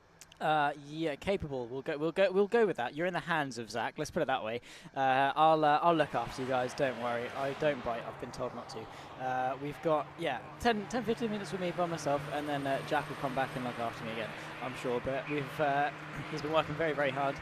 He's a commentator, he's a weatherman, he's an extraordinaire, he's an interviewer when it comes to running up and down the pit lane. It's been a very physical weekend for one Mr. Jack Rowell, and he's going to be dipping into his snacks. He's got a variety of crisps, some mini gems and some nice noodles as well, and a breakfast bar as well. Not bad going at all. Nice and nutritious. I ran to the cafe and got a lovely burger, had a pardon me, a nice packet of crisps as well, and some good old Pepsi Max. Other drinks are available, of course, but Pepsi Max is my go-to typically, as well as a copious amount of caffeine. Let's put it that way as well, because it's been a long weekend for us media side, and I'm sure track side as well. It's been quite tremendous in terms of the physicality, even just not even driving the car, but just sort of being doing anything really on a race weekend. It's quite long hours. The demand is quite high. You're constantly having to find something to do. There is always something to do, and it does take a lot. So, yeah. Hope everyone is okay. If you are just tuning in, welcome to MSVT Racing. Make sure to like, subscribe, turn the bell on if you fancy it. There's always basically a race weekend going on pretty much every weekend. One of the many a circuit across the UK that we run the MSVR Club Championships on. Of course, you're watching the EnduroKA 24 Hours of Anglesey, the second rendition of it, of course. Back in 2022, we held the inaugural one, and what a second performance EnduroKA are putting on. We've seen some fantastic racing up and down the order, and a lot of drama and intrigue as well. You know, you'll probably get sick of me and Jack saying about it, but the true team dynamic, the paddock feel is there, and it's such a tough aspect to really wrap your head around. It's difficult enough for drivers to get in and out of the car and do stints, like Ollie Fernell saying in the YouTube chat, with the heat and carrying after the tyres, being careful not to overdrive the car. So many different things as a driver go into it that make it difficult, and then you come out the car, and instead of using the 4 hours that you've got to go to sleep, you use the first half an hour relaying data, you use the next 10 or 15 minutes eating food, you use the next 20 minutes having a shower or just chilling out, then you go to sleep, and then you don't wake up 5 minutes before your stint starts. You wake up half an hour before the stint starts, or even before that. And you talk to the team, any late advice, you help out if it needs to, you wake yourself up ready to go, get yourself ready, get all the kit ready, make sure you're prepared, and then you jump in the car. So of a 4 hour gap between stints, you're probably only looking at maybe an hour and a half worth of actual sleep time before you're jumping back into the car. And for some, that's very difficult. So while as much as we love it and it's really enjoyable to do, it does take a lot out of you. It is so difficult. I mean, spoke to Ollie Fernell yesterday after his stint. He was over the moon, don't get me wrong. He absolutely loved what he was doing, but it's so physical. He sort of said, I mean, going from sim racing into the real world, which thankfully is becoming more mainstream. Jimmy Broadbent is racing at Snetterton in Ginetta GT and doing a really good job. Got a podium yesterday, as there you can see the real family aspect of the paddock sometimes. Babies at racetracks, and I wonder what ambition that little baby is going to grow up into following. But there they are. Not entirely sure what garage that is, but they're all giving us a wave on the broadcast. Hello to you guys, and starting them young. I think I don't think that's going to be changing any wheel nuts or driving quite yet, but won't be long. Until we see them. But yeah, back to sim racing. We've seen the likes of Chembolic Bassi, James Baldwin, obviously racing in British GT, not being far off the championship as well. And all these stories of drivers going from sim racing into the real world. Deegan Fairclough going into British F4, now one of the favourites for the championship. And he is just absolutely smashing it. And again, came from sim racing, did a little bit of real world racing, but again, that transition. And in the sim, you know, especially now, since COVID and everything, there's just been such a huge innovation in terms of wheel-based technology, pedals, load cells, hydraulics, direct drive wheels, all of those things to make it really immersive. And it is. Sim racing right now is as close as it's ever been to the real thing, but there are still nuances. You know, you're at the limitation of the software, you know, how good the sim is. You know, I mean, again, iRacing, Assetto Corsa, R-Factor 2, they all have really good levels of immersion, but the tire model might be different, or the physics engine might be a little bit different. It's never going to be 100%, but the important thing you learn from sim racing is you know where the track goes, you know roughly how the car behaves, you are turning a steering wheel and pushing pedals, so you are fundamentally transferring the same skills into the real thing, But when you get into the real thing, it's then the physicality, the G-forces, the things you don't feel in the sim that you then get in the real world, and that adds a whole other element to the driving. But with that, it's not necessarily a negative, because with those G-forces, with that extra feel, you then learn more about the car, the behavior. And it's actually interesting that sim racers going into real life driving fare better than real life drivers going into sim racing, because going from sim to real you gain, going from real to sim you lose a lot of that immersion. So it's actually really interesting to see the transition from one side to the other, and then vice versa as well. So it's amazing that obviously Ollie Fernell is doing that as part of Pro-Am, and this is his third ever race. He's already had a podium at Donington, and he's absolutely smashing his stints. He was leading the race, was comfortably one of the quickest cars, if not the quickest car on circuit. And at the moment, Pro-Am, of course, are trying to continue that comeback. They've had to do 3 hub changes. They've had a couple of other issues as well. That is why basically hates the hubs, and it has put a dampen on his race. And the team's race as a whole. Of course, there are a number of other drivers taking part in that Pro-Am car. I think it's a 5-car entry. Indeed it is.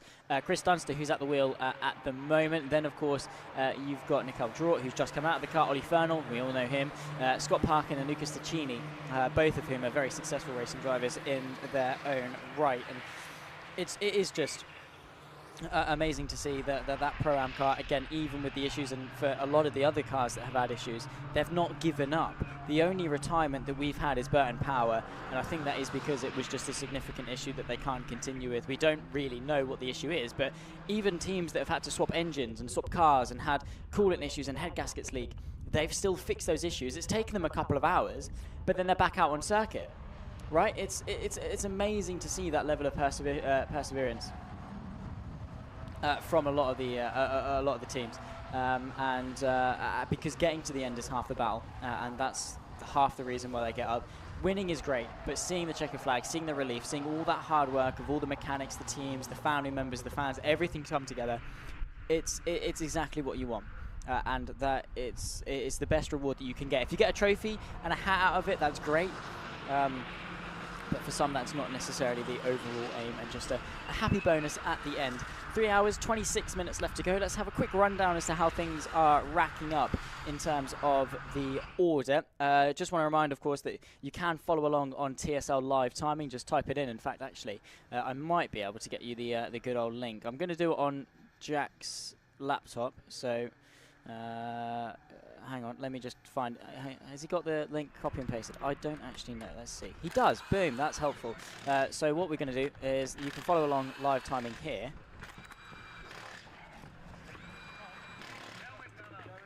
Of course, follow along on all the action. Just click that link and follow along. You can see a whole host of information. Have a play around, because TSL definitely do offer a lot of information. But just a quick rundown of really what it is. Milner at the moment are leading, as they have done for quite some time, since we jumped in the commentary books at the very least. They still hold the fastest lap of the race as well. They set that a couple hundred laps ago, which is weird to say. And then you've got the Autotech Motorsport machine, again one of the favourites to win, and only 9 laps down off the lead, so still potential opportunity for things to change there. Kahuna's racing team, the 333, have had a really stagnant race in third, are only 2 laps off the Autotech car, so maybe there is more to have to the 333, but what a perfect sort of relevance it would be to finish third in the 333, all the 3s for Kahuna's. Sakara Racing in 4th place, they're running really nicely, albeit with maybe a potential lap penalty going their way. Same to AFK in the top 5, they haven't got a penalty. Nick Creed at the moment at the wheel, that's the top 5. 11 tenths. Now, this is a story, 11 tenths, right? They have been giving it absolutely everything. From the start of the race, they had issues, they've bounced back, they started at on the back foot, and they're now in 6th place, right? The levels of perseverance that they've had to do is staggering. Behind that, you've got Purple Sector Racing ahead of Original Checkers. That has been swapping around for a little while. They've been fairly close on track, and positions have been changing. So it's Purple Sector from Original Checkers. Pro-Am Racing, of course, Callum Dunster at the moment behind the wheel. That's the number 12 car, and of course at the moment P9. Simprini Racing, Callum Perfect, doing a perfect job inside the top 10 for Saprini, minimising their issues and maximising their consistency. Then it comes NJM, Team Jägermeister 11th and 12th, Rover Rage Motorsport, Hancock at the wheel ahead of Shine Automotive, who in 14th place, inside the top 15, still running, but not where they want to be at all. They've suffered a number of issues. That's that 180 you could see there just going into turn 2. They wanted more out of this race, and I'm sure will probably be slightly disappointed that the result won't showcase the pace they had.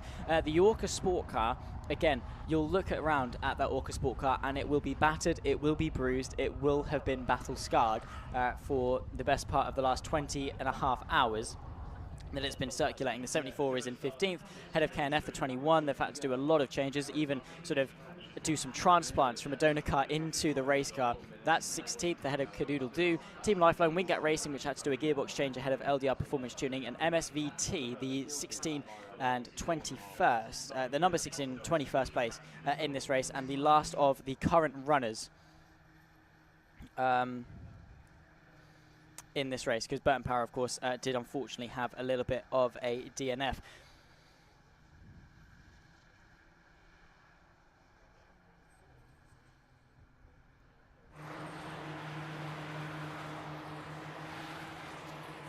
And just having a little read for the YouTube chat, which, by the way, you guys have been absolutely fantastic. I mean, we talk about viewer interaction and things, and you guys have been raising it to new levels. I mean, it's fantastic to see. Sometimes in real-life broadcasts, you'll see very little chat engagement, but it's nice to see that we've got people that genuinely are passionate about what they're watching, that they're very much involved, and it's really nice to see the back and forth that some of you have been having in terms of your discussion. We keep an eye on it, and sort of the debate between the prestige of winning in sim racing as opposed to winning in the real life, and how sometimes real life does work, does feel maybe a little bit more, maybe it's got a little bit more prestige to it, a little bit more worth, a little bit more weight to it in terms of sentiment, and I suppose that can be argued, but of course sim racing as well still has a lot of weight in terms of the sentiment. You know, I think back to Jimmy Broadbent and his Indy 500 win in the world of iRacing and how much that meant to him. Same too with his Le Mans win. And granted, yes, no, it's not the real thing and doesn't have the same level of prestige, but relative to each of the people doing it, I mean, it's your own goals and your own ambitions and what you've been able to achieve. And if you come off of a race with a smile on your face and sentiment knowing that you've done a good job, I don't think it matters really if it's real life or sim. I think it just depends that you enjoy what you do and you've smashed the result, you're happy with the race, and you have put the long hours in, you put the practice in, whether that's sim or real, to make it happen. It's fantastic. Real life motorsport, of course, for a lot of people is the ambition. So many people from sim racing want to have that dream of being a real life racing driver. There is nothing quite like it in terms of the adrenaline rush. There's nothing that quite replaces that adrenaline rush. And sometimes you see actually sort of I don't want to say withdrawal, because I think that's quite a bad way of saying it, but maybe for lack of better terms, that adrenaline withdrawal from some once they finish racing. They're sort of constantly trying to find something to sort of subside that craving that they feel for it, because you get out of a race car and you are just short of breath. No matter if you've done 1 lap or 50 laps, you've found yourself with such a smile, a bit of terror. You know, don't get me wrong, you definitely do feel a bit of fear when you're racing a car around very quickly, but getting out of a racing car, whether that's a passenger or a driving or anything, it is like a feeling like no other, and one that a lot of people have been fortunate enough to feel, and unfortunately a lot of people won't ever feel, but wish to, and that's the dream. And that's why sim racing is so important, I think, because it's such a low cost entry onto that ladder, and it's a somewhat of a replacement. You still feel the same sort of pressure and shortness of breath and that sort of that lump in your throat when you're under pressure in the sim racing. So particularly racing for, say, a high prestige win, you know, in iRacing special events or competitions, you still feel that same pressure, and it still takes a lot out of you mentally to do that in sim racing.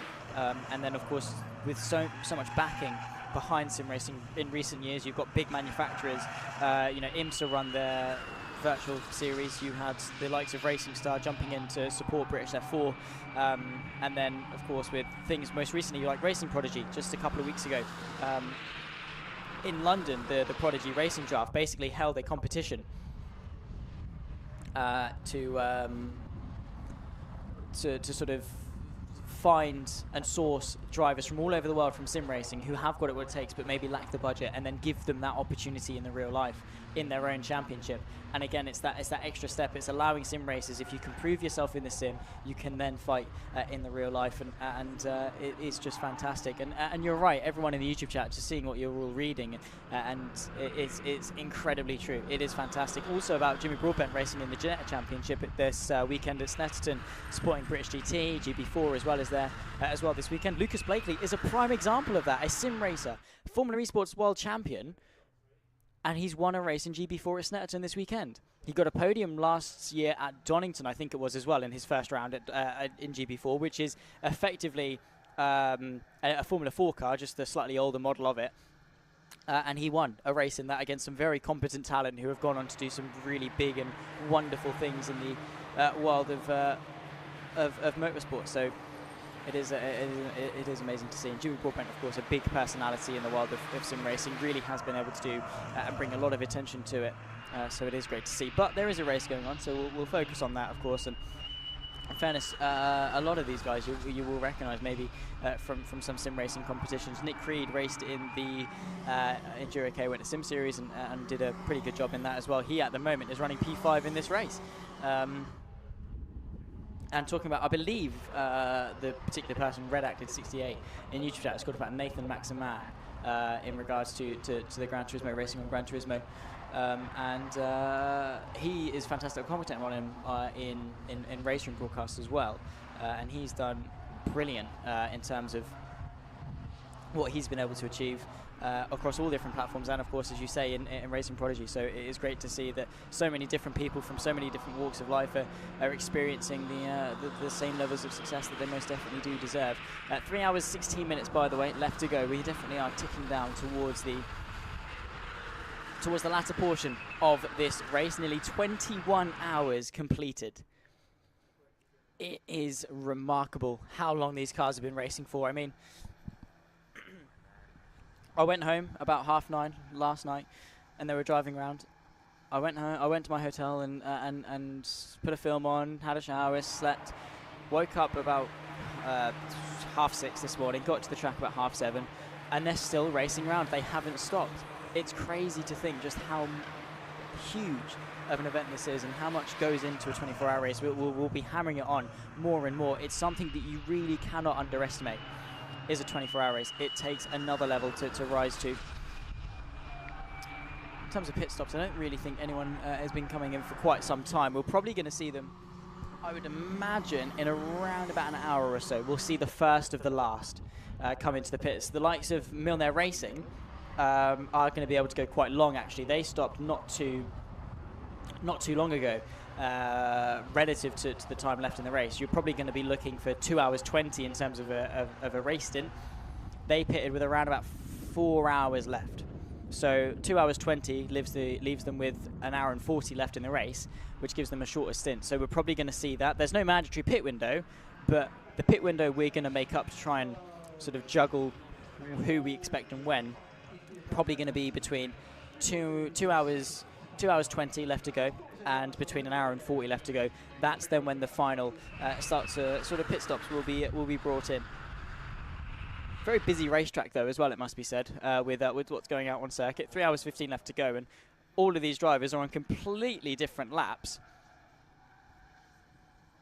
and yet they're still giving each other a good little race and staying together on track. It's all congregated at one point out on track. 21 cars still running, of course, and 771 laps completed by Milner.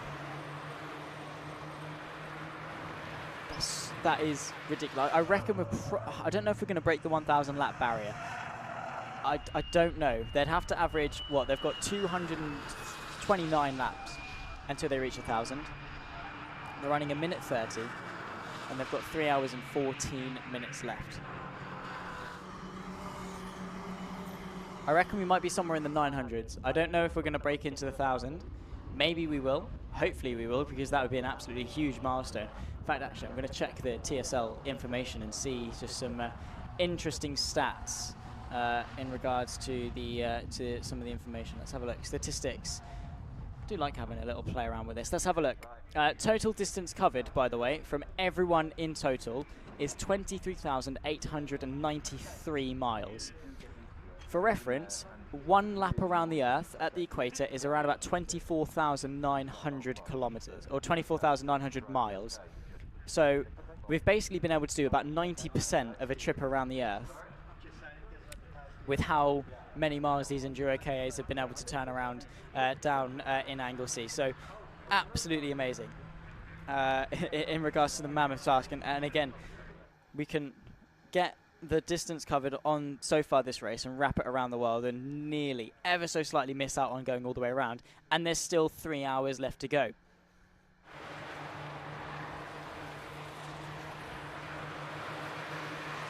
In regards to track length, by the way, just in case you want to do some mathematics in regards to distance covered or time left or whatever, it's around about 1.5 miles long, so that's going to be, give or take, maybe about 3.5 kilometers, I'd say, probably not far off.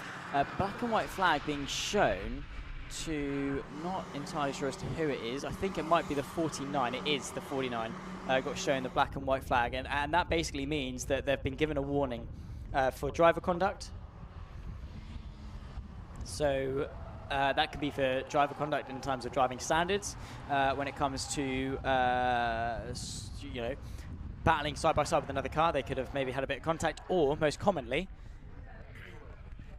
it's going to be regarding track limits. So probably getting a warning before then. If you do it again, you're going to get a penalty. And track limits penalties, the stewards have not been kind. We've seen track limits penalties exceeding 4, 5, even I think the maximum we've seen is 10 laps of a penalty for track limits. And that puts you, effectively can ruin your race if you're not careful. I mean, if Milner were to get a 10-lap penalty, they'd lose the race to Autotech. That is how close it is at the front in terms of how costly a penalty would be. And you do have to be very mindful of keeping it on the track. I mean, rules are rules at the end of the day. They would have been warned about it in the driver's briefing and said, we're monitoring the track limits at turn 15 and at turn 3 at Church on the exit. They're realistically the only two places that you can exceed the track limits and gain time from it. Everywhere else, if you go off if you run wide on the exit of the circuit, you're not actually going to gain anything. You're more likely to lose anything and spear off into the barrier than you are actually to gain 1/10 of a second. But racing drivers think they can get away with it, and some of them do exceed the track limits. But out of turn 15, in the final corner, I'm just looking, and no one has even touched the outside curb as to how cautious they're being with track limits. And the 44 Jägermeister car, as you can see there, that has been in the wars all race long. No power steering fluid left in the car, so it's a very heavy steering wheel. So that's a difficulty in of itself we were touching on a little bit earlier on. And it's had a number of other issues as well in terms of consistency and obviously overall pit stop time. That they have had a number of problems, but the driver lineup in that Team Jägermeister machine is stacked of talent. We've got 2 successful Clio drivers, of course, Nicky Taylor and Jack Byrne. So, of course, both of them fantastic. Gledening and, of course, the Lewis Gee, who's also going to be getting into the car. So it's a 4-car entry to Team Jägermeister. We've seen fantastic stuff from all 4 of them. But what we should see as well is going to be some fantastic stuff from Jack Royal as well. He's down in the pit lane, so let's have a word with him. Yeah, so we're down outside the Team Jägermeister garage here with John Glendenning. John, you've just got out. Yeah. The weather's getting warmer, the temperature's getting warmer. The lap time as such is starting to fall away, I think, a little bit because of that with everybody. In terms of how you feel that temperature in the car, is the car a bit more slidey, less responsive? Talk us through it. It's definitely slider at the end, but I've just done an hour and 3/4 without power steering. So yeah, so that's a bit hard to catch a slide without power steering. So I'm absolutely knackered. So we've still got a little while left, but obviously managing that slight mechanical issue, it's already hard work. Even harder work without that power steering? Oh my God, yeah.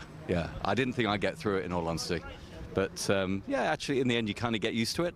It's like going to the gym for an hour and 3/4, which I never do. So I've learnt something. And looking forward to the end of the race. Obviously, I'm assuming that's you done for now. So 2 more stints. My mate Lewis is out right now.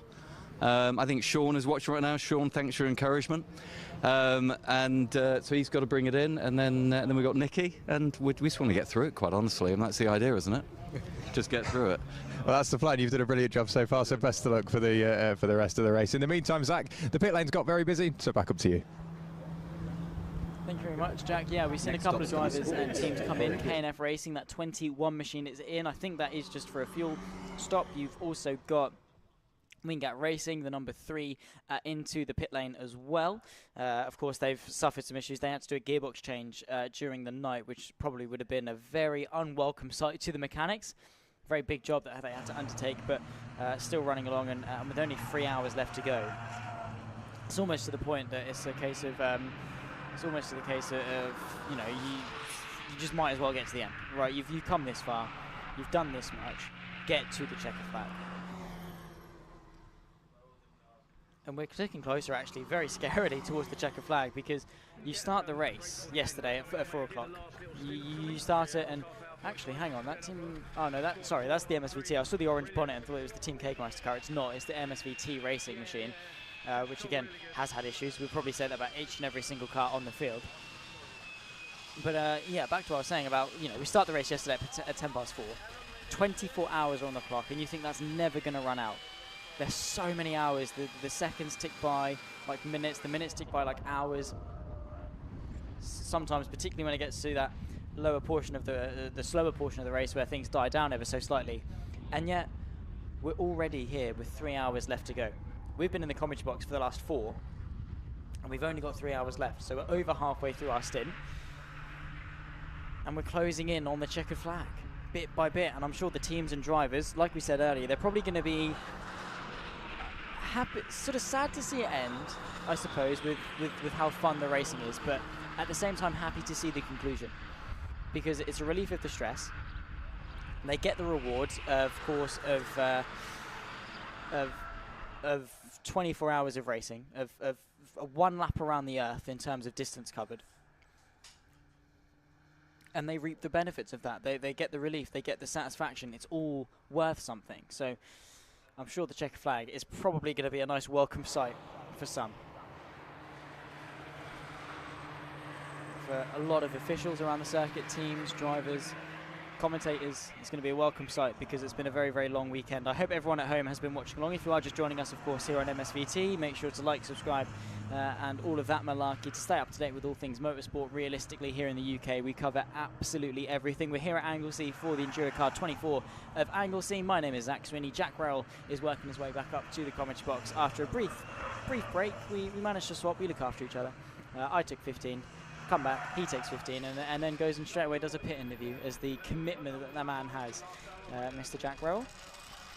And we've been talking you through pretty much the entirety of the broadcasted race. We talked you through all of the races yesterday alongside Paul Yerd for some of the Porsche Club Championships. That was an absolutely sensational day. Yesterday was Saturday. We had the Miata Trophy, Porsche Club, Clio Cup, Boxster Cup, and all of those to then get through the day and then start the EnduroKA 24-hour. It was a busy Saturday, but one that if you haven't already, go back and watch after this race, of course, because the racing was impeccable. And then we spoke through the first 5 hours of the race yesterday before we got to 9 o'clock and packed it up, went to bed, and come back this morning to talk you through the final 7. Team Wingate out of the pit box. They've been pushed wide and away they'll go. Of course, we saw that a couple of seconds ago. Still seeing the 21 K&F racing car in the pit lane. They're changing the rear wheels. So up on the jacks and wheels off, wheel on. There might be a scrub set going back on, but of course better than the set that was currently on the car. So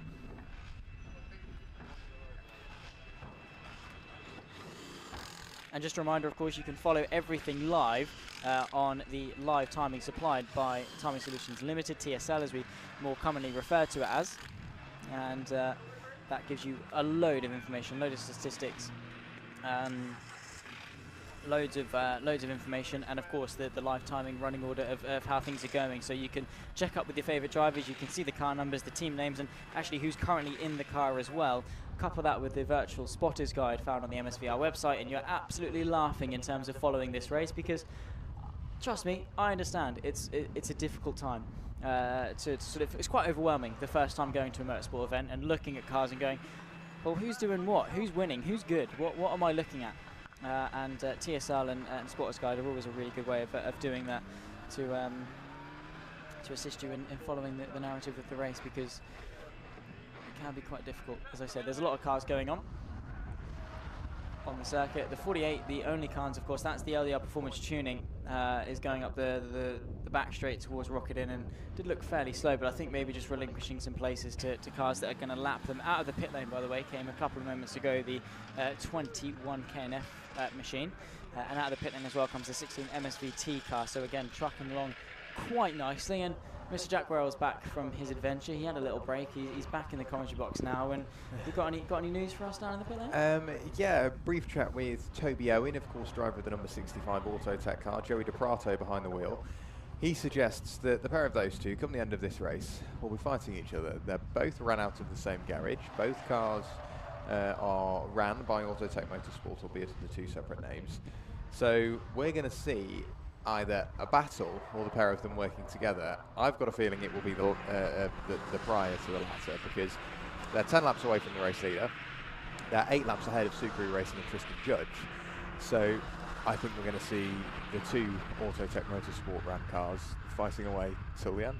Let's hope so. I'm going to take his word for it. I trust Toby.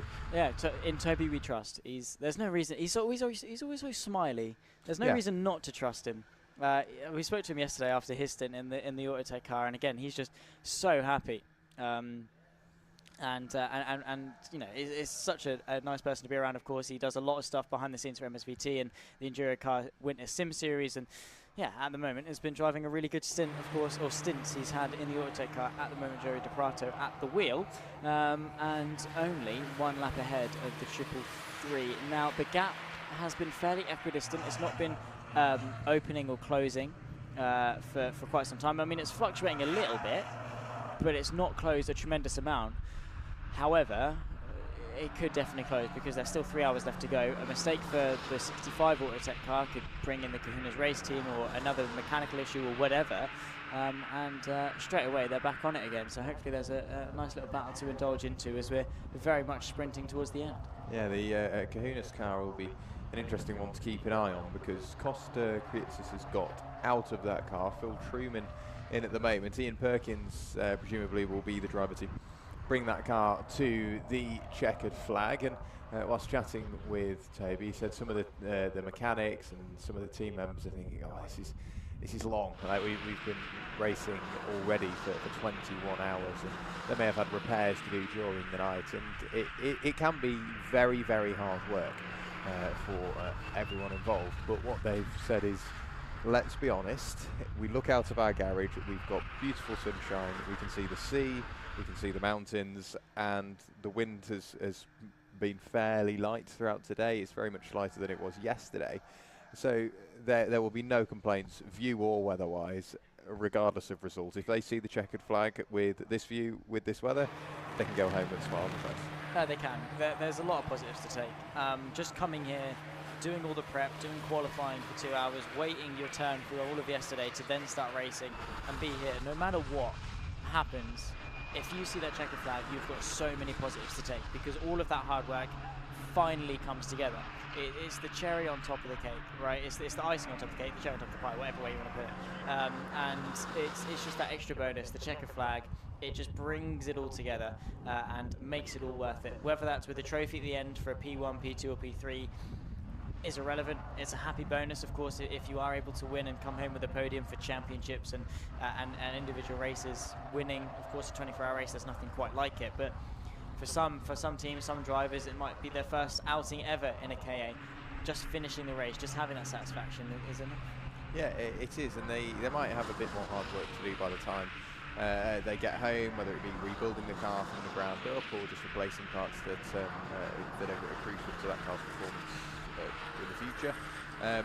I think no matter where you finish, even if you do finish, even Burton Power, for the hard work that they put in for the 451 laps they were out there, they deserve a couple of days off, some good rest, and some celebration, because it's not the fact that they won't see the checker flag, it's they completed 451 laps and have posted a very quick lap time whilst doing it, and led the race for a little while as well. And we've had a bit of a moment as well. 11/10.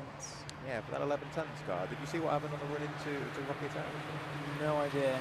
It just looked like they had a little bit of an off, and understandably, it's a fairly difficult corner. I mean, coming out of Rocket Inn, maybe there was something to do with the transition, or potentially whatever we saw, but nonetheless off the road. But not to hamper their really strong run that they've had. It's just going to put maybe a slight shadow over it, and maybe slow them down ever so slightly, because of course Purple Sector Racing are less than a lap behind them, only 44 seconds back on the 11/10 car. So that gap for P6 could still well close. I mean, that Purple Sector car has been running really quickly for quite some time. Also the Pro-Am car, by the way, the number 12 at the moment, it's at 8th as well. It's probably only a lap off the 11/10 car for 6th. So with those three cars being as close as they are together, with 3 hours left to go, there's still the opportunity that they could sort of congregate. So 11/10, while they are safe at the moment, they can't really afford more mistakes like that. You always tend to find this with endurance racing, irrespective of time, whether it's a 3-hour race, a 6-hour race, the 5-hour races that we've seen already this year, 12 or the full 24, that the first few hours are quite close. It then sort of settles down, drivers find their natural rhythm. And then halfway through the race, all of a sudden all the battles are struck back into life. Give it until an hour remaining, and then there will be 4 or 5 cars that are fighting for position that are out there. And that's just how endurance racing goes. You all of a sudden end up with the race ebbing and flowing, and every single time it always seems to come to a head on the final couple of hours of the race. It does, and that's the thing, is that people look at endurance racing and go, well, they're 10 laps apart, why is this interesting? And to be fair, for a while I sort of had that same mindset, but there was a really good endurance race that I commentated on in sim racing at Daytona, and that sort of set the tone, that changed the mindset of it, because endurance racing, it's not about going flat out for 24 hours straight. You're not going to have side-by-side battles for 24 hours straight, and to be honest, you wouldn't want it to be, because you'd become sort of desensitized to it. Yeah. There'd be too much, and it'd almost be like, well, yeah, there's just another move for the lead, whatever. But with endurance racing, you get the start, which is nice and chaotic, nice and close, and a lot of overtakes. Then maybe an hour in, it starts to die down. And then at the end, it picks up again and is really intriguing, and you get to celebrate the winners. In between, granted, you could sort of say, yeah, fair enough, it's maybe boring because there's no on-track overtakes or whatever. But what you do see is that story develop. You see the pages being turned, you see the pit stops coming in, the repairs being done, the recovery drives, the consistency, the different drivers jumping in, coming out, having words with mechanics and things. And that's the beauty of it. It's not always about the climax. It's the story as a whole that makes it interesting. Yeah, it really is. There's a massive story to be told hour by hour, let alone the full 24 that we've been treated to. We've had a quick check of the weather radar. Seems free and clear, at least on that aspect of things, so I don't think we'll be seeing any rain, unless you ask the cows in the field, or the fields over from the circuit. I can see 2 or 3 of the hundreds that are standing up. Everybody else is opted for a lie down. And the old tale is, if a cow's lying down, rain is on the way. I'm not sure what they're looking at, but looking out of our window, I can't really see too much in that regard. And obviously, when we were speaking to a driver from the team Jägermeister car, obviously we spoke to John Glendenning. That car, when he got out, he said it might work a little bit, the power steering, and then got told, no, there is no fluid left in it. So that car it's a raw car. There's no ABS, there's no traction control, there's no power steering. Everything that car does, they will be able to feel through the seat and through the steering wheel. So that must be a hard car to drive, especially in these temperatures. Oh yeah, he said it right. It's like going to the gym for 90 minutes. It's ridiculous, the strength that you've got, and these aren't heavy cars. I think the minimum weight is 950 car and driver with equipment and stuff, and that's under a ton. It's a short wheelbase car. It shouldn't be too heavy. but it is. Try and drive it around Anglesey, where you've got changes in camber and you have to sometimes fight with off camber corners, or sometimes work with camber and stuff. But working on the curbs, you feel every single oscillation and vibration the car goes through, all the bumps, all the undulation. You feel that through the steering wheel, and it takes a toll. Going through the corkscrew, trying to get that change of direction and flick the car in. There is a lot of times in this car where you have to be aggressive, where you have to throw the car in, and without power steering, it takes a lot more effort to get that steering wheel turned than if you did have it.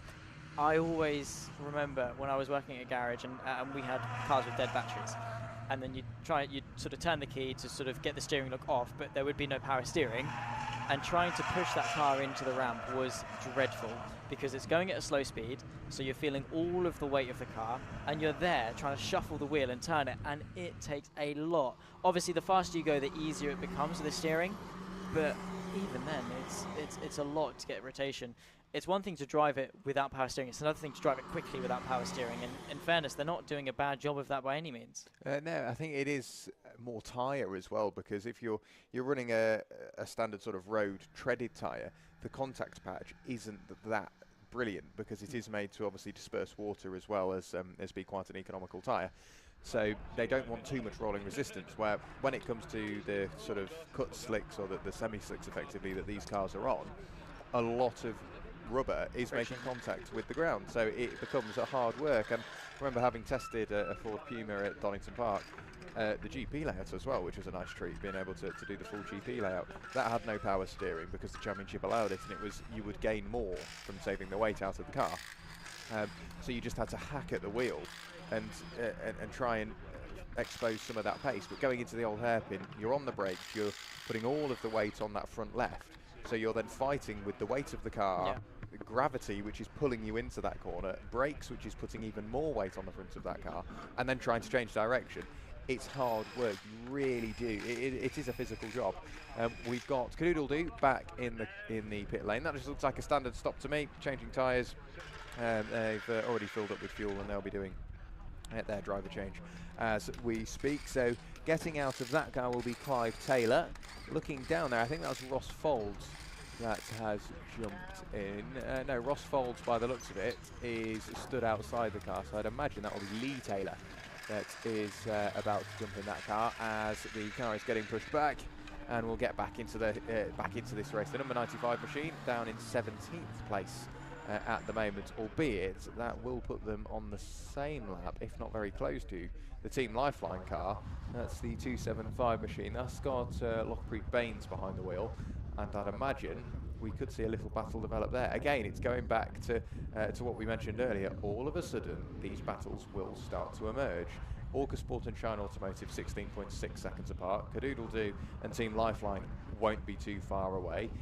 Toby Owen thinks that Autotech and Kahuna's race team will be fighting come the end of this race, and 25 seconds between Purple Sector and 11 tenths before Purple Sector dived into the pit lane. So it is now effectively a race in the pit lane between those two. Paul Stout is out there in the 11 tenths car.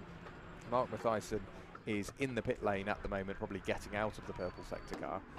So whoever is quicker in that pit stop, it's going to result in a position. What will be interesting to see is that Purple Sector, of course, have come in with 2 hours 50 to go. It's a 2 hour 20 stint. They're going to have to do a splash and dash at the end. And swap drivers. And swap drivers for driver stint reasons. So there's another variable to add into it. If Stout in 11 tenths can extend this stint to 2 hours 20 remaining, they'll only have to do one more stop, which of course would help them. The question is, half an hour is a long time. I don't know when they last stopped, but that is a long difference. I mean, even if they come in before 2 hours 20, they want to extend the stint as long as possible, as to sort of limit that final stop as much as they can. But at the moment, Purple Sector, that is their penultimate planned stop of the race. They have to do one more. They do indeed, and it's not just a case of a splash and dash and let's get to the end. It's a case of drive time, as you say, so they have to swap drivers. So that adds time to that pit stop.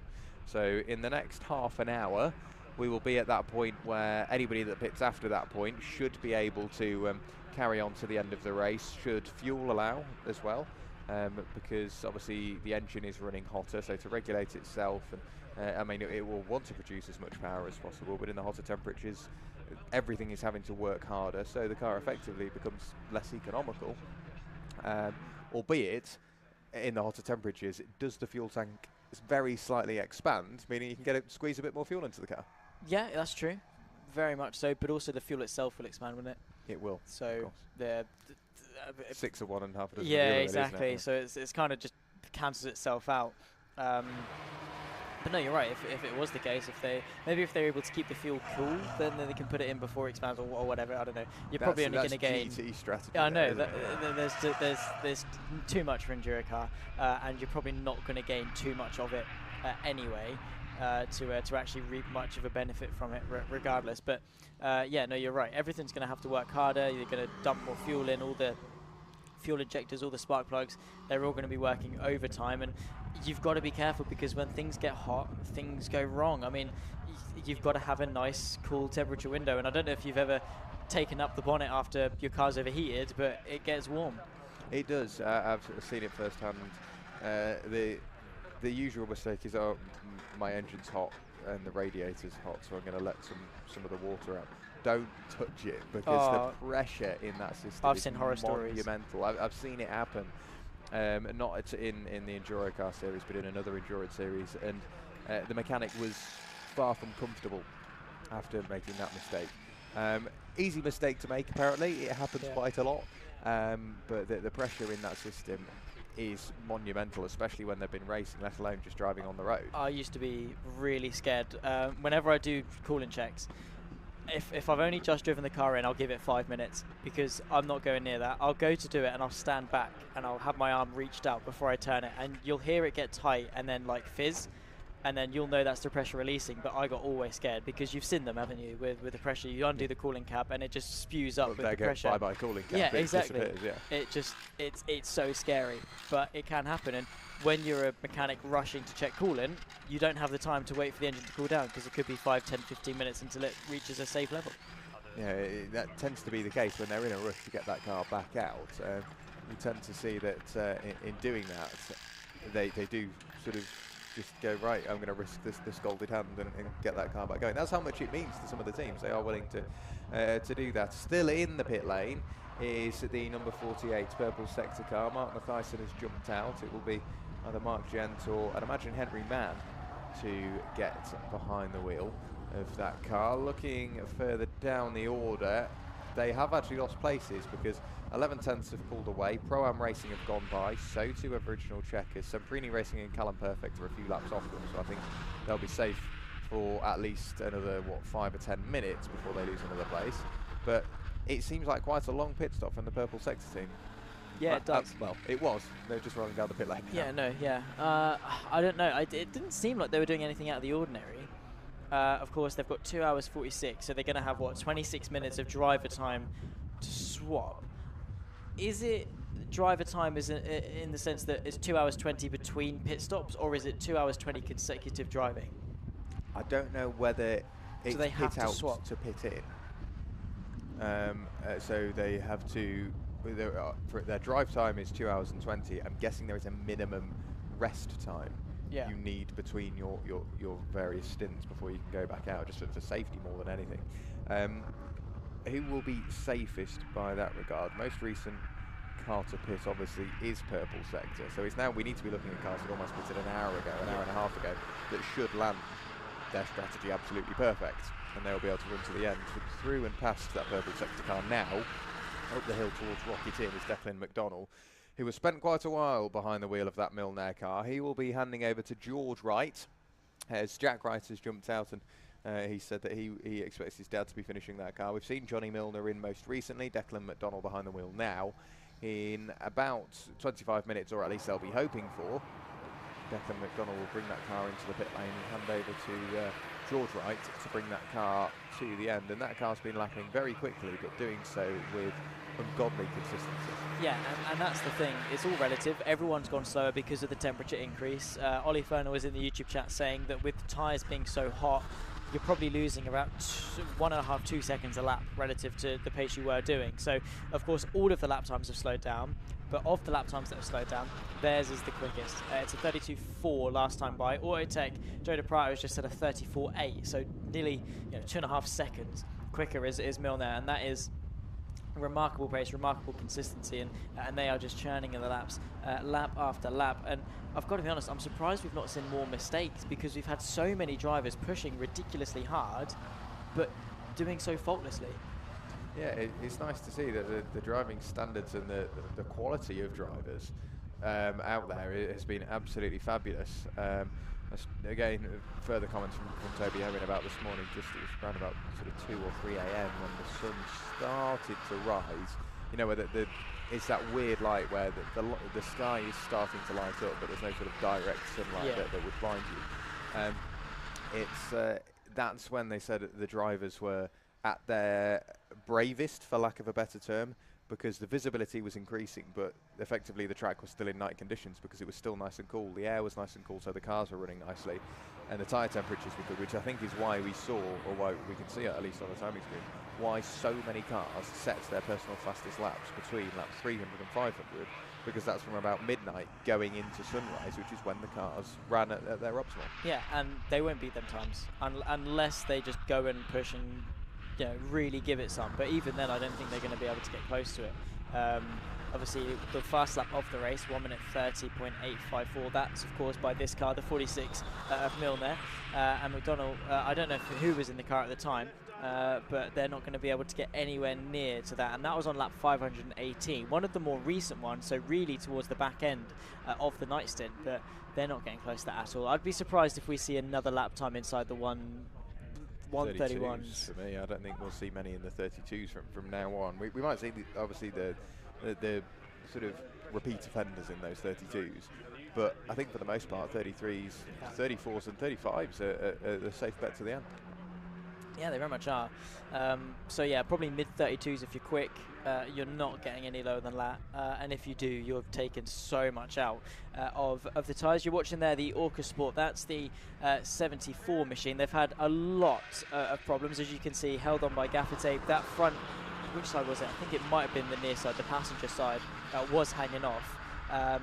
Maybe it was the driver's side, not entirely sure as to which one it was, but it was hanging off. That wheel arch lining was hanging off. That was after contact with the 275 Team Lifeline car going into the corkscrew, and they managed to do a quick fix on that one, but obviously they screwed it in and then duct taped it just to be safe, and had a couple of other things. It's definitely been battered and bruised and been driven quite hard, but inside the top 15, so they'll emerge from the pit lane. 2 hours 41 left to go, so they will have to make another stop and another driver change, but of course that 20-minute stint for the final driver be a nice easy one. They won't probably feel too tired about it, and of course, as you say, they get the honour of seeing the checkered flag. Yeah, I guess at this stage, do you now go out and push maybe harder than you originally would have done to try and make up that time and effectively bring that pit stop closer to you, because you'll be burning more fuel the more aggressively you drive, but then you risk overdriving and losing time, so it's again it's sort of 6 of one and half a dozen of the other.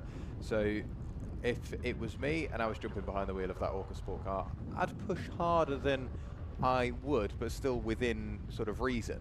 Not try to overdrive the car, because what you're effectively doing is bringing that pit stop closer, meaning come the end of the race, the teammate that you're passing over to, instead of having 15, 20 minutes to settle into a rhythm, he's got 30 minutes, or they've got 30 minutes to settle into a rhythm, and maybe get a better read on their position, and if they can pick up an extra place towards the end of the race, so be it. Yeah, the only problem with that is, of course, that they're going to have to put more fuel back into the car.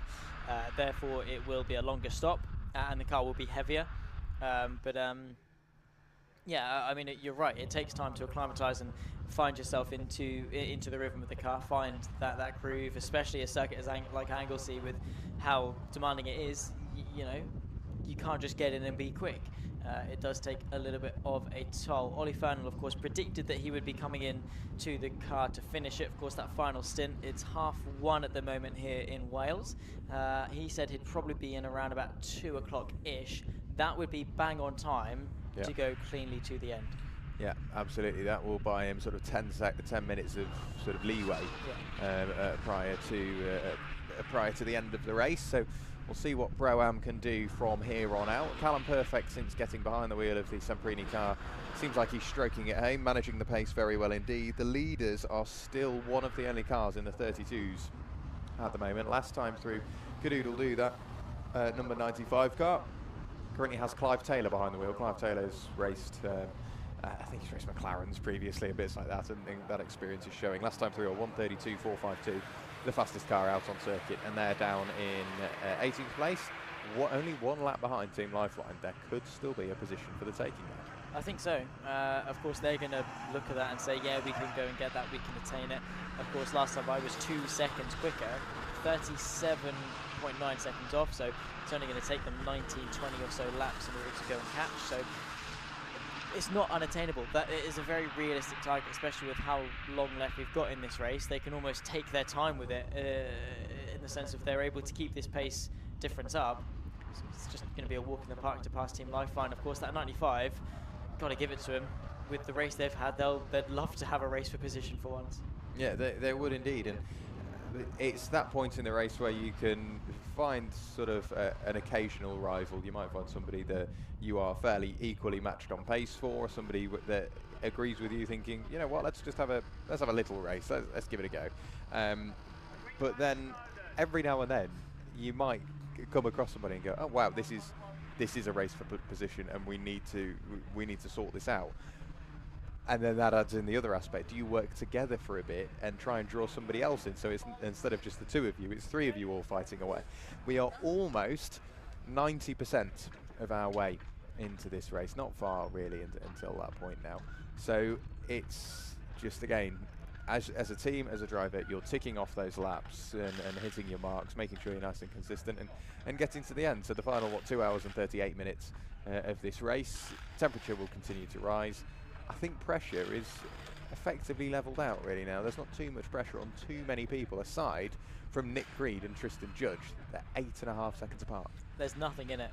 Relative to 21.5 hours into this race, 8 seconds is nothing. And that is the beauty that we keep hammering on about endurance racing, is that after all of that, all of the issues, all of everything they've had to go through, after 21.5 hours, 776 laps, nothing has changed. No, just looking now, I think the reason for the gain there with Nick Creed is because he's working with Paul Stout. Paul Stout is the position behind him, but 6 laps adrift. So on the road, Tristan Judge is 6.9 seconds ahead of Nick Creed, but they have Paul Stout in between them. So that's 4th, 6th and 5th by order in which they're on circuit, and they're not far away. Going down the back straight, Sucre Racing, 11/10 Paul Stout, and AFK Racing's Nick Creed is now trying to go for the move. So the next car Nick Creed will meet is Tristan Judge. He's been lapping 1.5 seconds quicker consistently over this past couple of stints, or this past couple of hours. So we could see a change of position here on the road for the order of the final 2 spots inside the top 5.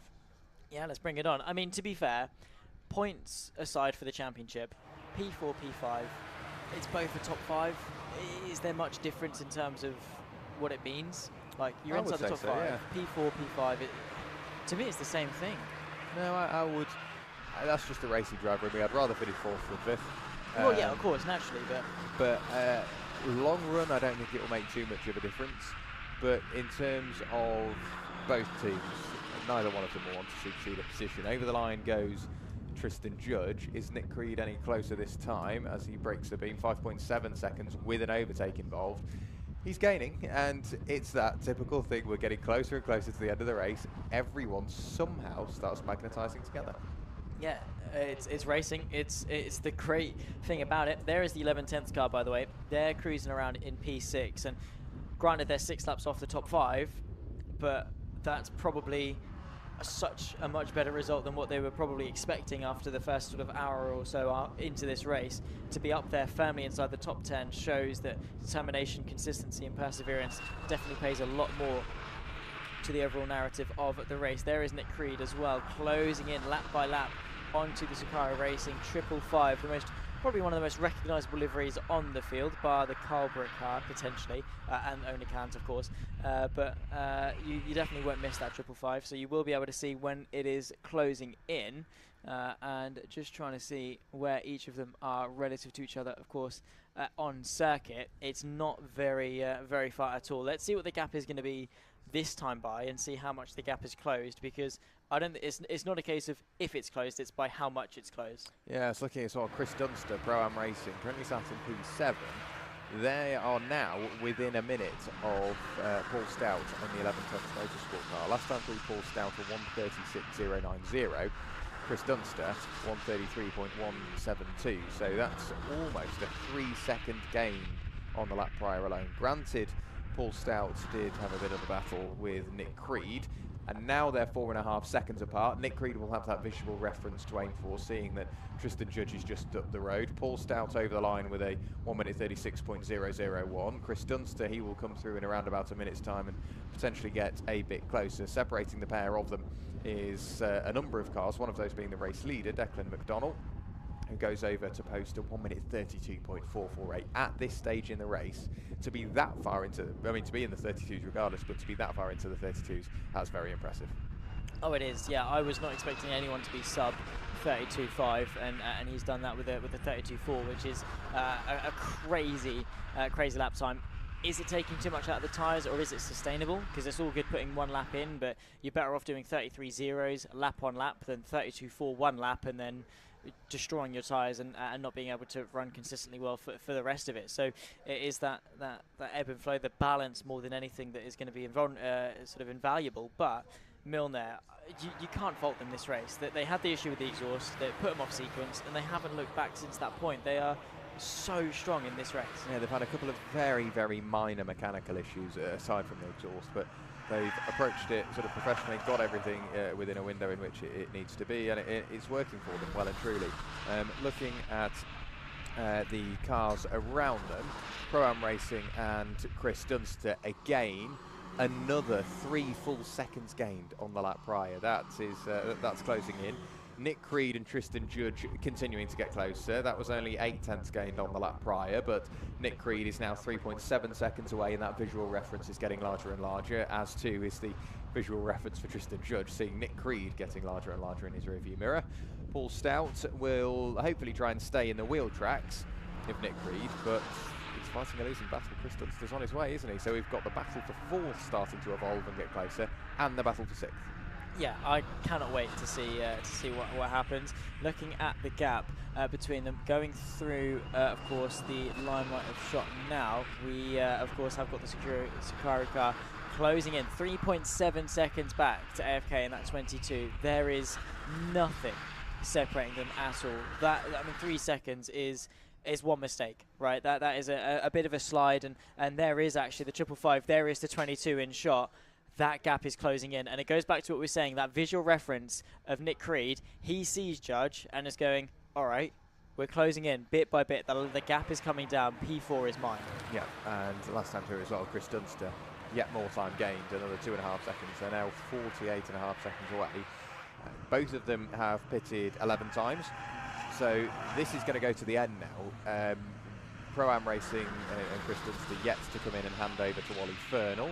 Paul Stout, he will hand over to, I'd imagine, Johnny Elia to bring that car to the end.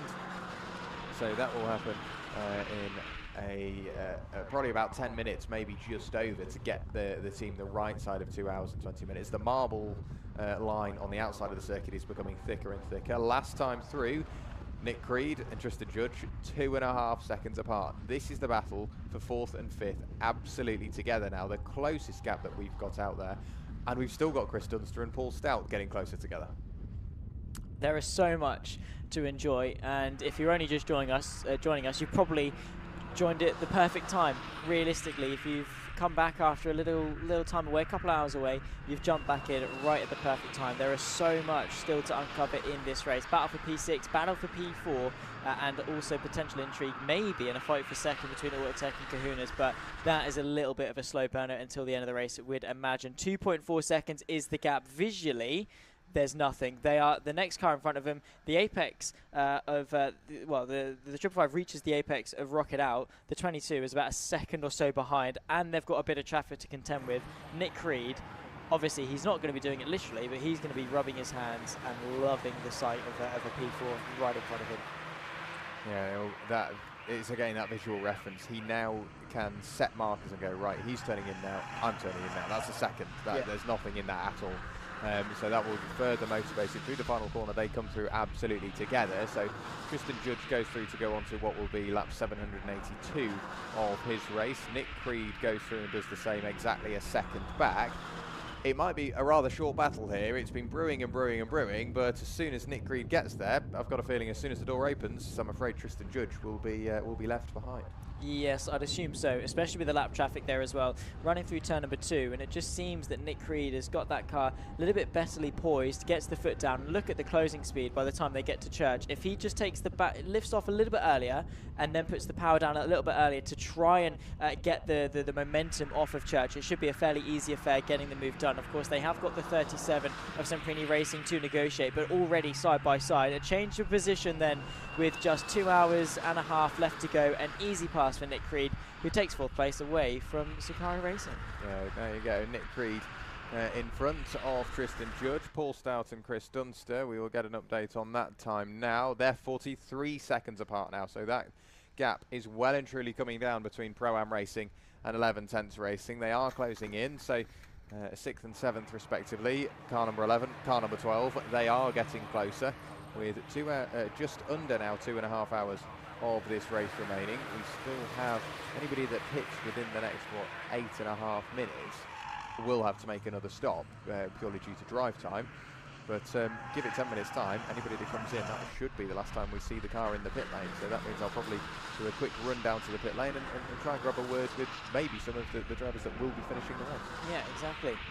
Would be great to see them. Of course, Ollie Fernell probably going to be getting ready in the near future. 2 hours 27 left to go. The maximum drive time is 2 hours 20. So in around about 7 minutes or so, we should see the first of the last come in to the pit box to take their presumably final stops, final scheduled stops at least, because there could still be an opportunity for things to maybe go wrong and they have to come back in again. Touch wood, of course it doesn't, because I'm sure they've already had plenty of adversity to tackle, and the last thing they want is half an hour left to go in the race for something else to be thrown up in the air. But just looking at the condition of some of these enduro cars, and to be honest, considering what they've been through, some of them actually look fairly well looked after in terms of bodywork. A couple of scrapes on the paintwork and things, but looking at that Pro-Am car, I know obviously it has had its issues with the wheel hubs, but bodywork condition-wise, body panels, it all looks straight. There doesn't seem to be a bent panel on it whatsoever. Then you get cars like the Orca, which is most definitely beaten up, battered, bruised, covered in duct tape and scuffed to death. But they're all still continuing on. They've still all got pace, and it's brilliant to see that these cars most definitely have been warriors through the last 21 and a half hours. Sorry, quick maths. We don't do it very well, commentators. We can do it all right on paper, just not in our heads, and definitely not whilst commentating by any means. Just going past my commentary box, the 22 AFK car, Nick Creed at the wheel, has now put the car, of course, the 37 Semprini between himself and the 555 Subaru, as well as the 46 Milne there, trying to find their way through into turn number 1. So getting lapped once again is the Subaru car, but still inside the top 5. All the 5s for the 555. It's funny, actually, both of our triple-digit cars, the 333 and the 555, are in their corresponding number of positions. So the 333 is in 3rd, the 555 is in 5th. It means it has no relevance, of course, from car number to position, but it's just a nice sort of little, what's the word, sort of, yeah, just a nice little bit of relevance and a link between the car number and the position they're in. A nice storytelling opportunity. With the 333 we finished 3rd. With the 555 we finished 5th after a very, very difficult race indeed. Of course, there still is opportunity for things to change. Don't get me wrong, those positions aren't necessarily set in stone. But at the moment, that's how things rack up. And just a quick reminder for those not following along on TSL Timing, which you can do, of course, just pretty much type in TSL Timing, look at the race meeting that you want. Of course, I know there will be loads, any MSVR race meeting that's been set up. will have TSL timing set up, so you can follow any race meeting realistically from wherever you are in the world. But obviously go down, select Anglesey, click live timing, and boom, there you go, all the information you could ever need. Milner lead from Autotech and Kahunas, that's 1, 2, 3, 46, 65, 333. AFK from Sakari, that's the top 5. They've just swapped places, by the way. Nick Creed just found his way through Tom Judge. 11 tenths behind that, and closely followed by 40 seconds is Pro-Am in 7th. Original Checkers from Purple Sector, then Semprini Racing complete the top 10. Behind that comes NJM Racing, Rover Rage and Motorsport, Team Kagermeister the top 13, and in fairness, maybe the number 13 reminiscent of the bad luck that Kagermeister have had.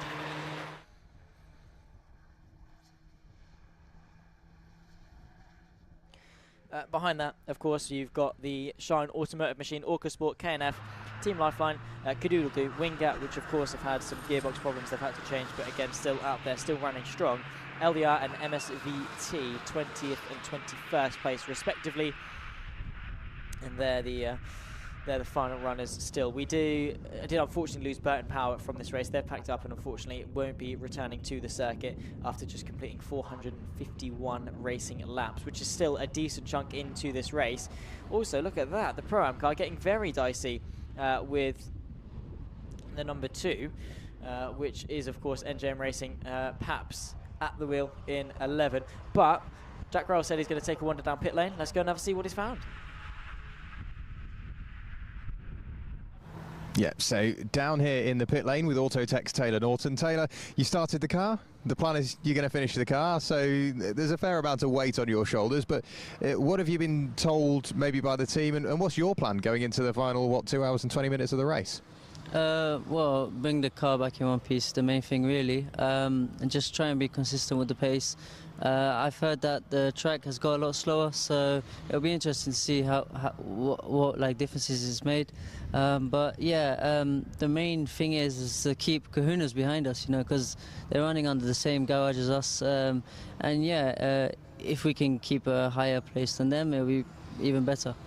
And is there a bit of a rivalry there, maybe, because you're both running out of the same garage, both run by Autotech, and surely you kind of know what each other's strategy is. So, are you gonna play nice, or if the battle happens, surely you're gonna fight for that? Well, yeah, you know, always fight for a higher position. They like to keep their strategy to themselves sometimes, but we know a little bit, you know. Yeah, just we'll see what happens on track. And obviously we're towards the end of a 24-hour race, so all of the hard work put in by the team, by yourself, is the main goal now just nurse the car home and see that checkered flag? 100%, you know, it's been a long race, there's been ups and downs, just get it to the checkered flag and hopefully bring home a trophy. Great stuff, best of luck for the rest of the race. In the meantime, Zach, back up to you. Always nice to chat with Taylor Norton. He's always up for a chat. It's great to see drivers up to so willing to have an interview. Usually they see a cameraman, they see a microphone, and they run away as if we're the plague. But thankfully, Taylor Norton, he come up and was asking for an interview yesterday, and he's always got such good insight. Was a fantastic driver to start the car, and of course now finish it. Has got so much pace under his belt, and had a fantastic battle initially with Milner in sort of the early 2 hours of this race, before they then settled down and showed great camaraderie to work together and pull away from the rest of the pack. They were then, when they came in, of course, they then became a little bit spread out, and as the race developed, they spread even more out, then they had separate issues, and things changed, but Taylor Norton always doing a fantastic job, and he will be very proud of himself and, of course, of the team to bring it home and potentially bring home a trophy with it as well. Also as well, if you are just joining us on the YouTube stream, welcome, of course. My name is Zach Sweeney. Jack Rowell is going to be coming back up to join me in the comment box in a few moments' time. He's just once again getting some gossip in the pit lane to find all the insider info that we love to see, the juicy deets. But nice to see, again, so many familiar faces in the YouTube chat that we saw over the duration of yesterday and this morning. It's, again, I've said it about 5 times or so already, every time Jack gone down to the pit lane, but it is so great to see all of you guys engaging in the chat, having discussions and bringing that community together, because it's nice that a racing series with Ford KAs racing around a circuit in Wales can bring so many different people together. That even if it's basic Ollie's fan base coming over and trying to cheer him on, or friends and family of the other drivers and teams, or just an independent fan who's a fan of the series and jumping in. It's great to see all the discussions that we've been having from us in the commentary booth. Me and Jack have been having our own discussions, and we've been sort of relaying that information to you. You've been giving us your opinions as well. It's really, really appreciated. So definitely do keep it up for any and all future MSVR sort of broadcasts that you end up watching or whatever, and we're always up for a chat in the comments box. It is always good to see, because you guys at home, you're passionate motorsport fans. I remember actually I did the Q&A stuff at Donington Historic. I don't know if anyone was there, but there was a guy, one of the fans, who come in and watch the Q&A panels. I think his name was Jake. He followed me on Twitter afterwards. It was fantastic, and the questions he asked during the drive is Jake Hill and Rob Huff, two BTCC drivers, and Rob Huff, of course, a champion. Jake Hill is championship leader of 2024. And they were the questions that he was asking them, and I was just there like, you know so much more than me. So it's great that you guys as fans are so knowledgeable, so passionate, and it is amazing to sort of hear your insights, because you guys do definitely know a lot more than we do. We're just the ones that got luckier to be sat in a commentary box to be able to talk about it to you guys. But you guys are all fantastic, and it really wouldn't be possible without obviously all the support that you guys put in the YouTube chat. Of course, all the marshals as well, the logistical teams behind the scenes here at Anglesey, MSVR and MSV, and everything that goes into making broadcasts and racing championships happen. Everyone plays the part. Everyone's the cog in the machine, and without each and every single one of them running smoothly, something would go wrong, something would kink, and we wouldn't be able to go racing and doing the thing that we love. So it is amazing. Seen a couple of questions throughout the day in regards to the orange triangles next to the cars. That effectively means they've got penalties. So they can vary in severity. So for the Autotech car, say, they've got a triangle next to them. That's for a 4-lap penalty. 10 laps go the way of Subaru. 10 laps as well for NGM. 22 laps for Team Jägermeister. I think they have all been applied already on the timing. I don't know if they're going to be reapplied at the end of the race or how it works. But effectively, if you see a triangle next to the timing tower, that team has got a lap penalty for pit stop infringements, track limits most commonly, and they've accrued them over the duration of the race. Usually it is immediately added onto TSL. So as opposed to serving them in a pit lane or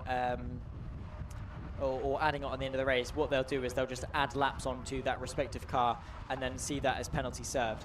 I'm not sure if that has already happened, or it will do when they cross the checker flag. So we'll keep you updated in that regard.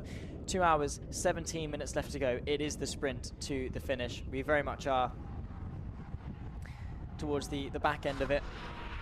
Nearly 22 hours of racing non-stop has been boiling down to this very moment, and again, a happy sight, I'm sure, to see that clock ticking down for some of the mechanics, team owners, and friends and family behind the scenes, and drivers as well alike, to finally see the fruits of their labour being reaped. So many big names to sort of mention in this as well. So many special mentions you could give, because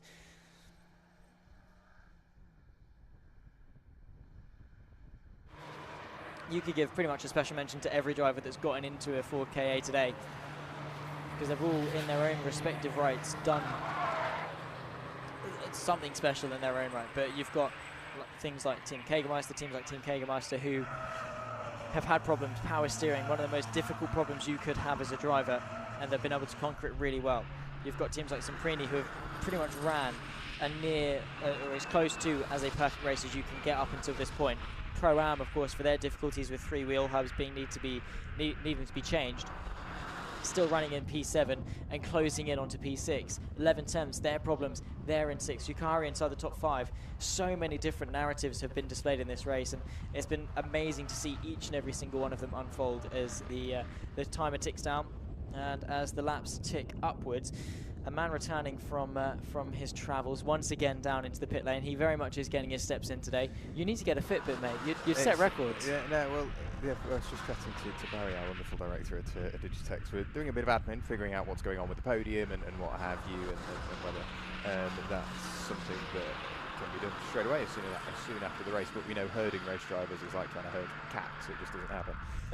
And he made the check yesterday up the stairs. I was like a mountain goat or a gazelle, whereas today Stanner stairlift is very much required to get me up those stairs. It's been a bit of a day. I didn't realise how steep the pit lane is top to bottom until you've been doing it for the past 24 hours from bottom to top. It really is on an incline. You do climb your way towards turn 1. But for the moment, a quick chat obviously with Taylor Norton from Autotech. He's not so convinced that Autotech and Kahunas will be absolutely together, but he says if it happens they're going to fight for it. So looking forward to that one. Obviously Nick Reed, having got in front of Tristan Judge, has pulled away to almost 10 seconds now. And Chris Dunster, I mean, the timing speaks for itself. 26 seconds, he's halved that gap in the past 20 minutes. Like, he's on a mission now, and I think more importantly, I'm guessing you've mentioned it, we're at that point in the race. If anybody pits now, they can go to the end. We're going to begin to see the first of the last come into the pit stops probably in the near future, probably 5-10 minutes or so really, because then they don't need to stop again. They can do it on fuel, they can do it on tyres, they can do it on drivers as well. So there is actually no real reason to have a scheduled stop outside of any sort of anomalies like a crash or incidents or reliability problems. So you come in and that's it. It's a sprint to the finish. There is nothing more to worry about in terms of the pit stops, hopefully anyway, in terms of actually having to service the car that you plan to do. But Pro-Am Racing, if they can nail a pit stop, they might not even have to overtake the 1110's car anyway. No, exactly. If they can do it on the pit stop, it saves that battle on track and saves a bit of time. So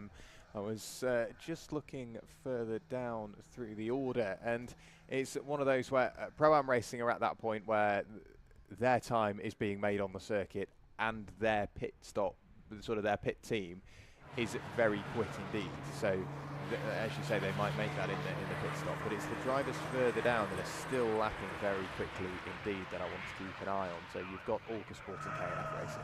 They're both in the sort of low to mid 33s. They could potentially pick up some places in the very latter stages of this race, dependent on what the gaps are between them. But all it takes is a slow stop. Into the pit lane come Pro-Am Racing, so the fuel jug goes into the car. They will do as soon as they manage to throw Chris Dunster out the car, which they do now. So fuel jug goes in. Looking around, Ollie Fernal comes out of the garage already with helmet, overalls and hands device Black correctly. suit in this weather. Yeah, absolutely not. A poor decision, I think, there for Ollie with the black suit And boots and gloves. Oh no. It's a slimming colour. Well, does it? Well, you saying he needs it? No, I'm saying he said that. Okay. So I was going to say you might just have annoyed his entire fan base there, and they'll come at you, mate. The last thing you want is to annoy a fan base. The biggest thing at Silverstone was the size of his helmet. Everybody saying XL. that, XL helmet for XL head was the common line showed throughout the Silverstone race. The first fuel jug already empty. Second fuel jug now going in.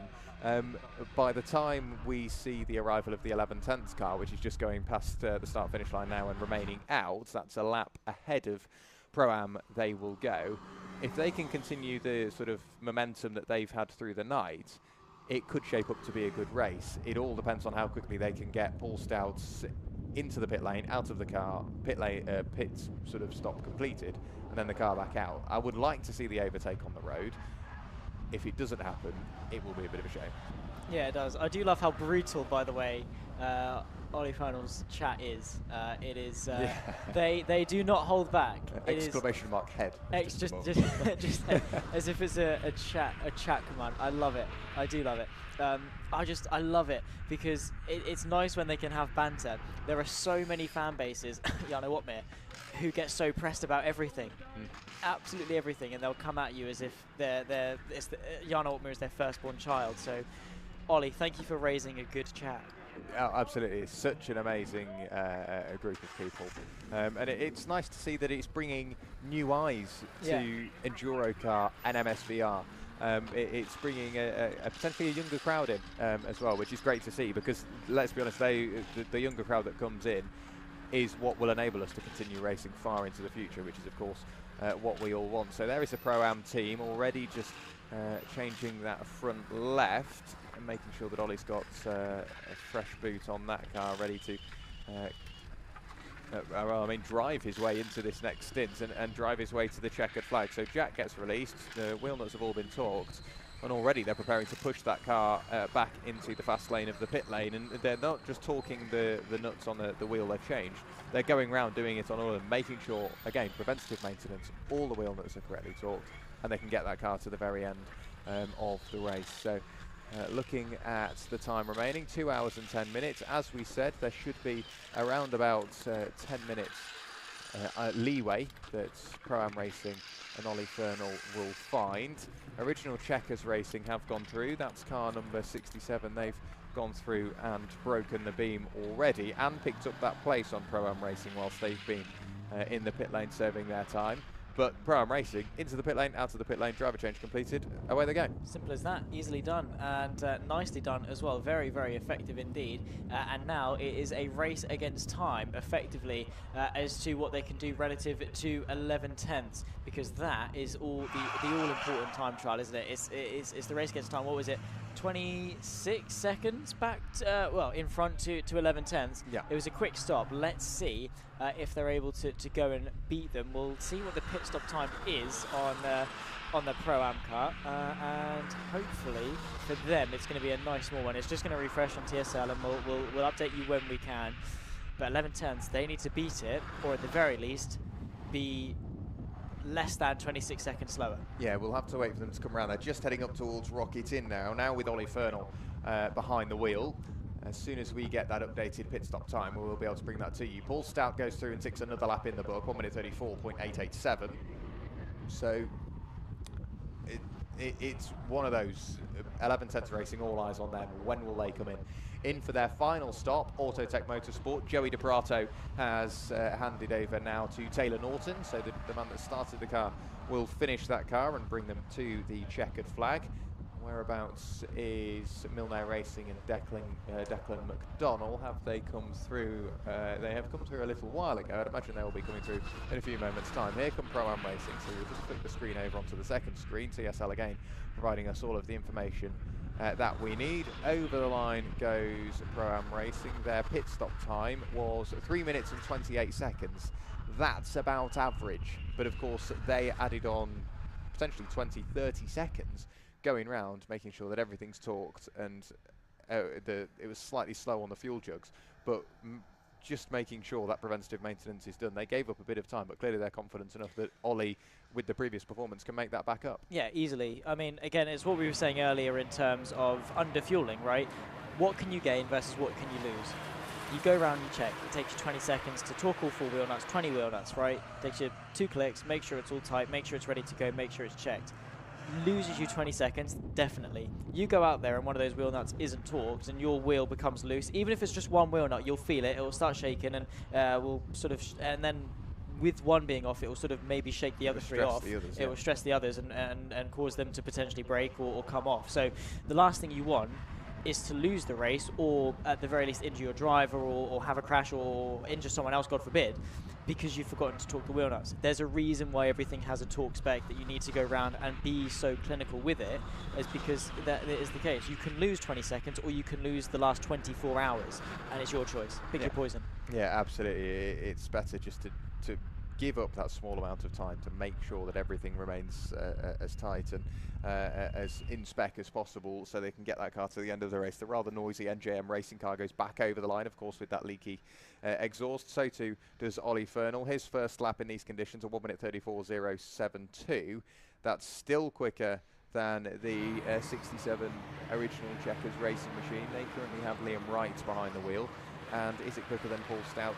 Yes, it is. So on his first lap alone, Ollie Fernal has taken 1.5 seconds out of original Checkers and 1 full second out of Liam Wright, who's been in that car for quite some, Paul Stout, pardon me, who's been in that car for quite some time, who will be on less fuel, but of course Ollie's making use of that new tyre. Yeah, exactly, and Ollie Fernal, when we saw him yesterday, was rapid. Like, considering this is only his 3rd race, I mean, put that aside, even if he was the most experienced driver on track, he is running with some incredible pace. As I think, oh no, I heard some tyre scores. I thought there might have been an issue, but I think we're all good at the top end of the circuit. But even if you disregard the fact he's only had 3 races, he was quick and competitive. It's not that he was quick for 3 races. It's not that he was quick for only doing 3 races. He was quick. Right, it's irrespective of his experience. He just is that guy and is running really, really well. Hopefully he's able to continue that, because obviously he had a really ideal stint yesterday and last night with the conditions. Now it is going to be a bit more taxing, but also he's got the motivation of getting to the end. Yeah, absolutely. He will know that the team are in a position to be inside the top 6. And a top 6 would be a nice result for Pro-Am Racing, bearing in mind they were looking good for a podium. They've been plagued with issues throughout today and throughout the night. They've overcome it very well, repaired the car on multiple occasions, and to still come home with a top 6, let alone seeing the checkered flag, but to come home with a top 6 is going to be a massive result for them. Over the line, Ollie Fernall's second lap, immediately into the 33s, 1 minute 33.793. That's 1.2 seconds, best part of 1.3 seconds quicker than original checkers up the road, so 1.3 seconds gain.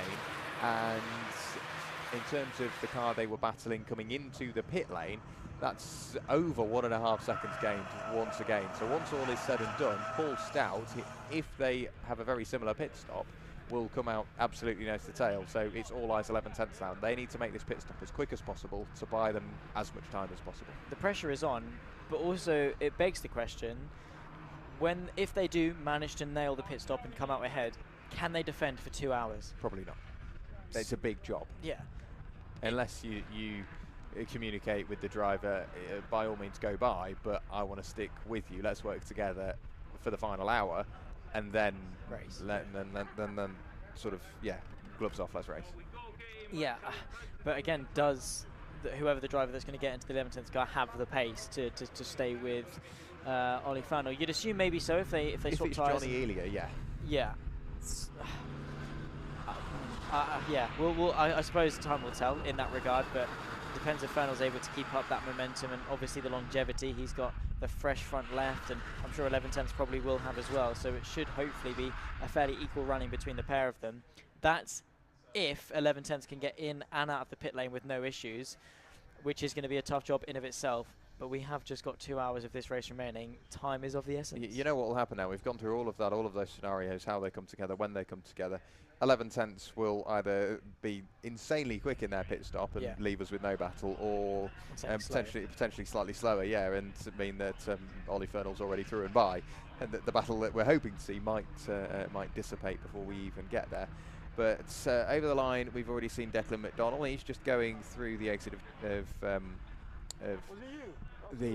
turn 4 at the moment at Church, and then it will be up the hill towards Rockyton. For him into the pit lane, we've seen Phil Truman in the Kahuna's race team car. So the car is, I think, just finished being refueled. Yes, it is. So they're waiting with the jack already under the car. As soon as that fuel door shuts, they can swing the driver door open, and away they will be able to go. At the moment, they are now 2 laps down on Autotech Motorsport, so clearly that battle that we thought was going to happen isn't going to come to fruition, unfortunately. But it's, I want to say all eyes Milner, but they just need to stroke this car home now. They need to complete that final pit stop, the right side of legal, and away they go. The thing is that Milner have probably got the most ideal situation, which is that it isn't all eyes on them. They've had such a boring race. I mean, bar obviously since we've come into the morning. I mean, the initial 5 hours wasn't boring. They had a battle and worked together. The night obviously is never boring, but since we woke up this morning, we haven't had an excuse to look at them. They've had no issues, no dramas, no problems. They've just got in the car and got on with it, and they've stretched that gap. They've kept the pace going, and they've had a boring race.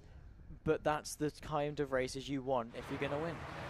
Yeah, you effectively do want to say, as you say, just have a bit of a boring race, get all that hard work done early, and then it leaves you in a position such as this come the end of the race. So with just over 2 hours remaining, Declan McDonald leading the way for Milner Racing, car number 46. Then it's Autotech Motorsport's Taylor Norton in second place at the moment. Phil Truman has come into the pit lane to hand over to Ian Perkins for the final 2 hours of this race in the Treble 3 Kahunas race team in third. Nick Creed, AFK Racing, car number 22, sat there in fourth, ahead of Tristan Judge, the Treble 5 in fifth place. Sixth place is the 11/10 Racing car of Paul Stout. And in seventh, we've got Liam Wright, car number 67. For Original Checkers Racing. Ollie Fernell, fresh into the car for Pro-Am Racing, car number 12 there, sat there in 8th place. And then it is the Purple Sector Racing car number 48, currently with Alistair McDonald behind the wheel in 9th. And rounding out your top 10, it is Semprini Racing, car number 37 of James Hart behind the wheel. In terms of notable cars further down, Wingat Racing, they've put Leon Bidgeway back in the car.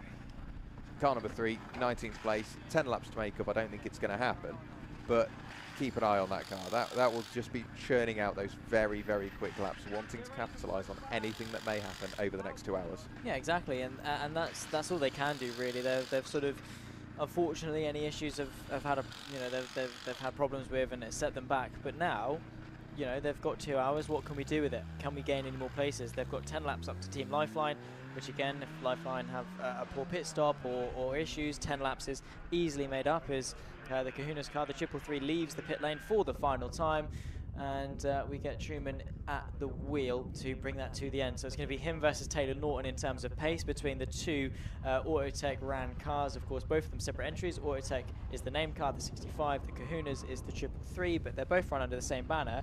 Initially, though, the 333 seems to be slightly tentative into turn 2, but that's just eyeing in issues. Once he's acclimatized, he'll be absolutely fine. But yeah, if he wants any chance of P2, he's going to need to start now.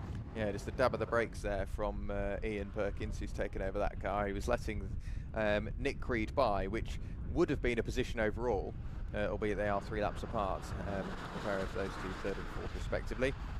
Keeping an eye out for... Oh, it's Costa Krietsis that's got behind the wheel. That surprises me. I thought it would be Ian Perkins. Costa Krietsis, that's the man you'd want behind the wheel for the final 2 hours of this race. Let's see what he can do over the next 120 minutes. Nick Creed did work his way through and by. He's going to be on the road for a little while longer, but before I think we'll see that car dive into the pit lane. But I'm going to have to keep an eye on Paul Stout in that 11/10 car. I can't pick out exactly the last time they went into the pit lane. We might be able to pick up that on the second page of TSL. 11/10s, they have completed 794 laps. Is that the last time they came in? Let's have a quick look. No, that's the lap they're on at the moment. So we can't pick out exactly when the last time was that they came in. However, you'd imagine there can't be too long before they make that jump. They dive into the pit lane and potentially leave Ollie Fernell with a lot of work to do or a nice smooth drive home. Yeah, exactly. And they want to make his life as difficult as possible as to battle for position for as long as possible, and hopefully not just have it a case of Ollie Fernell definitely finding their way through, because of course they're going to want to finish ahead, as anyone would. If you see an opportunity as a racing driver to gain an extra position, you're going to take it, and you're going to do everything you can in order to take it within reason, obviously. As you can see there in the pit stop, pressure checks being done, making sure that the tyres are within the respectable PSI. I'd probably say 2.1 bar maybe in terms of tyre pressures. Depends obviously, because it's already a hot track anyway. I don't do bar, I do pounds per square inch. Yeah, I know. Probably about 40 PSI, something 40 like that. PSI? Yeah. Seriously? Yeah, 40 hot. You do 40 hot, 100%. What, they're putting 40 in? They're letting it warm up to 40. It would probably be around about 32, maybe 33 cold, and they put it on the car at that temp, and then they'd figure that out though, wouldn't they? So in the testing and in qualifying, they might bring the car in and they go, wow, that's 45 PSI. Let's let 5 out, wait for it to cool down, figure out what it cools down to, and that's what we'll put in. Right. But it's to try and induce that oversteer into the car that you need. Evidently, to drive them quickly, you'd be taking them off at around about 40 PSI. I know in similar series which are run by different organisers, they run similar cars, production cars, lightweight, short wheelbase, low cost, and some teams are taking them off and they're towards the 50s, and you think that's 50 hot. If you were to make a mistake and put 50 cold in, that tire is going to be very slidey indeed. Yeah, that's going to nearly blow up. Of course, they've got a special race size that can handle it. I'd say on your road car, you're probably looking at no more than 27, 28 PSI on the rears, probably not far off that on the front I as don't know. well. I put 40 in the back of mine. And your C1? Yeah. Why? Good fun. Oh wow, that is. It says on the tyre up to 44 psi, so obviously they're not going to warm up substantially in hot weather and over a long drive. Yeah, they would get quite warm, but not to the lengths that these guys would. But yeah, anywhere between sort of 38 and 40. In the winter, I let it down a bit because I'd rather watch the tree I'm heading towards than not see it. Yeah, that's true. But yeah, around about 40 psi, I quite like putting in. It's good fun. You get some good response out the front end. Nice, fair enough, fair enough. I whacked the, I think it was about 2.4 bar, which is around about 35-ish psi that I whacked into my Golf. So she's doing all right. I couldn't understand because obviously you inflate it too much, and what happens is the tyre does that. So the middle part is the more contact patch, and it wears the middle bit. On the other side, if you underinflate it too much, the outer edges begin to wear because obviously, like a drag tyre, they have to, yeah. It sort of deforms around the centre. So that's how you can tell sort of if it's been overinflated or underinflated. Nonetheless, into the pit lane for the final time, I believe, is our race leaders, Milner Racing. McDonald in goes out. It'll be interesting to see who gets back into that machine and takes it to the end, because hour and 54, it's a shorter stint. Yeah, I think it'll be George Wright that jumps in that car. Obviously, father of Jack Wright that we've already seen in the car. He should jump in and be taking that car to the end. Subaru Racing also in the pit lane with Tristan Judge. Yeah, and that'll be their final stop as well for Subaru. Of course, we have seen a couple of teams who have come in off sequence, so they came in with about 2 hours 50 to go. It's 2 hours 20 for a stint, so we are going to see them have to make another stop on top of what they're doing. I think it was the purple sector car that came in twice. Well, not came in twice, is going to have to come in twice for the final stage of the race. An hour and 53 minutes left to go. McDonald's still, well, Milner still in the pit stop. Let's see who they can change into in the Milner. They've got George Wright, Jack Wright, Johnny Milner and Declan McDonald to jump in. McDonald's obviously just done a stint. Milner wasn't too long ago. So I think it's either going to be one of the two rights. Be interesting to see when we see them come out as to who's going to have the honour of finishing that car. Because like you say, taking the checker flag, being the one to cross the line, you feel like you're doing it. It's one thing to be sat on the pit wall and see your teammate cross the line and take the checker flag. It's another thing entirely to have the honour of doing that final lap and taking home for them what could well be a win. Yeah, absolutely. And I was trying to look down, but I can't really see Jack Wright. I'd imagine he'll be just down to the left of us, but we can't see it because of the reef. I was looking in the pit lane, hoping that we could see that potentially on the camera as well. If Jack Wright was floating around, it looked like George Wright was getting in that car. So we'll wait and see. The car's already been pushed back. The final pit stop being made for our race leader. They've got themselves half an hour of breathing room either side of their drive time, so they've pretty much got that to perfection, even after being thrown off strategy with the issue that they had with that exhaust. So it's nice to see that they've managed to get that done, complete driver change, fuel, potentially a tyre to get to the end of the race, and away they go. Jobs are good, and simple as that. And it was scary to see the issues they had, but it wasn't a terminal thing. You're not going to retire because your exhaust is loose, right? You can come in, you can sort it out, you can go back out, and that's what they done. I mean, you saw it was very, very, very bad in the lateral movement. It was swinging left and right. It was running really low, and I immediately pointed out, that's not right.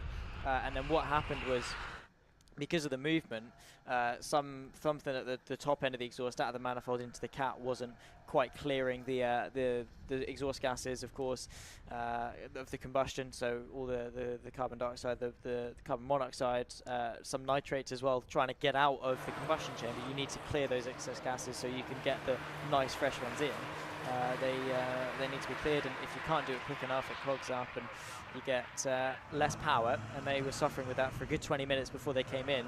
Unfortunately, it took them half an hour off sequence, but 22 hours left to go in a race. Half an hour off sequence isn't the end of the world. When we had so many safety cars throughout the night time, they were so easily able to get back onto sequence or adjust their sequence to make it seem normal and sort themselves out. And I mean, Autotech, yeah, have had some bad luck with drive shafts and bearings and things, but so is everyone. no one's had an easy race, and Milner have been able to be the best of the bunch. Yeah, absolutely. It's a mix of damage limitation and potentially a bit of luck as well. And they will still need it. The race is far from over. 1 hour and 50 minutes still to go in this race. So 110 minutes that they will have to complete. So I'd imagine we're probably going to be good for maybe another 90 laps. We'll well and truly break the 900 lap mark. I think we'll be getting... I think we're going to hit 1,000. You think we'll get to 1,000? I was thinking about it earlier, actually, because we were on like 750. Yeah. And I was like, well, are we going to get to 1,000? And I was trying to work it out, because how long did it take us to do 100 laps yesterday? Was it... 2 and a bit, wasn't it? Maybe, yeah. I reckon we'll be at 950, I reckon. We'll definitely be the right side of 900, but I'm not sure how far into the 900s we'll get. I'll go 936. Cool. Very specific. Well, yeah, we've got to make it sound like I know what I'm doing, don't I? I've got to make it sound like I've figured out where we're going to be. But, of course, lots can still change. We could still have any sort of failures that are out there which could introduce a safety car period. We simply do not know. Neither will the teams, neither will the drivers. It's well and truly into the unknown, as it has been throughout all race. 11 tenths racing remain out there. Paul Stout, he's just ticked onto lap 801 for that car. So it's all eyes on them, because Ollie Fernall's hunting them down. Last time through, a 1 minute 32.922. Ollie Fernall, the fastest car out there. And looking at it, I mean, he's just gone through and done a 33.312, but he posted a 1 minute 32.992. Leon Bidgeway posted a 1 minute 32.992. So Ollie is out there driving like an experienced driver and doing it on pace with a very experienced driver as well. He's hunting down 11 tenths racing, and Paul Stout still yet to pit. Yeah, I mean, Leon Bidgeway, if you're matching his pace, you're doing something right. With the way that he's been driving that Wingate car, it's been remarkable. The pace that he showed over the yesterday and today in his stints is staggering. It's such a shame, and like we were saying earlier, what if they didn't have to do that gearbox change? What if they didn't have issues? But you can't. It's the what happened. It's the definites. And racing, you can't live in the ifs, buts, the maybes. You only have really the absolutes that you can really manage, because it's just that's the way it goes. And unfortunately, that's the way the race has gone. They're down in P18, but one of the quickest cars on circuit, and they have been one of the quickest cars in terms of pace, but they're not even going to break the top 15. No, which is a bit of a shame. They deserved a lot more from this race. I can confirm as well, we have completed a lap of the world. Have we? Yes. 25k? Yeah, it was around about, what, 24,900 miles, something like that. Yeah. Yeah, we are well into the 25,000 worth of miles completed by everybody now. So a lap of the world has been completed. At the equator. And at the equator. And we've still got over 1 3/4 hours to go. So we're going to cover some good miles. We are, yeah. It's good. It's crazy when you put it into perspective. Yeah. You can get all the laps, and you lay it out, and it is a lap and some of the world. Just how much distance these guys travel. Obviously, individually, I think is about 1,500 miles. But even then, that's from Dover to Scotland and back, pretty much in 24 hours. That's how quick they're traveling. That is really strong pace. And if it weren't for safety cars, it'd have been even more. Exactly, and it's then down to how far could they have gone. That's the question I would love to ask, and if you could sort of throw something together and see where it would fall. Now you'd think that, oh well, that's the 95 in the pit lane, but there's a 95 out on circuit. Yes, that is the spare car that is sat there. Jack Byrne, clearly more than comfortable being sat on the very exit of the garage. They are very comfy. I was chatting to Jack at the early hours of this morning. And yeah, we're just talking through other sort of motor racing ventures that we're both up to at the moment. And clearly, I've bored him to death. He's passed out. Passed out. Enough. Yeah.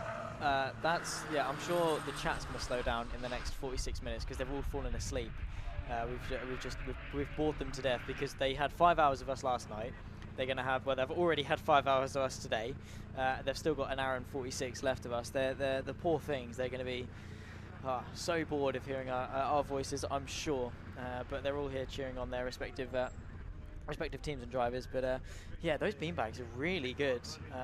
My girlfriend's sister's got one in her flat, and it is so comfortable. Once you've got it set up and around you, you don't want to move. So I rate the effort. I've got to say though, Jack Byrne may end up getting woken up by his car pulling right in front of the garage. You'll wake up and the KA Master car there being jacked up, so they can get a fresh front left Toyo tyre onto that car. Obviously they all run a Toyo Proxys Treble 8R, so it's a tyre that provides great performance, as we've seen, and can be pushed to its limits and beyond, but still without failure. We saw the cross-ply earlier, stabbing myself on the cords of the tyre, and it was still holding air. It's very impressive.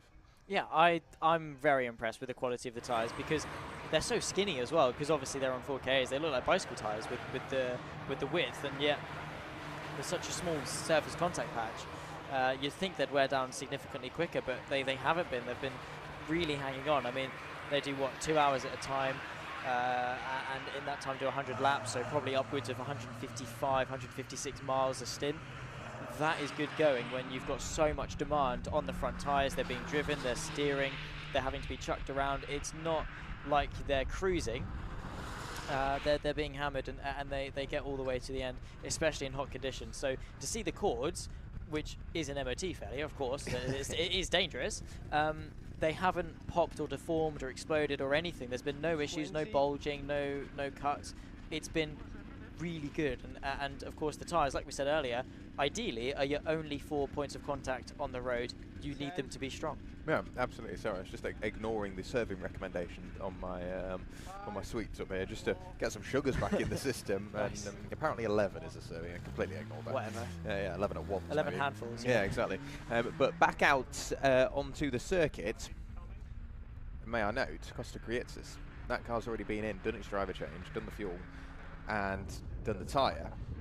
But that car has recently come back in, so that's dropped them, a further 2, maybe even 3 laps away from their Autotech teammate of Taylor Norton. So that's effectively null and voided the battle that we were hoping would happen. That's not going to happen now.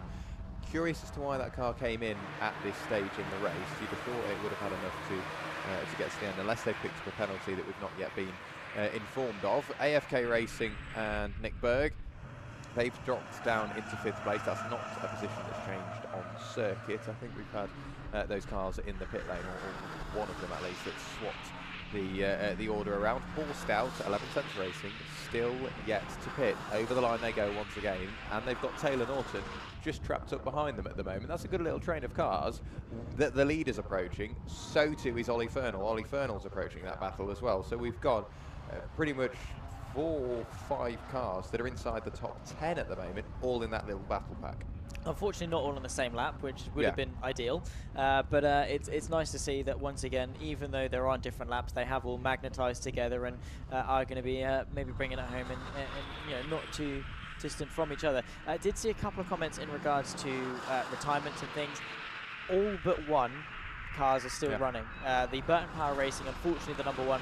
Did we ever find out what happened to them? No, I was desperately searching for a member of the team, whether it be Andy Burton, of course, team owner and owner of Burton Power, whether it be Tommy Valentine or Stephen Gilbert, even a mechanic, couldn't find them. I'm guessing once they realised their day was done, they started to pack up and probably went for a well-earned sleep, because they'd been working really hard. They'd been leading the race.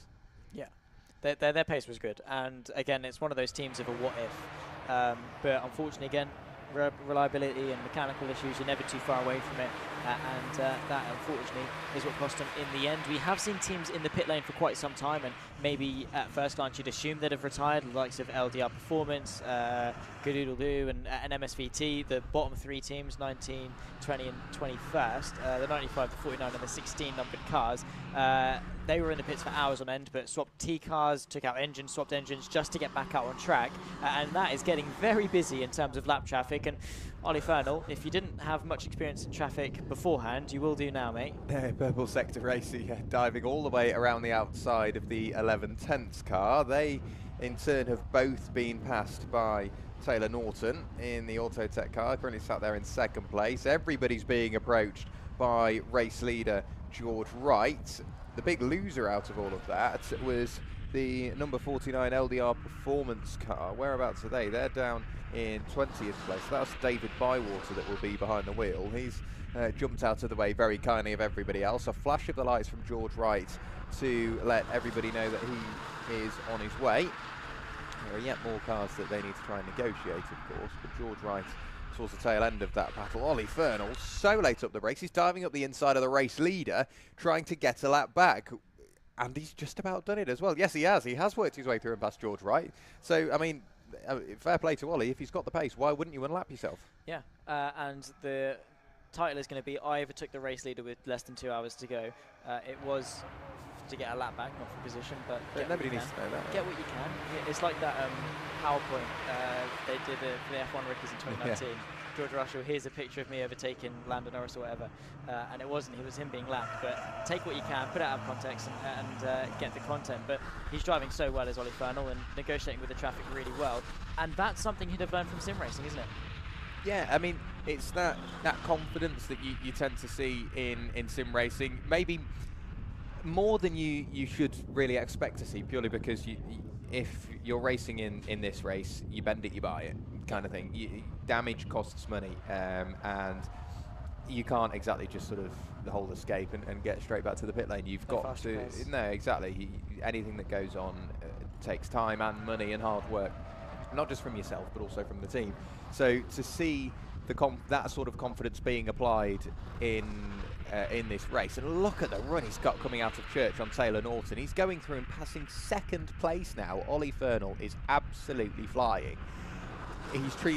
Looking at that, you'd think he's been racing not only in EnduroKA, but you'd think he's been racing generally for years. He's got himself on the scene of 5 or 6 lapped cars and flown his way through way faster than the leader that, may I remind you, is still on the tail of that pack. Yeah, I mean, to be fair, that George Wright maybe has a lot more to lose and therefore maybe a bit more caution. Exactly. Oh, well, dive to the inside of the Carberra car. But even then, the efficiency he's been able to do, that in future races could be invaluable, right? That experience of knowing how to get through traffic effectively could win or lose him a race in the future. And again, it's what we said in sim racing. You learn racecraft, what positions can and can't work, because largely that is transferred into sim racing.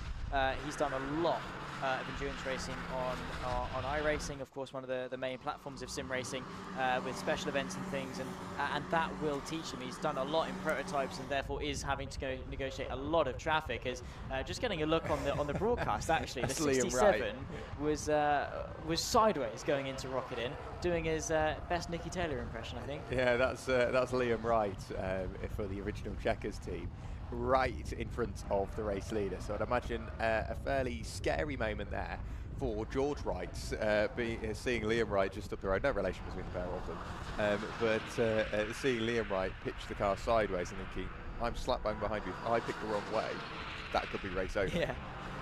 But no, approach like a professional, very well held with Liam Wright, probably put his foot to the floor and pointed the wheels the direction he wanted to go. And George Wright, yeah, just being very patient, picking his way through the traffic, not forcing the mistake or forcing the move. Ollie Fernal, on the other hand, so clean and concise through the traffic, and away he goes. He's now chasing down what may be a position. Paul Stout, I'm guessing, going off the pace that Ollie Fernal's showing, he'll dive into the pit lane, even with a quick stop. It's a big hurdle to try and jump over for the 11th tentacle. Yeah, it is. It's going to be tough. Of course, the last time by for Ollie Fernal, even with traffic, a 33.0. In front of him was a 36.3, 35.4 for the next 2 cars in front. An hour and a half left to go, so we're very much ticking closer and closer to the checker flag, but Ollie Fernal is by far the quickest car on track. He's not waiting around for an invitation from anyone. He is just taking control and driving the wheels off that car. Will the longevity of the tyre last by pushing it this much with the temperature? Maybe that's something that he's going to learn very quickly if it does burn off too quick, and he'll know not to push as hard this early in future stints if it's done in conditions like these. But if it is sustainable, and he is able to hang on to a 33.0 pace, comfortably he should make up a couple of positions surely. You'd like to think, wouldn't you, with this amount of time remaining and still a fair amount up in the air, Pro-Am Racing and Ollie Fernal. Liam Wright is just further up the road. Obviously, he's just managed to get that lap back past the sideways Liam Wright for Original Checkers Racing, and of course I think they may still be yet to pit between now and the checkered flag, so that'll be a decision for them. Paul Stout yet to pit as well for 11/10 Racing. Nick Burke has gone through in what is 5th place with a 1:35. 3:50, albeit 3 laps ahead of everybody else. So Ollie Fernall, he's got a lot of driving to do if he wants to work his way up into the top 5. Top 6 very much on the cards. Top 5, it would take something other than just being quick on the road, I think. Yeah, it's going to need to be luck, you know, and of course, while you do sort of make your own luck in racing, you've got to be the one there ready to scoop it up should the opportunity arise. You are then obviously at the mercy of something lucky happening that you can then obviously capitalise on, but you've got to do everything you can do. Obviously, like I said earlier, you've got a lot of things you aren't in control of, but you've got so many things that you still are in control of, the things that you still do have a say over, and those are the things that you need to focus on. Don't focus on the things that are outside of your control. Focus on the things that you can maximise and get right, because at least then you know in your mind you've done everything you possibly can in order to nail each and every single result of this race. An hour and 35 left to go, so 95 minutes remaining in this race. The fight for the lead potentially is fizzled out because again, unless Milner make a mistake in a pit stop or something along those lines, there's not really much they can do in terms of losing 10 laps. No, I don't think they've got another pit stop to do. I'm just peering through the binoculars and I thought very briefly see the very edge of the very edge of Wales, and absolutely you can. On the horizon, the day is so clear, you peer through the haze and you can see effectively the tip of what is really mainland Wales, because we are an island here at Anglesey. You've got to come over the Alexandra Bridge to get onto the island of Anglesey. But one thing that I think will make a good result here taste that much sweeter, one, it's a 24-hour, but two, it could be a very, very long way from home for a lot of these teams. So being able to complete that long journey, qualify the car for 2 hours, and then get through a 24-hour race, get a good result, that will make that taste so much sweeter.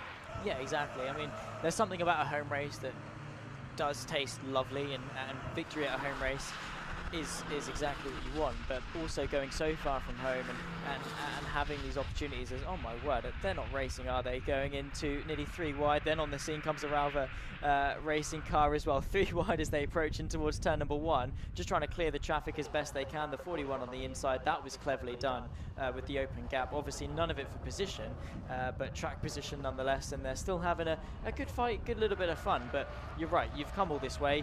You know, for me, it was meant to be a 6-hour 20 drive. It turned into more of an 8-hour journey. For a lot of people, I'm sure they've probably come a lot further, maybe a little bit less or whatever. But nonetheless, the general consensus is that Anglesey is in the middle of nowhere, and you've got to travel a long way to get here. Drag all those people, all the personnel to come here, and you want the fruits of that labour. You want the result to go with it. And if that's a win, a trophy, whatever it is, a top 5. Even just to come and see the amazing view that we've got here at Anglesey, it makes it worth it. Yeah, I mean, I always found that, for me, local kart circuit, PFI, a win at PFI or a win at Fullbeck was always... Fullbeck's a good track. Yeah, Fullbeck's an amazing track, but it always tasted sweet because of, you know, you can go home and celebrate. You haven't got a monumental drive home. But say if it was GYG, if we're on the subject of Wales, you'd come all the way out to Glanigors, you'd win there, and you ride that high all the way home, and then you get home, and you're telling people about your weekend, and it just lasts that little bit longer, and I think that it feels just that little bit better as well, especially when you've travelled and put in. Well, I say I've put in a bit more effort. I just fell asleep in the back of the car most of the time, but you know what I mean. When you've really, it feels like a proper adventure. You've all pulled together, got yourself there, executed well, and got away. And now we're potentially seeing an issue for the Jägermeister car. Into the car goes. Let's try and pick out who that is. We've already seen in. That's Nicky Taylor. That will be Nicky Taylor. Going off the colour of the overalls, Nicky Taylor has got behind the wheel of the Jägermeister car, but taping over the fuel door. So I don't know whether that's to prevent any sort of fuel spill, or they're going, no, we're done now. We don't need to put any more fuel in. We're happy enough. But Jägermeister in for their final stop now, and Nicky Taylor behind the wheel. Yeah, I mean, it's their final stop, so they can get away with taping it up because they don't need to get back in it. But yeah, maybe they've just filled it to the brim that much, or maybe it's not secure. I don't know as to why they would tape it shut. But at least it's not going to be coming loose. That's for sure.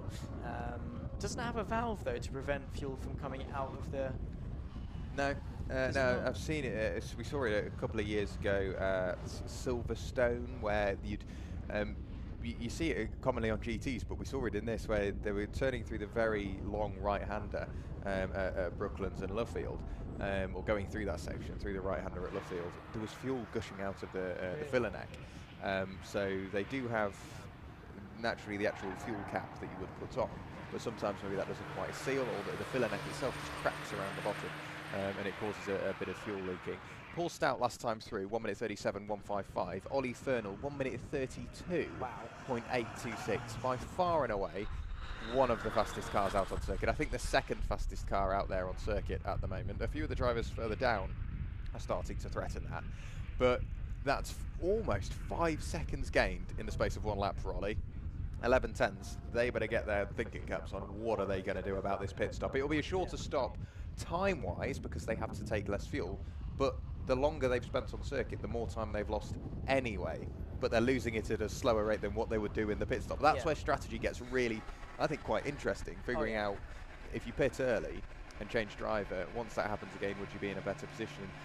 That's an extra little bit of brake fluid going into the number 49 machine, so LDR Performance Tuning, clearly just wanting to drop in an extra little bit of brake fluid to make sure that car gets to the end of the race. Dot 4, the one of the highest standards of brake fluid that you can get. Obviously, it's very hydrogenous is brake fluid. So basically, it tries to get rid of well, I think it traps moisture more than anything.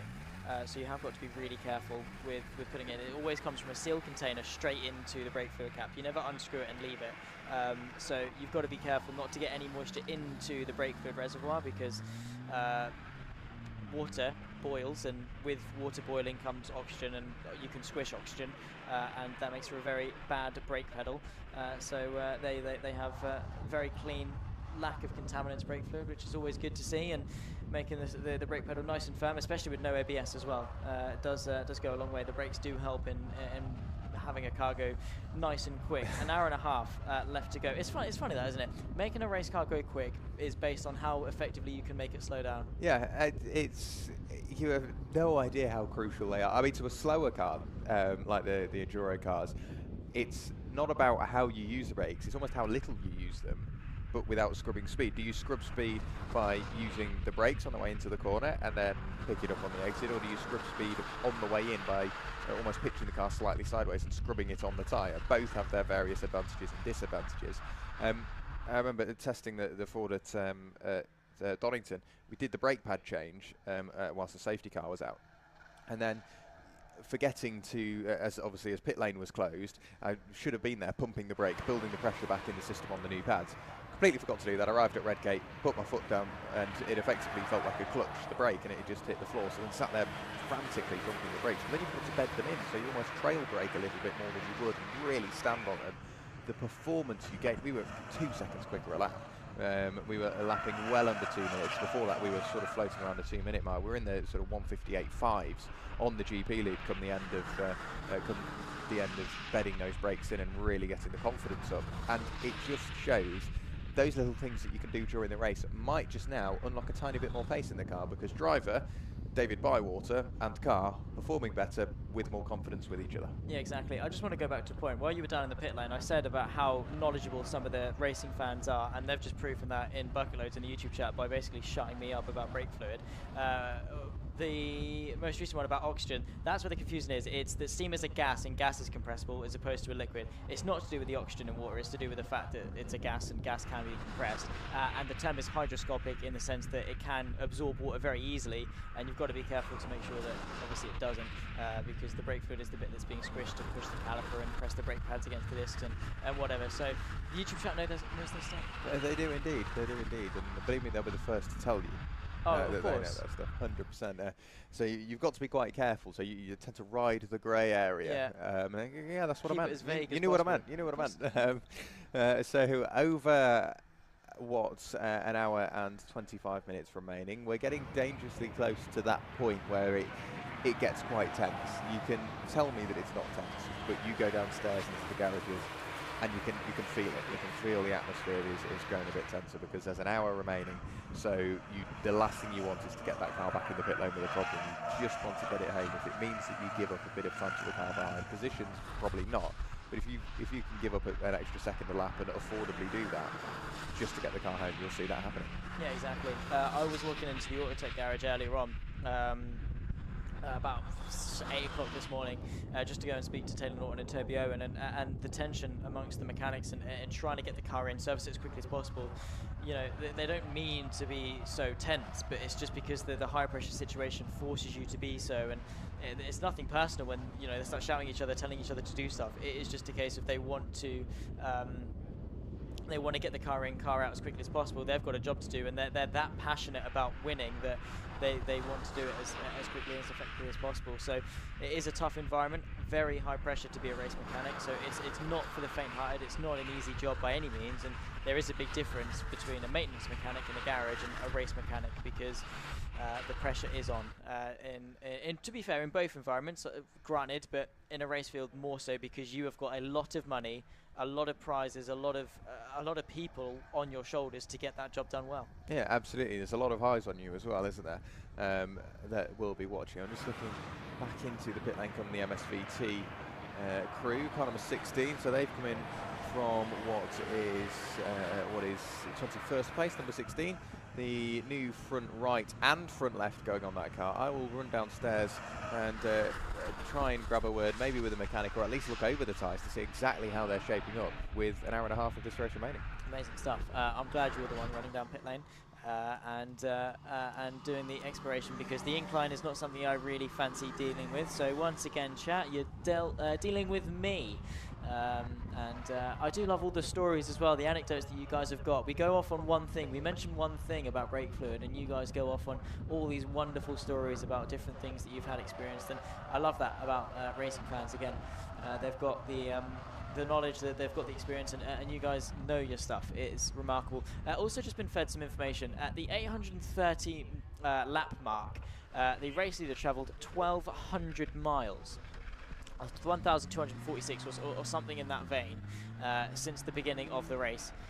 That is a lot of miles, and it's 1,000 miles. How do we describe? Probably from Dover to Scotland and a good chunk of the way back, I'd imagine, or from London to the Nürburgring and back, and then probably back as well. I'd imagine it's probably not far off 1,200 miles. So that's how much the race leader has travelled in the span of 22 hours and a half.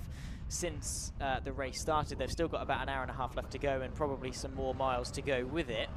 But be interesting to see what Jack can find out in the pit lane from people coming in and doing their final stops. MSVT, of course, are in. Early on in the day, they had problems with coolant mixing with oil, which is never good. And that's the 16 car getting its final splash of fuel before it heads out for a 1 hour 23 sprint to the checkered flag. The final driver will jump in, take it to the checkered, and bring home the result, which unfortunately will only be a 21st place for MSVT Racing, but it's a finish. In terms of the Aussie comparison, Brisbane to the Victorian border, that is... Yeah, all right. I don't know what that means, to be honest. I just know that it's a big place. We've got light work for 1,200 miles, 860 miles home for Christmas in 12 hours. I'm sure speed limits are adhered to. Mike in chat, that is a remarkable feat, got to be honest. So maybe get your license, come down and do an EnduroKA race, show them what you're all about if you can get home in 860 miles. Again, love all of the stories, and again, you guys in chat have been absolutely amazing. But of course, that's with the cruise control set at 75. Of course. 1 hour and 21 minutes left on the clock. Getting some nice close-up. Cameraman Anne down there in the pit box. Worked with that, actually. I was going to say for a long time. It's only been since April. We've done a couple of things together, with me in commentary and him in the cameras, and he really does. And he really does do a fantastic job. He gets all the shots. I think he does a lot of film and production stuff as well, and his camera shots are remarkable, and really getting the close-up, because he does not care. He will go he'll go up to people and just shove a camera in their face, and he doesn't really give it a second thought. He'll just do what he wants and gets the shot, no matter what it takes. Of course, an hour and 21 left to go. Manchester to the Nürburgring and back is about 1,200 miles. So yeah, it's not far. Yeah, it's good going. So for those in Manchester, drive to the Nürburgring, drive back, and that's around about what George Wright and Milner Racing have done thus far into the race. We're still an hour and 20 left to go. We really are basically there. We're in touching distance of the race finish, but we're not quite there yet just at the moment. So still got 80 minutes of racing, and it's still a long time to round off this race. But relative to what we've done, it's light work. It is a walk in the park. This is going to be a nice chill hour and 20 left to go. And Ollie Fernal, with all the pressure on his shoulders in that number 12 machine, you can see him there just going past the KNF 21. The pressure is on, as YouTube chat will not accept him. They'll disown him if he doesn't finish P8 by the end of his stint, or P7 even, because at the moment he is 8th. And he is closing in on the original checkers racing the 67. Last time by for Ollie Fernal was a 32.9, a 35.1 going the way of the 67, so another couple of seconds taken out there. In terms of the gap, we'll see it update, of course, at the line.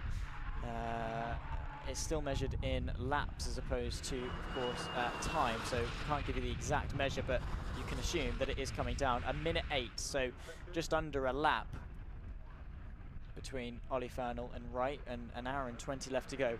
Is there enough time for him to close that big of a gap? That is going to be the question. He's going to be pushing hard. Of course, it's going to be him and Wright all the way to the end of this race. A minute and 8 seconds though, so 68 seconds. Say on average 2 seconds a lap. That's going to be 34 laps. He can do that in an hour and 20, but he needs to be consistently 2 seconds of a lap quicker than Wright, with traffic, with tyre wear, with fatigue, natural fatigue and lack of stamina. It's going to be a tough ask for him. It's not going to be easy to close a minute and 8 seconds. But based on what we've seen, if anyone can do it, Ollie Fernal can, and we'll see if he's able to bring it home. Also, of course, with the 11/10 car, we're still waiting for their final stop. They've actually made the fewest stops of anyone inside the top 6. In terms of the top 5 have done 12. They've done 11, have 11/10. So still waiting for their final stop, which they're waiting for quite some time to do, and it needs to be quick relative to the Pro-Am car of Ollie Fernal, who we predict is going to get past the 67 eventually. Question is, are they going to be able to get up into 6th place ahead of Paul Stout and 11/10? All eyes, of course, well, definitely all of Basic Ollie fans' eyes are going to be on the number 12. All eyes on the 11/10. Also, by the way, into the pit lane comes Wright for original checkers, so they also owed us a pit stop. They've now come in to the pit lane in the 67, so that was an easy affair for Ollie Fernal to nip his way past, and no dramas there. So it is just a straight fight. He's in 7th, and he needs to be 6th ahead of the number 11 with an hour and 18 left to go. The gap is over a lap. He's running around about 3.5 seconds a lap quicker than Paul Stout. And with the pit stop that 11/10 need to do, you'd imagine it's going to be very easy for Fernal to finish 6th. Is it a podium like maybe they would have wanted? Maybe their pace would have demonstrated? No, but obviously their arch enemy of wheel hubs has maybe cast a shadow on that aspiration. But a P6 is possible, and it's going to be a P6 they're going to be vying to go and get. But hour and 17, so 77 minutes. It's down the pit lane, you can see that. That is the 67 original checkers race in the Cabra car. Of course, a fan favourite in terms of inspired liveries. Leaving the pit lane and back out onto circuit. Again, I do love all of the KA inspired sort of pun liveries. We've got the Sukaru, which of course based on the 555 car. I won't say exactly which one it is. In fact, actually, right on cue, there it is. You know which one that is. And also the Cabra livery as well, based on one of the older Formula 1 cars, again, that you'll know about. And they're actually going to go side by side. So 2 of the most inspired liveries on the circuit doing battle into turn number 3 here at Church. And Up the inside goes the 67, and that should be a fairly easy move for them to go through. Of course, not for position, but for track position indeed. Also, just looking, I see a 24.5-second gap between AFK Racing and Sukaru. They've already been battling. The AFK car of Nick Creed already overtook the Sukaru Racing car. Can't remember who it was at the wheel earlier on as to who exactly he overtook. It was Peter Dignan. It was Peter Dignan, of course it was, yeah. So they're going to have to do that again because somehow the 555 have found themselves back in front, probably due to pit stop time. So Berg has got a bit of a task on his hand to get back into the top four. Yeah, he does. Nick Creed will be thinking, look, all of that work. Yeah. But Nick Berg will be prepared to do that, and Sukaru Racing, obviously, they may have been prepared to have to fight that battle once again because they may have had a quick stop.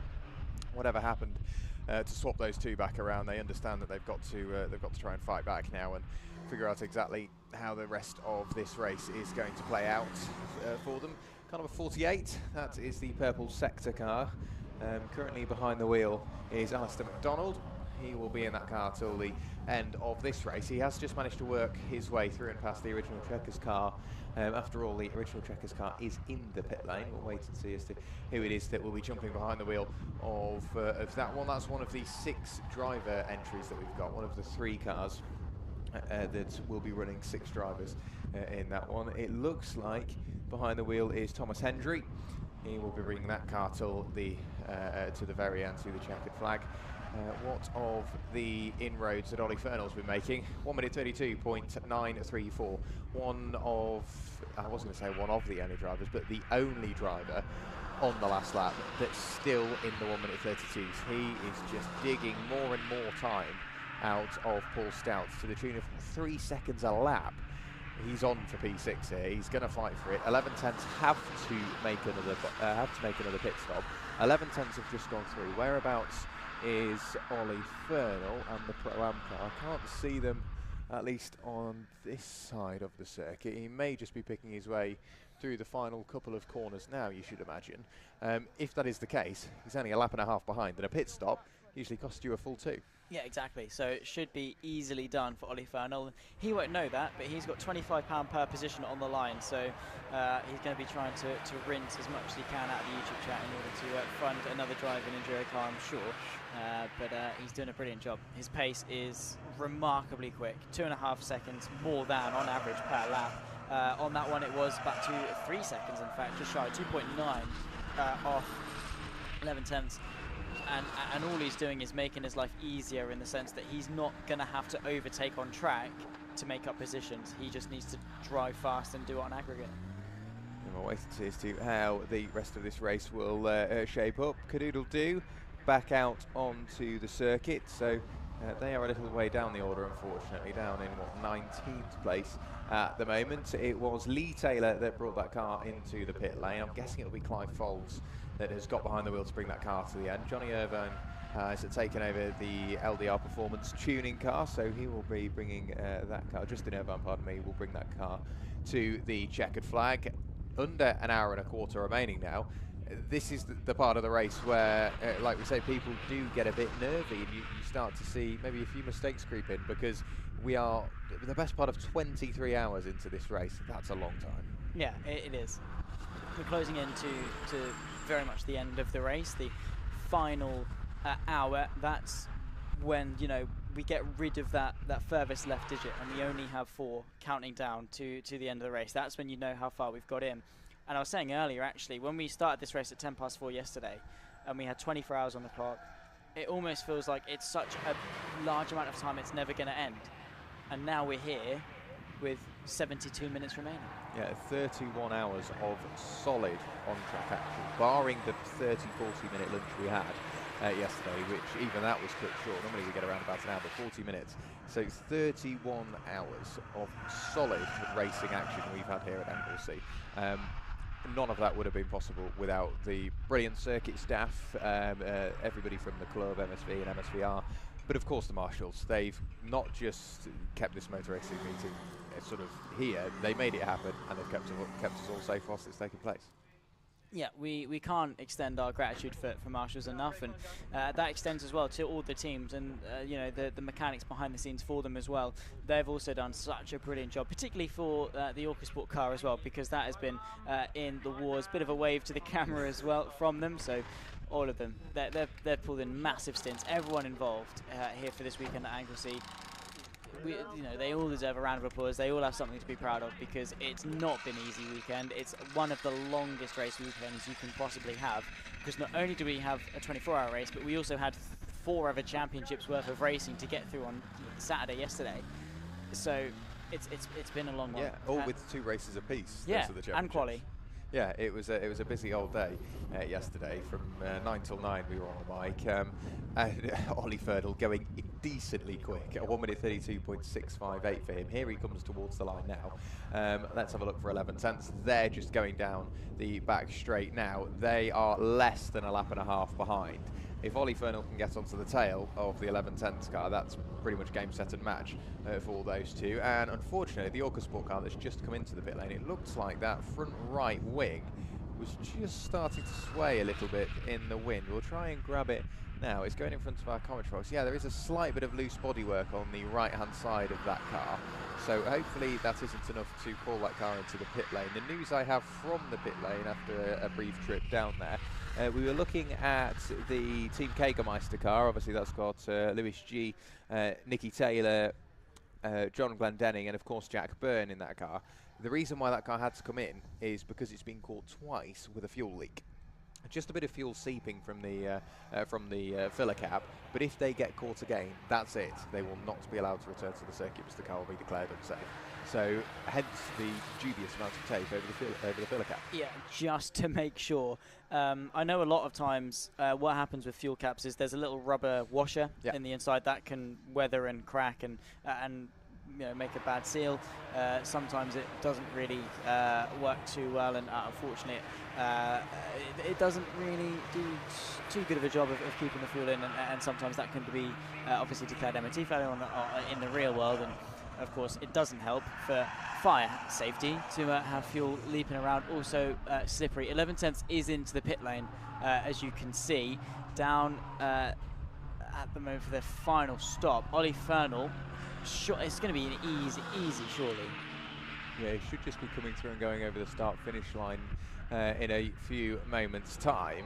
So there goes the race leader, George Wright. Ollie Fernal's just picking his way through the final couple of corners now and onto another lap of the race for Pro-Am Racing. That will be going on to lap 826 for that car.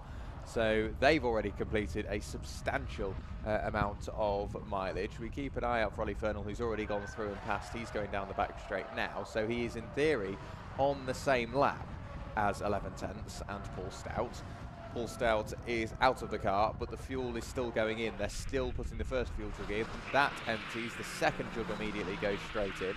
They've got to wait for that to completely empty before then they can get on with the driver change and potentially a tyre change. Ollie Fernal's done enough, I think. Yeah, I think so, easily. His pace has been crazy. Even if 11 tenths come out in front, they're not going to be in front for very long. And that's no offence to 11 tenths in their pace, because they've been quick. It's just the case that Ollie Fernal, I don't know what he's had for breakfast this morning, but I want some. Yeah, somebody made the joke, what had they put in his Mango Loco? So yeah, maybe a Monster fan. But whatever they have put in his Mango Loco this morning, clearly it makes you very quick indeed. And he was pretty much lapping on par, if not quicker, can't believe I'm about to say this, if not quicker, than Leon Bidray. Normally, Leon Bidray gets in the car and you're like, right, okay, we'll keep an eye on Wingap because they're going to be flying. They are in the pit lane for their final stop now, both doors open and making sure that car can get to the end. But in his third ever sort of proper race, and it being a 24-hour, to be on par with one of the most experienced drivers on the grid, that's something to go home and be very, very proud about indeed. Ollie Fernal will have gone through. There goes Ollie Fernal. So we wait for the timing to tick over next time Ollie Fernal comes through, and it will pop up that he's up in 6th place. And there we go, another 25 quid in the bank for him according to YouTube chat, so that's even better. But what a stint that he's been having, and again he's going from strength to strength.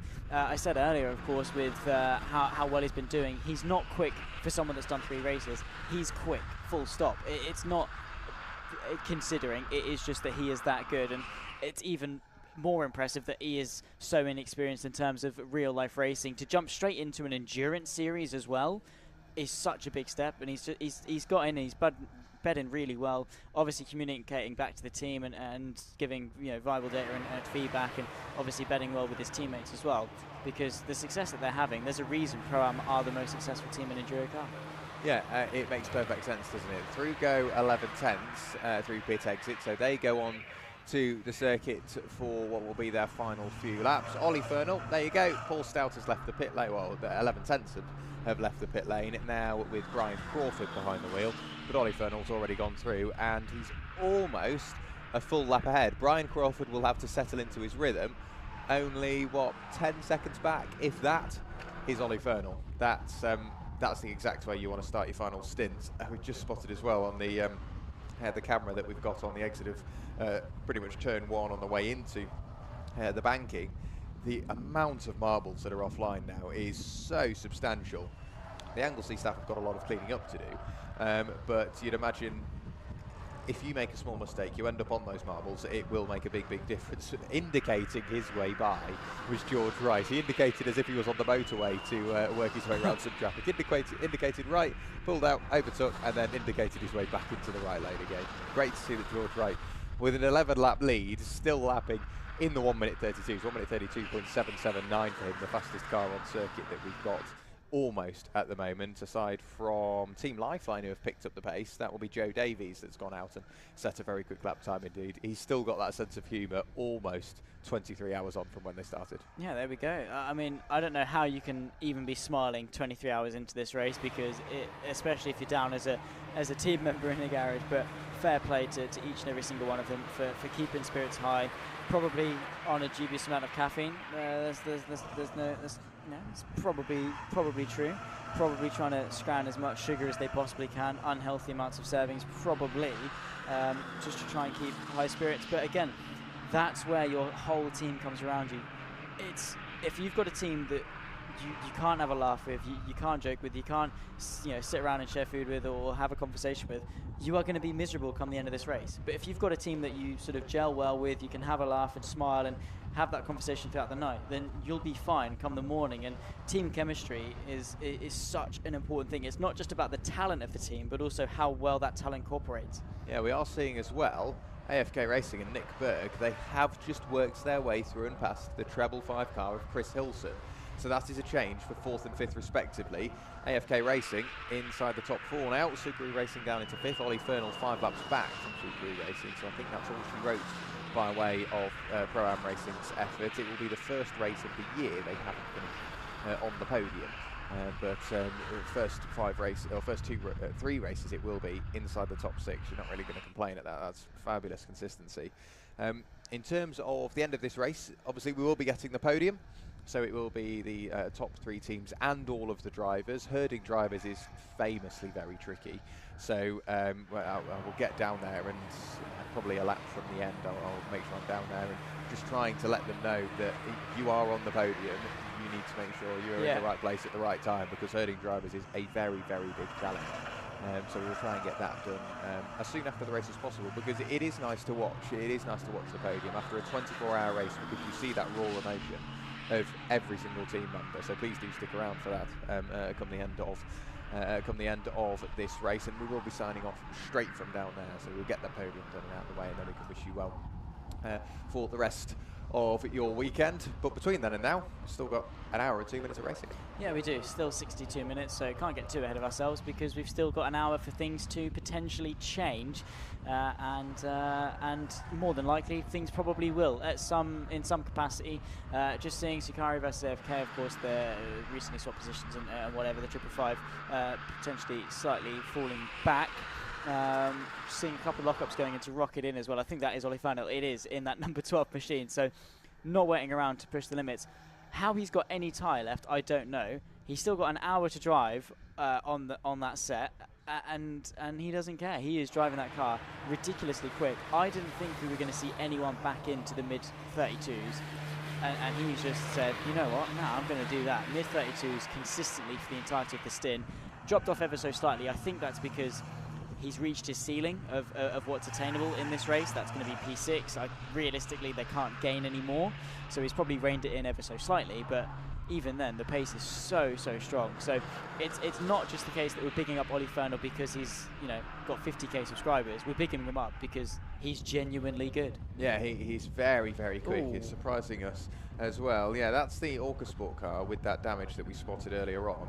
I'm surprised they aren't seeing the black and orange mechanical warning flag, which by the looks of it, they will be, because there's a marshal down there on the start-finish straight with the black and orange mechanical warning flag and their number on a board, just to indicate to the driver that again, that it's not just maybe there's something on the car that they're not happy with. It's something that the driver might not be aware of from their perspective. They might not be able to see that they are dropping fluid. There's a bit of bodywork loose, whatever it may be. In this case, it is the bodywork that's loose. The driver might not be able to see that, hear that, feel that, anything like that. So they do have to call them in just to try and get that fixed. If you do know there is a bit of bodywork there, and the team have let them know, some circuits where there's a tyre bale, you see a few drivers just wandering over to it just to try and dispatch of that piece of bodywork to get rid of the black and orange mechanical warning flag. Exactly. It's the thing of it either falls off or you take it off. And if it falls off, you can continue on track. If you have to take it off, you have to come in and get someone to do it, and you lose all of that time. So if it falls off, it's not great, but it's the lesser of the two evils, essentially. And you've got to pick your poison. Would you rather lose 5 seconds trying to hit a wall, or would you rather lose 30 seconds trying to come into the pit lane and do it all over again? It's not great to lose bodywork because obviously it does leave debris on the circuit and whatever, but if it stops you from having to come into the pit lane, then it is worth it. Obviously the ideal situation is don't hit anything to cause your bodywork to fall off, but that's never going to happen. No, one thing we have seen before is a wing mirror that was dangling along the side of the car, and it was literally held on by one singular piece of bodywork, whether it be a wire or whatever it may have been. It was just about hanging on, and it's people in the pit lane were thinking, right, we'll get the tape, we'll get it taped back on and what have you. No, chief mechanic straight there. The car came in effectively as the car was still rolling, ripped the wing mirror off the side of the car, solved the problem, saved time, out they went. Sorted. Who needs to look behind them? It just promotes them to look forwards more. You've got 2 more mirrors to look in. Yeah, exactly. That reminds me, actually, a couple of weeks ago I was at Alton Park for the Supercar pageant, and with that GT Cup, and one of the Wildcats Lamborghinis hit going into Druids, the sort of double right-hander at the back end of the circuit, did a pirouette and went into the wall side on, and what happened is their wing mirror actually folded in. Yeah. So it wasn't hanging off or anything. They just couldn't use it at all because it bent inwards towards the car. So who needs wing mirrors? Top Cat's Lamborghini are beautiful. I'm guessing they've still got 2 that they've they do. Cup, not Wild. I was thinking High School Musical. Yeah. Top Cats. Can't say I'd know. But yeah, the Have you not watched High School Musical? No, mate. Have you not? No, I'm afraid not. Grow up. I've not even watched Lion King. What? That's offensive. Genuinely, that is offensive. I was busy watching cars drive in circles as a kid. But yeah, the Top Cat's Lamborghini look absolutely fabulous, mainly emblazoned in the livery that they have. One of the, not necessarily rules, but strongly advised by MSVR, the description of EnduroKA. EnduroKA is designed for the Ford KA Mk1 1300cc, produced between 2002 and 2008. It's a series designed to exhibit driving excellence and car control in the absence of vehicle and technical development. KAs will be expected to be represented in a racing livery. So you tend to find old Formula 1 liveries, old Porsche liveries, and some sort of team factory liveries, like the Milner livery. That is their livery. So when you see some cars with just a straight line or like a stripe down the middle, technically a racing livery, it has a racing stripe, but when you see them rocking up like old Porsches and old Ferraris and old Le Mans cars, you understand how much it means to the team. They are throwing absolutely everything at this, and they are super proud of the machinery they bring along. It makes it memorable as well. I mean, there's a reason those liveries are as iconic as they are. It's because they've run them and they've got that personality attached to them, like the only cans livery or whatever. People associate with that, and it becomes memorable. And therefore, your team and your sponsors become more memorable, and you get more attention. You rock up with a racing stripe, and it's just a case of, well, yeah. You tick a box. It's the bare minimum. You want it to mean something. Yeah, exactly. It means something to you. It's sentiment. It's a bit of a laugh. Whatever it is, a livery is your identity. It's the thing that people associate you with as a car, and you want that to be in a positive light, so that obviously for good advertising or whatever, but even just for yourself to have that sentiment around your livery, it's what you're remembered for. Yeah, absolutely. Orca Sports, they will be destined for a new livery come the end of this race, mainly because bits of bodywork are continuing to come loose, so they are adding more and more effectively racing stripes by way of duct tape just to keep that car held together safe and legal. The scrutineer has given it the okay, so they continue just to add a bit more tape to make sure that that Orca Sport number 74 car can get to the end. At the moment they are down in what is 14th place and somewhat safe to the car behind. They just need to make sure they get this pit stop done as quickly as possible so they can send Guy Wilkinson back out on to the circuit and get his race back underway. Subaru Racing, since losing out to AFK Racing, have lost yet more time. The gap between the pair off in 9.3 seconds. But Nick Berg in that number 22 AFK Racing car sat in 4th place. 9.3 seconds is one mistake. Yeah, it is. And it's not going to take a lot for Subaru to find their way back through. On pure pace, Nick Berg has got the measure easily, right? That gap is going to continue to extend, or at least you'd assume it would.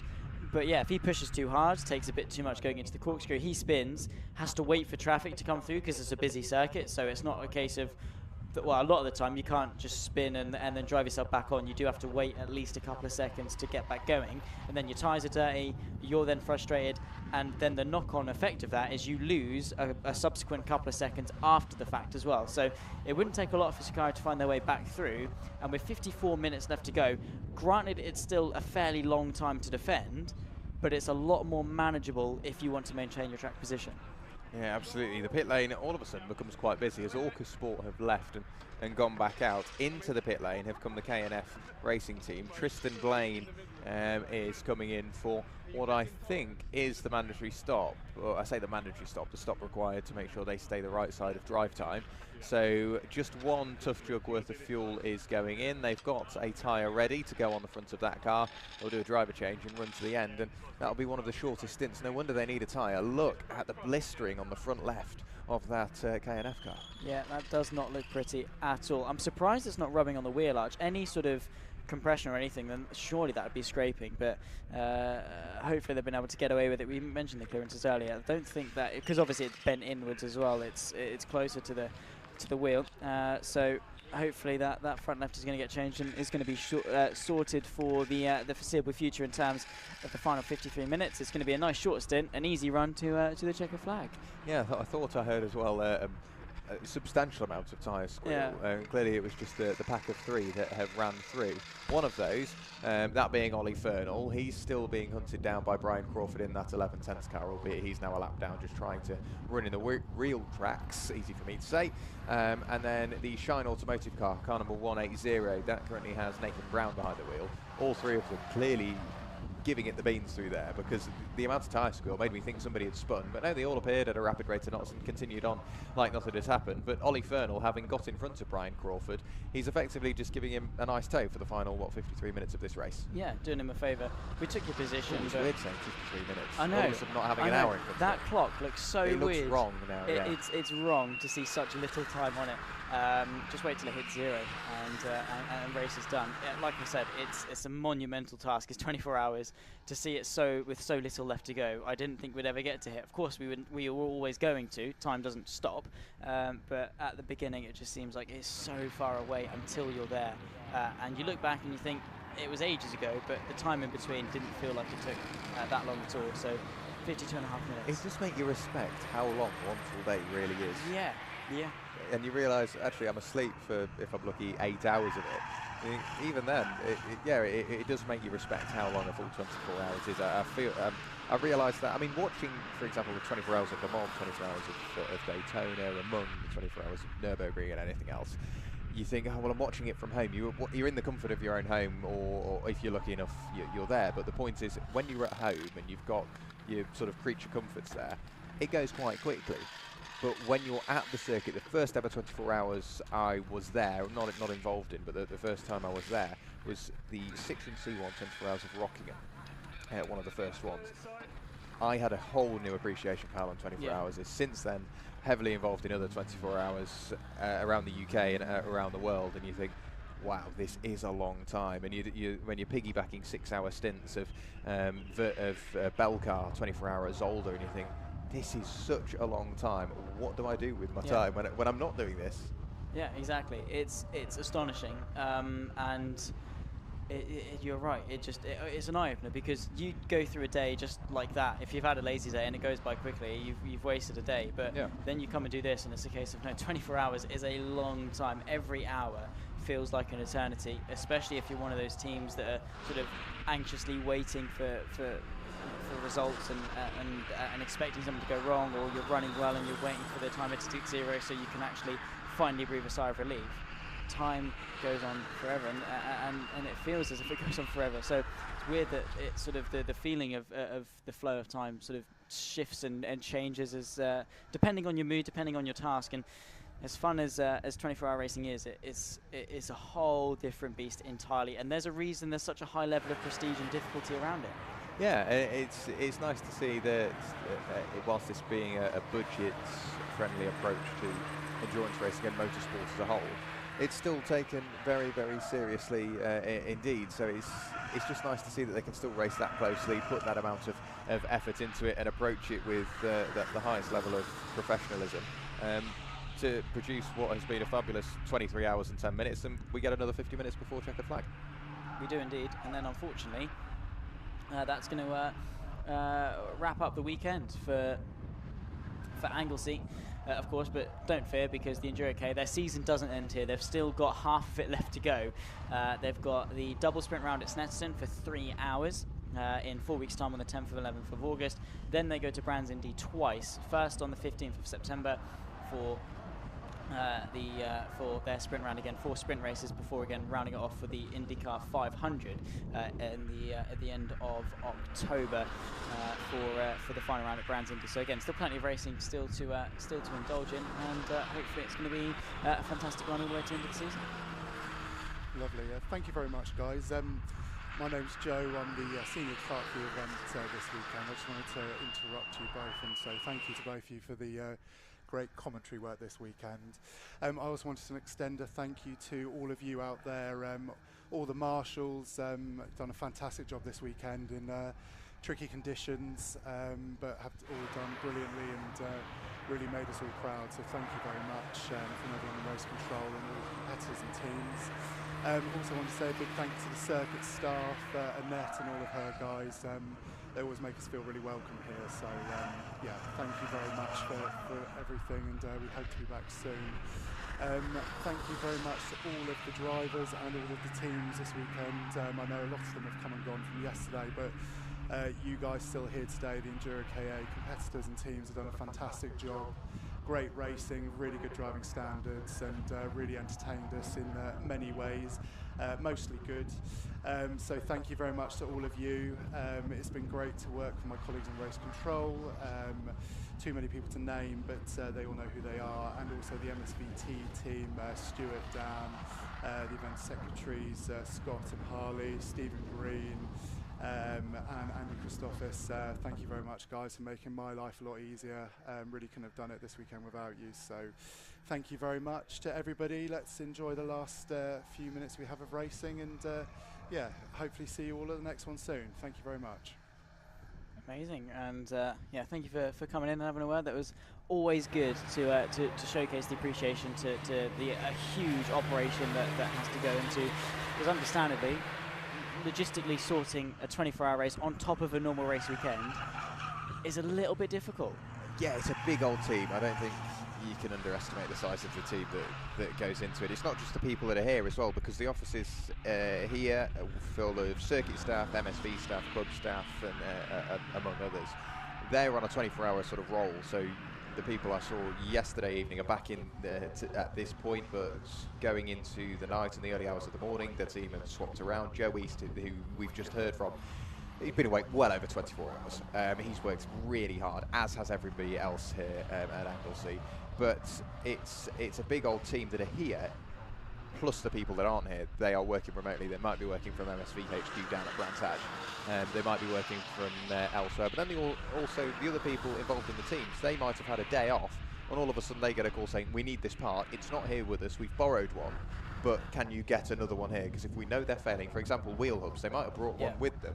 They've realised how much of an issue it is, and all of a sudden you get a call saying, right, can you get down the road to our yard, pick up 2 wheel hubs and drive all the way to North Wales for us? And that's your weekend written off. But that's what people do for the love of motorsport. We do have Rover Rage Motorsport back in, so I will go down and have a quick word with them and see if it was, I think it was on strategy, but I've got a feeling that will be one of the final sort of on strategy pit stops we'll see, aside from maybe one of the Purple sector, isn't it?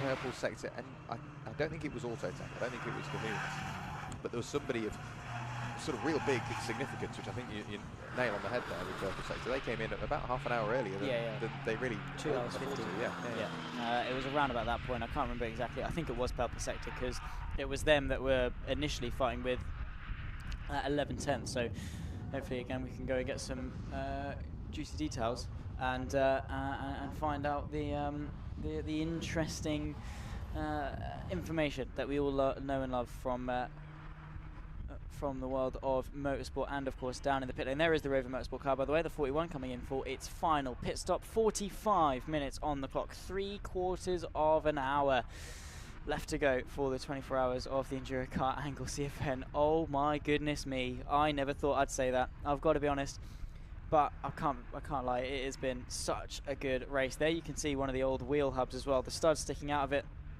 That's also the face of the drum, so obviously they have to take that off and make sure the shoes and the inside face of the drum is clean. So contrast to the front, which is pads and discs, the rears is shoes and drum. So it works in a very similar way. The friction material on the shoe presses against the drum to slow it down, but it does so in a fairly different way as opposed to the cylinder inside the caliper. It's a cylinder inside of the drum that pushes shoes either side and tries to slow the rotation of the wheel down, and it also incorporates the wheel bearing hub in it as well. So sometimes easier just to change the whole the whole assembly and get it back out there, because wheel bearings are being very much loaded up, especially down through the corkscrew, the rear left more so, and they do need to sort that out. But in for the final stop, and hopefully out again fairly soon to complete the race. 44 minutes, so the driver getting in won't have a huge task,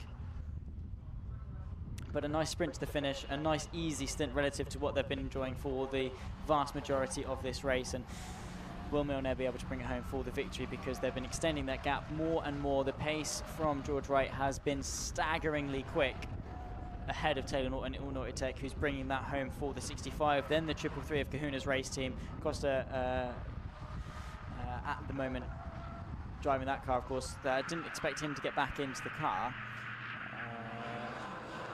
Of course, the Greek god of speed, as Jack so lovingly dubs him. As off the road is the number 2. Get back going again. Of course, that is the NGM racing machine. That's off the exit, I believe, of Church. Indeed it is. So he's been able to get back going again and hang on to it. That's no mistake that you don't really want to be making this late on into a race, but no dramas. Didn't hit a barrier, didn't really get caught up in much. Probably just picked up some dirt on the tyres, and away he goes once again to finish off the race. But like we said, I think we are still waiting for Purple Sector to come back into the pit lane, because they've only completed 10 stops thus far this race, which is remarkably done, I've got to be honest. So they'll be coming in for their 11th. The most stops made is 19 by Orcasport and team Kagermeister. Nicky Taylor at the wheel of the 44 and Wilkinson at the wheel of the 74. They're both on 19 pit stops apiece. And like I say, the least of competitive runners, Burton Power, of course, have only made 6, but they've done half of the distance of the leaders, is 10, and that at the moment is Purple Sector. So I think the minimum amount of pit stops you can get away with is going to be 11, thanks to driver stint times and fuel and tyres and things that it needs to come in and change.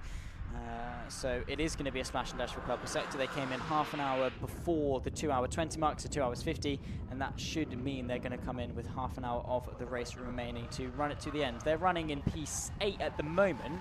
They're going to lose a couple of laps because of the pit stop. In fact, they might not, because they've got less fuel to go in.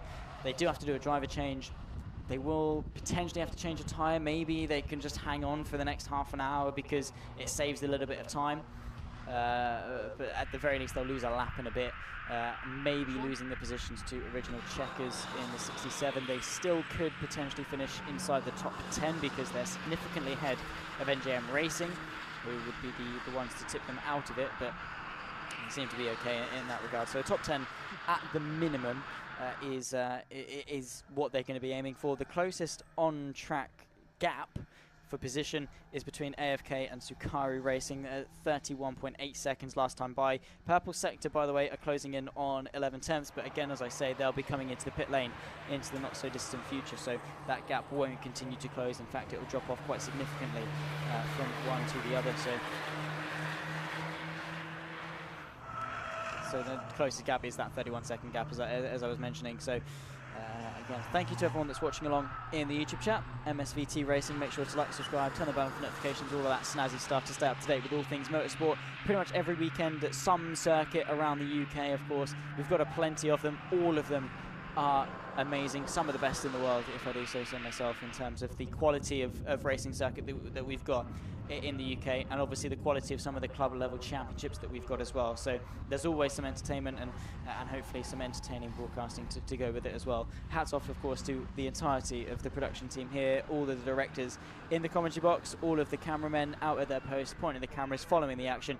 We haven't missed a bit of it, and thank you to all of you guys as well at home for tuning in, giving us the good old banter, the talking points, the anecdotes in the YouTube chat, and of course to all of the Orange Army, the marshals, and everyone that Joe was mentioning a little bit earlier on in regards to making this this weekend as logistically headache-free as possible. I'm sure there probably was a numerous amount of headaches still going on, but limiting the amount, I'm sure, with how seamless it has been, because for the most part we've been running ahead of schedule. The race started, I think, about half an hour before it was meant to, and that's telling of how smooth the transition from race to race yesterday was, that we were able to start the EnduroKA so soon at 4:10 yesterday. I think it was meant to start at 4:45, if memory serves me correctly. In fact, I've got a timetable right in front of me. Yeah, the scheduled start time was 20:05 for EnduroKA, and we started half an hour early at 10 past, so very much ahead of schedule, and again, that seamless process between each and every single race. So hats off to all of the team here at Anglesey for making that happen, and we're into that final sprint, which I'm sure for a lot of people is going to be a welcome checker flag. What's the news in the pit lane? It's, I guess, one of the final scheduled pit stop. We can expect one more appearance from one of the Graves cars, whether that be Cadoodle-Doo, MSVT Racing, or Team Jägermeister. We expect to see at least one of those cars back in. But the big story, we mentioned hubs. We mentioned that it's a recurring issue. Rover Rage Motorsport, why did they come in? The hub was leaking. As soon as they tried to take that hub off, it was leaking all sorts of oil and lubricant out. They did manage to get it changed very, very quickly indeed, but it has cost them a little bit of time, but they've got that car back out and running. So it's nice to see that even in these late stages of the race, 97% into the race we are now, 38 minutes remaining, we're at that point in the race where anything mechanical is going to take away a big chunk of what's left in the race. So it's just about stroking the car home and nursing it to the top of the track. Exactly, because you have a mechanical issue now, you've got no time to fix it, you're going to lose loads of time, it's going to be day done, and you've just got to basically call your race there and hope that the drivers behind don't complete enough laps to overtake you. So yeah, the pressure is on.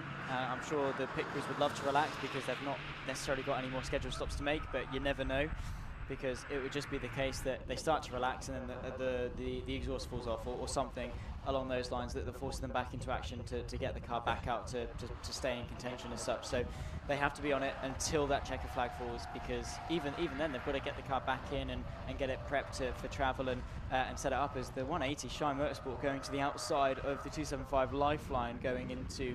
got on the marbles though, did you see it? Got onto the marbles, yeah. It just started shaking a little bit, went onto the curb as well, and has got probably a quicker pace going into Church, but can't use it to lap the 275 purely because the marbles offline lose you that much grip. Yeah, okay, see, somebody picked up on it in the YouTube chat that kind of a 40-60mm now racing car of George Wright's currently behind the wheel, that the exhaust is hanging low. Obviously, it's been doing that since...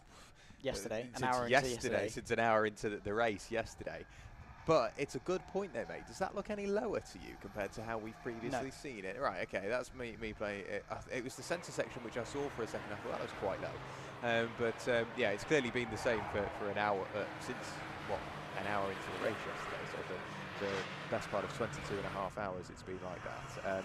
But it was nice to see the mechanics whilst they were down there. The scrutineer question, is that definitely secure? Of which Jamie Moore, one of the mechanics at that team, effectively stood on the exhaust and went, this ain't going anywhere, this is on now. And it shows those little temporary fixes helped them save time, because if they did a more substantial fix, they might not be 12 laps ahead of Autotech Motorsport and Taylor Norton. You do the bare minimum that you can get away with.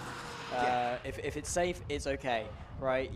If it's not going to come off, who cares what it looks like? Doesn't look great, don't get me wrong, and I can understand the doubt from the scrutineer to say, hang on, looks a little bit dodgy, mate, not going to lie. But if it's on, it's on, and that's all you can do. I mean, it's not great, and there are better ways to secure it. I think up and down, which is the main concern, it's fine. It has got a little bit of lateral movement, i.e. left to right in the car. Way less than it had yesterday. Way less than it had yesterday, don't get me wrong, but still has it there. The problem is you don't want the exhaust scraping, because then it could have a hole in and then start to leak, and then obviously you get a free upgrade in terms of the noise.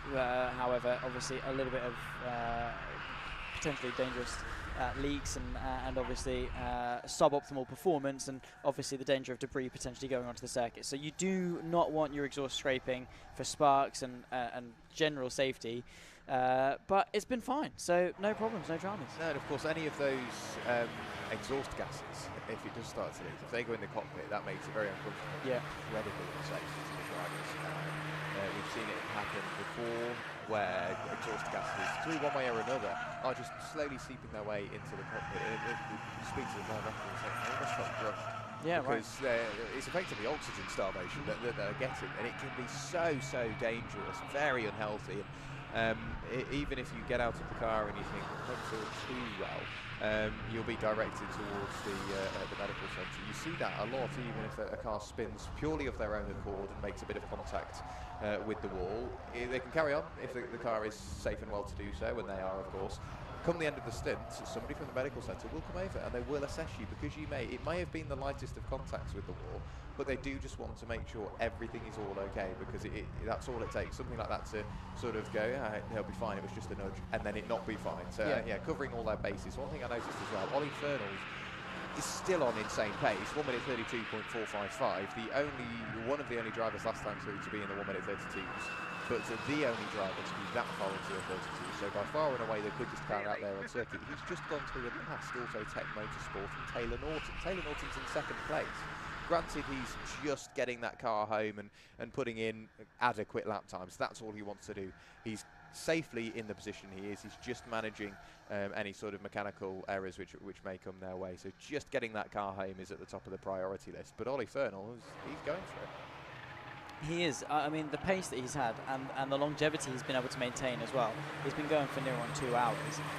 It's good going. It's so impressive to see. And again, we'll hammer it home a lot as the Kahuna's car looks to the inside of Shy Motorsport. It's a shame they're not on-track rivals for actual track position, because the pace of this race probably could have meant that was the case, but the 180 suffering with some problems all the way through. And just again reading the YouTube chat as to how savage some of the Ollie Fernald's fans are, that's why he's so quick, is because he's been inhaling all those exhaust fumes to assist him in driving.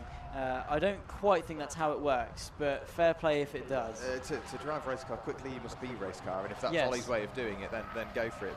But if it works for the race car, it works for me. Exactly.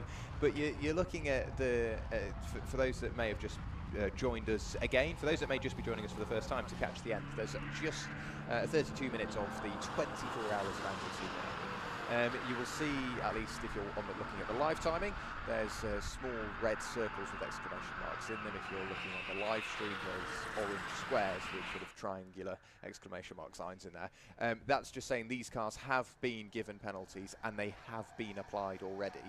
They're not yet to be served. They don't need to do a drive-through. They are lap penalties, so you can get them as small as 2 laps. There's been teams out there with 30 laps worth of penalties. Whatever the penalty is, it has been applied, so you don't need to worry about potentially Taylor Norton having to come in and serve a 10-lap penalty, and all of a sudden Kahuna's P2 and AFK getting very close to P3. Everything has already been sorted out on the very clever timing system. But to put that into perspective, even if the car in second place, that Auto Tech car, hadn't had the 4-lap penalty that they are currently on, 8 laps is the theoretical race lead. That just makes it twice as impressive. Yeah. I mean, again, you can run into the hypotheticals of if Autotech didn't have the penalties, maybe they'd have pushed harder and it'd still be a contest. But no, Milner have just been that good, and they haven't been given a penalty. And for a lot of people, I mean, you can see a lot of cars have got that warning sign next to it saying they've been have penalties applied, and it's unfortunate, yes, but rules are rules, and those that haven't exceeded track limits or had pit lane infringements are going to be the ones reaping them because. Just notice, I'm getting worried now. One of the comments here, if you're maybe here at the circuit, just to try some light on it, the live stream chat, must pick them. We are the Senators question marks, and somebody's crying, laughing. I can't think of anything I said that was. I'll take it. I'll take, yeah. We're by all hilarious, means, mate. Yeah, hilarious. Absolutely. Comedy. I definitely know what one of us said that brought that about. You might need to shed some light on that for us as well. I'm more confused than ever. But with 30 minutes left, spirits are still high, not only in the pit lane. A few teams are sort of a bit nervy because these 30 minutes are thinking, right, just they will cross fingers, they will cross toes, they will cross everything just to get that car to them. Yeah, exactly. Eyes, ears, fingers, toes, everything is crossed, ready to get to the end of the race. 30 minutes. You'd be gutted, wouldn't you, if 23.5 hours came in and you dump it in the final. It's all good crashing the car out half an hour in, right? Because it's a case of, all right, yeah, all that effort, whatever, but we're only half an hour into the race, whatever. To do 23.5 hours and then cane it into the barrier, it's just all of that time. It's gone. It's wasted, and you'd be gutted, wouldn't you? Because you'd have let yourself down, your team down, your teammates down, and it would be gutting. So bring it home. Most of the positions are pretty much sorted anyway. Pit stops have funneled themselves out, fizzled out. This is the situation as is. No major dramas, and it shouldn't change at all until the end. No, the Graves car that we questioned would be coming in. It has come in. That's the MSVT racing car for its final pit stop. So behind the wheel of that car as it came in was Dave Connell. We are doing a driver change. No fuel going in, so that is a purely driver time enforced pit stop. So too is Purple Sector Racing. They've got 2 tough jugs ready, full of fuel, to get that car back out. So car number 48 at the moment, only 2 laps clear of original Checkers Racing. They've just gone through to make that 1. The standard rule that we've learned throughout the past 24 hours is 2 laps for a pit stop. I've got a feeling Purple Sector Racing, they should still be safely inside that top 10, but they're going to lose a place just by running slightly off schedule and half an hour the wrong way of what they need. Yeah, exactly. It's an extra stop. I don't know why they'd be putting 2 jugs worth of fuel in for half an hour of racing. Probably 1 would do, but again, they know better than we do, obviously for obvious reasons. They'll be the right side of being weighed at least, won't they? Yeah. I don't know. Obviously, they want to minimise the pit stop time because they want to get in and out. I don't know. Are they changing tyres? You'd assume they're just nursing to the end. They shouldn't need a tyre for a final half an hour. For a half an hour, you'd nurse it to the end, wouldn't you? So they'll save time in that regard. So they're going to be hoping they can get ahead. Worst case scenario, it's P9. It's still a top 10. It's still good going, and it's all right. but you want to get what you can, can't you? Yeah, absolutely. You're going to fight for it. We heard about Taylor. Taylor Norton, when we had a chat with him earlier on, he said he will fight for the position, teammate or otherwise, first lap, last lap, it doesn't matter. He will fight for a higher position, which is great to hear. So even till the very bitter end, clearly Taylor is wanting to fight for that. He hasn't needed to as of yet. 12 laps away from a gained position, 4 laps away from a lost one. Purple Sector Racing still sat down there in the pit lane, stationary engine off, and fuel going into that car. Through the final corner comes Ollie Fernall to take another lap in the book. That car has now completed 851 laps. That's no mean feat. Thankfully, will we be the right side of 900 laps? I thought we would get there, but clearly not. No, it's not going to be enough, unfortunately, to break the 900 lap barrier. But then at least that's just set me up to bring out all of the boring stats that nobody probably listens to. Total laps completed by absolutely everybody up until this point in the race, 17,493, make that 494, 5, 6 and 7 as a few more cars come over the line. But the total distance covered by absolutely everybody is 27,120 miles. That's a fair few. That's a decent chunk. Like we said earlier, it's over one circumference of the equator, so once around the world and then some, and that is so good in terms of distance covered, and it could well have been more if we'd have had less safety cars, of course. Even then, we've only spent 1 hour of the race in the safety car, haven't we? Yeah, but that's 1 hour where you're probably, what, half race speed, so say you're doing 3-minute laps at an upper echelon, whatever. You're still missing out on half an hour's worth of quick time, which is a good few laps. But yeah, it wouldn't have made a massive difference. But yeah, I don't know. If you weren't here, by the way, just to explain, probably around about half of that safety car time, there are 3 marshals posts here at Anglesey, posts 2, 7 and 10, that are circuit locked, so there's no bridge over into the centre section of the circuit. So those marshals that were out there at the start of the race, if we hadn't have stopped, would have been there for the 24 hours, and that's just inhumane, effectively. So we had 1 safety car period to drop off hot meals to them to make sure that they're looked after in that regard, but also to swap marshals around to give them the opportunity to get to the outside of the circuit and to their accommodation or wherever they may be staying, just to get some higher quality sleep to make sure they are in the best possible condition to go back out there. So we had a couple of safety car periods throughout the night and into the morning just to make sure we could swap those marshals around. Purple Sector Racing have retaken to the circuit. They did lose that place to original checkers. It's a shame, of course, that have been looking to go for P8, but original checkers, they're going to be loving it. Extra place for them, result, of course, but both of the teams inside the top 10, and that is a name in of its own right to go for it. And, and oh my word, no, you guys are the savages. I'm not being funny. An exhaust comment does not at all warrant saying 27,000 miles is still only halfway around Ollie Fernall's head. That is brutal. Hashtag best fans. That's hashtag blessed. That's digging a bit, isn't it? Wow. Ollie will get out expecting full support. Put the live chat replay on and see that.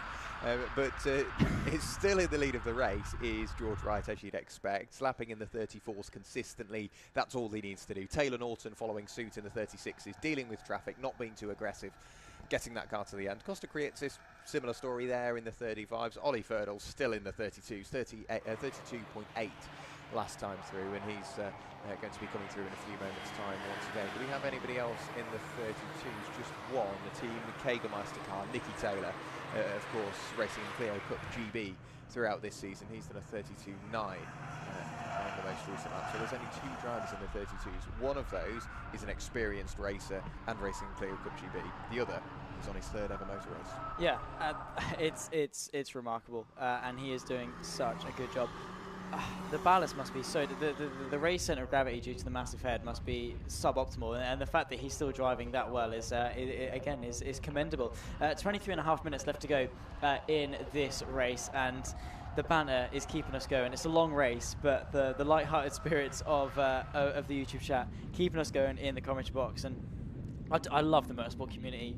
When it's good, we have bad apples, obviously, but the vast majority of people, it's a laugh, and no one takes it to heart. You just have a banter, you take the mick, and there you go. Of course, the race is still going on, albeit for the most part settled. Bar any major dramas, it's going to be exactly as it is and with 23 minutes left to go, you'd hope that nothing is going to happen, but the next 23 minutes are no different to the last 23 and a half hours, so anything can still go wrong. Yeah, absolutely. It takes very little indeed. Hitting a curb in the wrong way, misjudging an overtake, whatever it may be, all of those things are still very much applicable. Bearing in mind we are in the 98th percentile of this race now, so just under 2% of this race remaining. Not even that though, just over 1% of this race remaining. It's not just been a race, it's been an event, because we had all of the action yesterday throughout the day. We've had another shot for you, brilliant views, brilliant weather, I have to say, as well throughout this weekend. We've really been looked after by Anglesey, all the staff and all the marshals, all the drivers, all the teams, and everybody that we've been down there to chat to as well. It's been good to get down there on ground level and talk to some of the drivers, because it does give you that perspective that you would miss out on if we didn't have the opportunity to go down there and have a chat. Yeah, it's like we've always said, we have no idea what we're going on about in the commentary box. We look at race car and go, yeah, sounds about right. We kind of know what we're talking about. We don't. And the insight that we get from going to talk to the drivers is unparalleled. There's so much value that you can get, because they're the experts. They know best. They know what their strategy is. They know how their stint went. They know sort of how the car's feeling, and it does add another depth. And again, just adds to the paddock feel, the atmosphere that we come to know and love in motorsport. Is just how willing people are to come and have a chat and tell us how they're getting on. It's just really good. And pit lane walks will always be is so valuable. Yeah, absolutely. I mean, I adore a grid walk. And we didn't have the time for one, unfortunately. We managed to introduce the stream on the grid, but yeah, in the pit walk, it does introduce that nice little aspect, because you're effectively involved in what's going on, because you've got to make sure that you're out of the way, you're not getting run over by a jack man or somebody carrying fuel. It is quite a busy job, trying to stay out of the way alone in the pit lane. But it's not just the support for everybody here, it's the support for the MSVT Racing channel itself.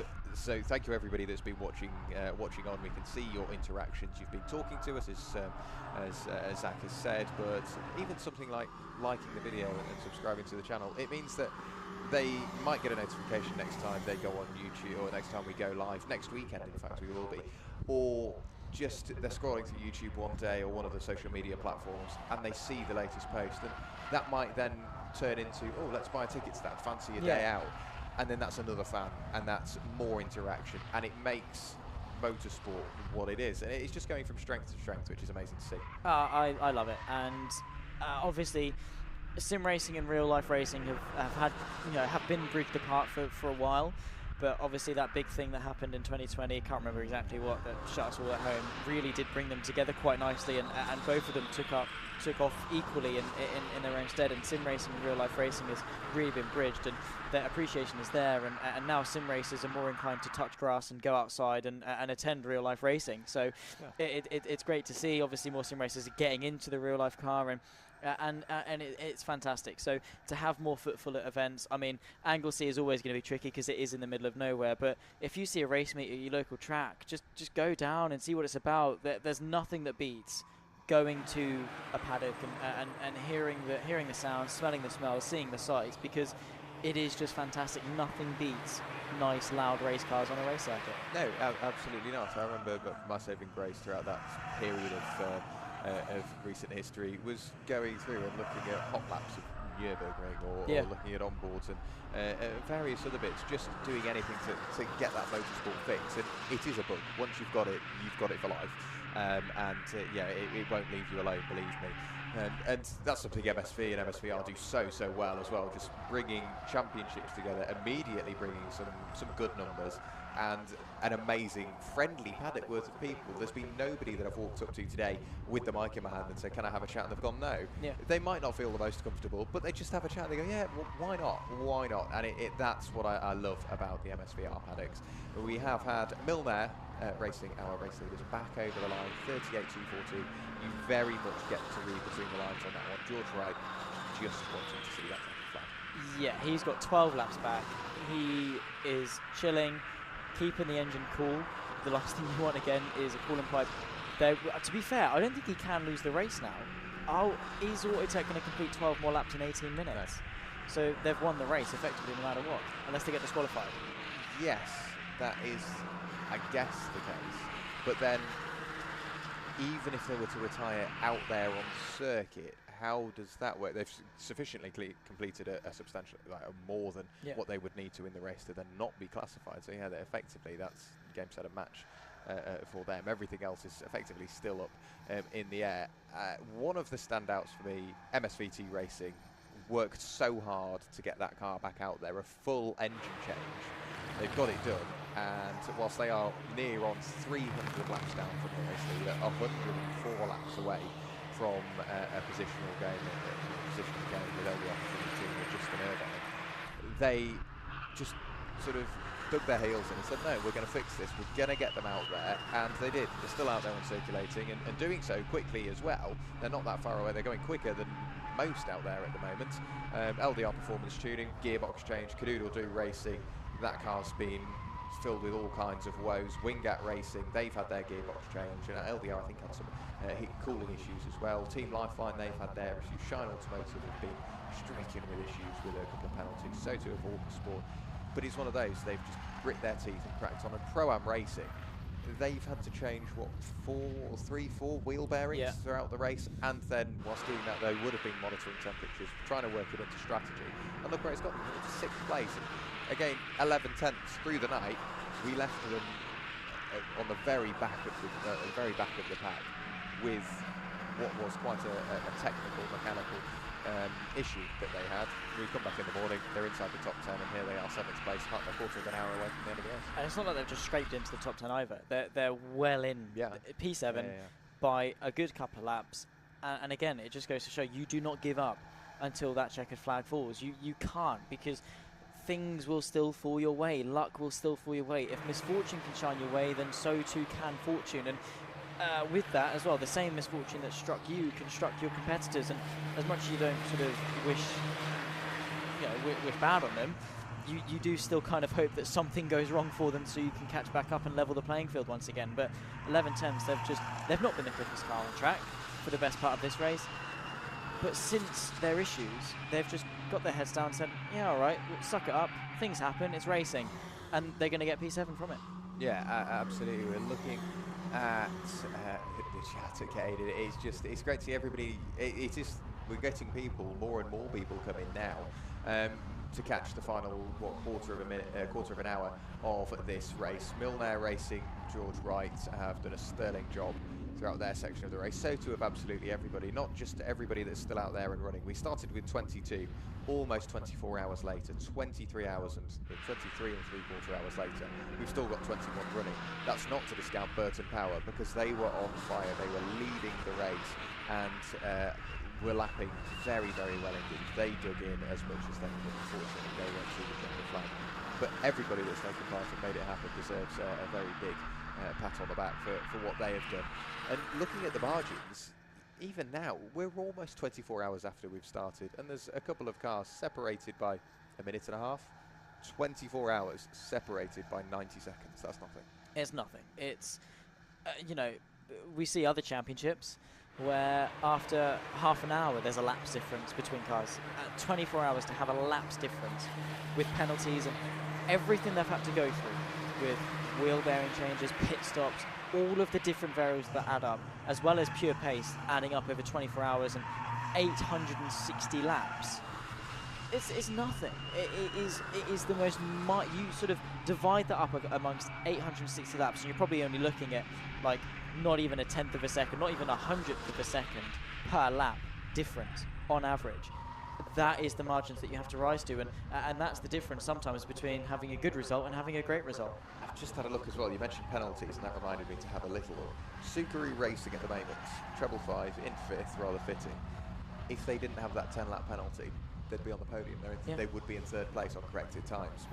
But it's more uniform now because the 333 is in 3rd, the 555 is in 5th. Yeah. So it's better this way. It works, doesn't it? It works, doesn't it? As much as the team are probably not over the moon to be in the position in which they are, that 10-lap penalty has kept them inside the top 5, has dropped them off the top 3. We've got 13 minutes left of the EnduroKA 24 hours of Anglesey, and it's weird to see at the top of the screen. I've just noticed it. This is only the 9th race of the weekend, but by far and away the longest one, of course. Because if you didn't join us yesterday, I do urge you, come the end of today's action, go back and watch them. Part one of the weekend, we had fabulous racing. Obviously, we had the attendance from Clio Cup GB. We also had the Miata Trophy, the Boxster Cup, the Porsche Club Championship as well, all joining us for 2 races. So Clio Cup GB in the morning, we saw their qualifying, 2 20-minute races from them.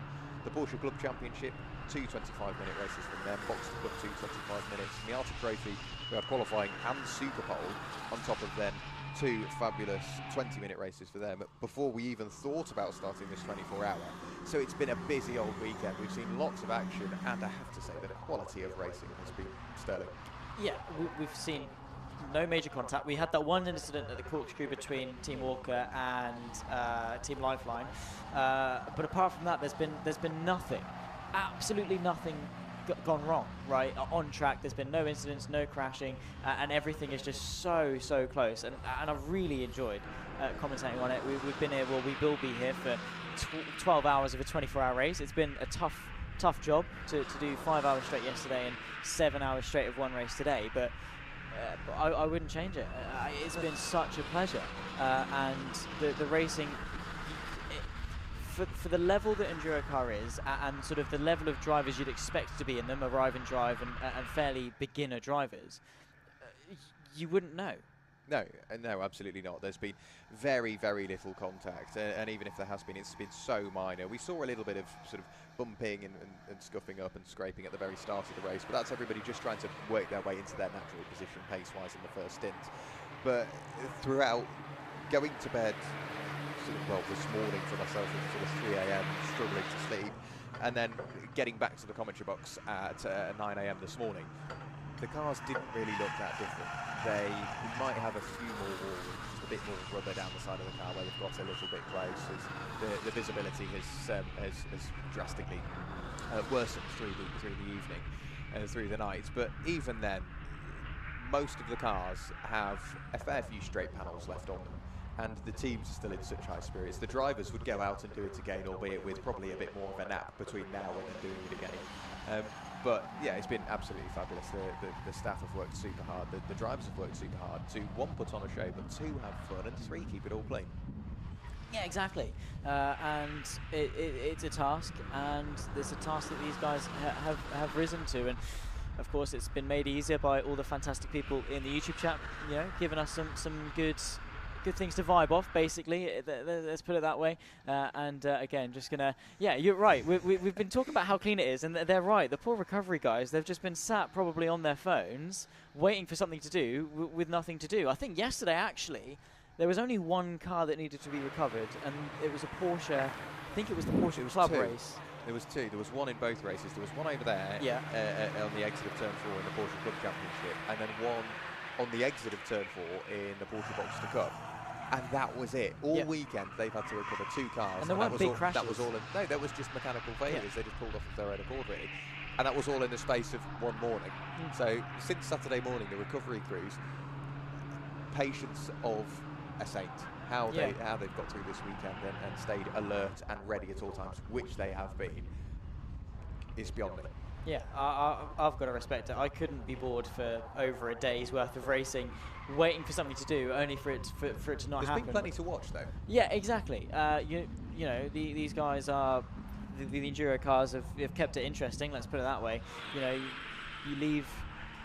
leave last night, you go to accommodation, you come back, and boom, there's still cars going around a circuit to keep it interesting. But honestly, the racing we saw yesterday, particularly that Clio Cup race 1 in particular, was awesome. That set the tone, didn't it? Yeah, exactly. Yeah, it was. We've been treated to some fabulous racing, as ever, when MSV and MSVR come together to produce their various championships and series. And Anglesey, such a levelling circuit. You made a good point yesterday. So did Paul Jerd, making a good point yesterday about how close the racing can be here at Anglesey. And point proven, really, throughout not just this 24 hours, but the 20-25-minute races we saw yesterday are super close. The background races are just shuffling various areas around to make sure that we can bring the podium to you, because we're in a sort of a bit of a blank spot at the moment, because we'd have to rely on the signal going through a building which is full of all of our timing software, all of the circuit cameras, all of the walkie-talkies that we use to contact all of the marshals. So we've had to just shuffle a few bits around to make sure that we can bring the podium to you, because that's also so nice to see, being able to see the raw emotion on the drivers and the team's faces at the end of a 24-hour race. You said it a lot nicer than I would. I'd have just said Dan, our production director, is breaking the commentary box. I did try to be nice. He's doing all right. He's hanging out a window at the moment, trying to get the camera set up to sort out the podium. But yeah, it's hopefully we can get it, because they deserve the coverage, right? 24 hours of racing, you finish on the podium. Not that you do it for the broadcast, but you want something to look back, a nice memento to say, look, that Mum, I'm on TV, sort of thing. Yeah, you will sort of save this video to a watch later or a playlist, and you might not watch it tomorrow, you might not watch it next week, even for the rest of the year, but it's one of those in a few years' time, and you think, could do with a pick-me-up. You watch this back and you go, wow, that was so much fun. You're reminded of all the emotion that you went through. And at the start of the race, that emotion might not have been anything good. That could have been pure frustration. And all of a sudden, come the end, no matter where you finished, the emotion will be very high indeed. Somebody's just made a good point. Ollie Ferdle, P6. He has reeled in Subaru Racing by one full lap. Still in the 32s. Everybody else, leaders, 37s, 35s. Well, listen, we're getting to the end, but we're just doing it a bit quicker than everybody else. I don't think he got the memo of crawling home. Stroke it home, yeah, exactly. I think he's just like, nah, I'm going flat out. That is the sim racer mentality. That it really is. Just flat out everywhere, and go flat out, ask questions later. And I'm sure Ollie Fernell is channeling his inner sim racer. Just please no Punterino. No, he'll be doing a giveaway to try and fund the rest of this season. £1 a ticket and you can win a signed hub. He's got 3 spare. He's got 3 broken ones that have come off his car. If you can have a word with Pro-Am, you'll be able to take one of those, or maybe all 3 of those wheel hubs home and go, if you want one, you can get it, sign it, send it, and it will fund the rest of his season. He said he'll be disappointed if he doesn't get out at the IndyCar 500, and to have that confidence at the midway point of the season, that's a good sign that we will see him out for the rest of the year. I hope so, because racing can get expensive, and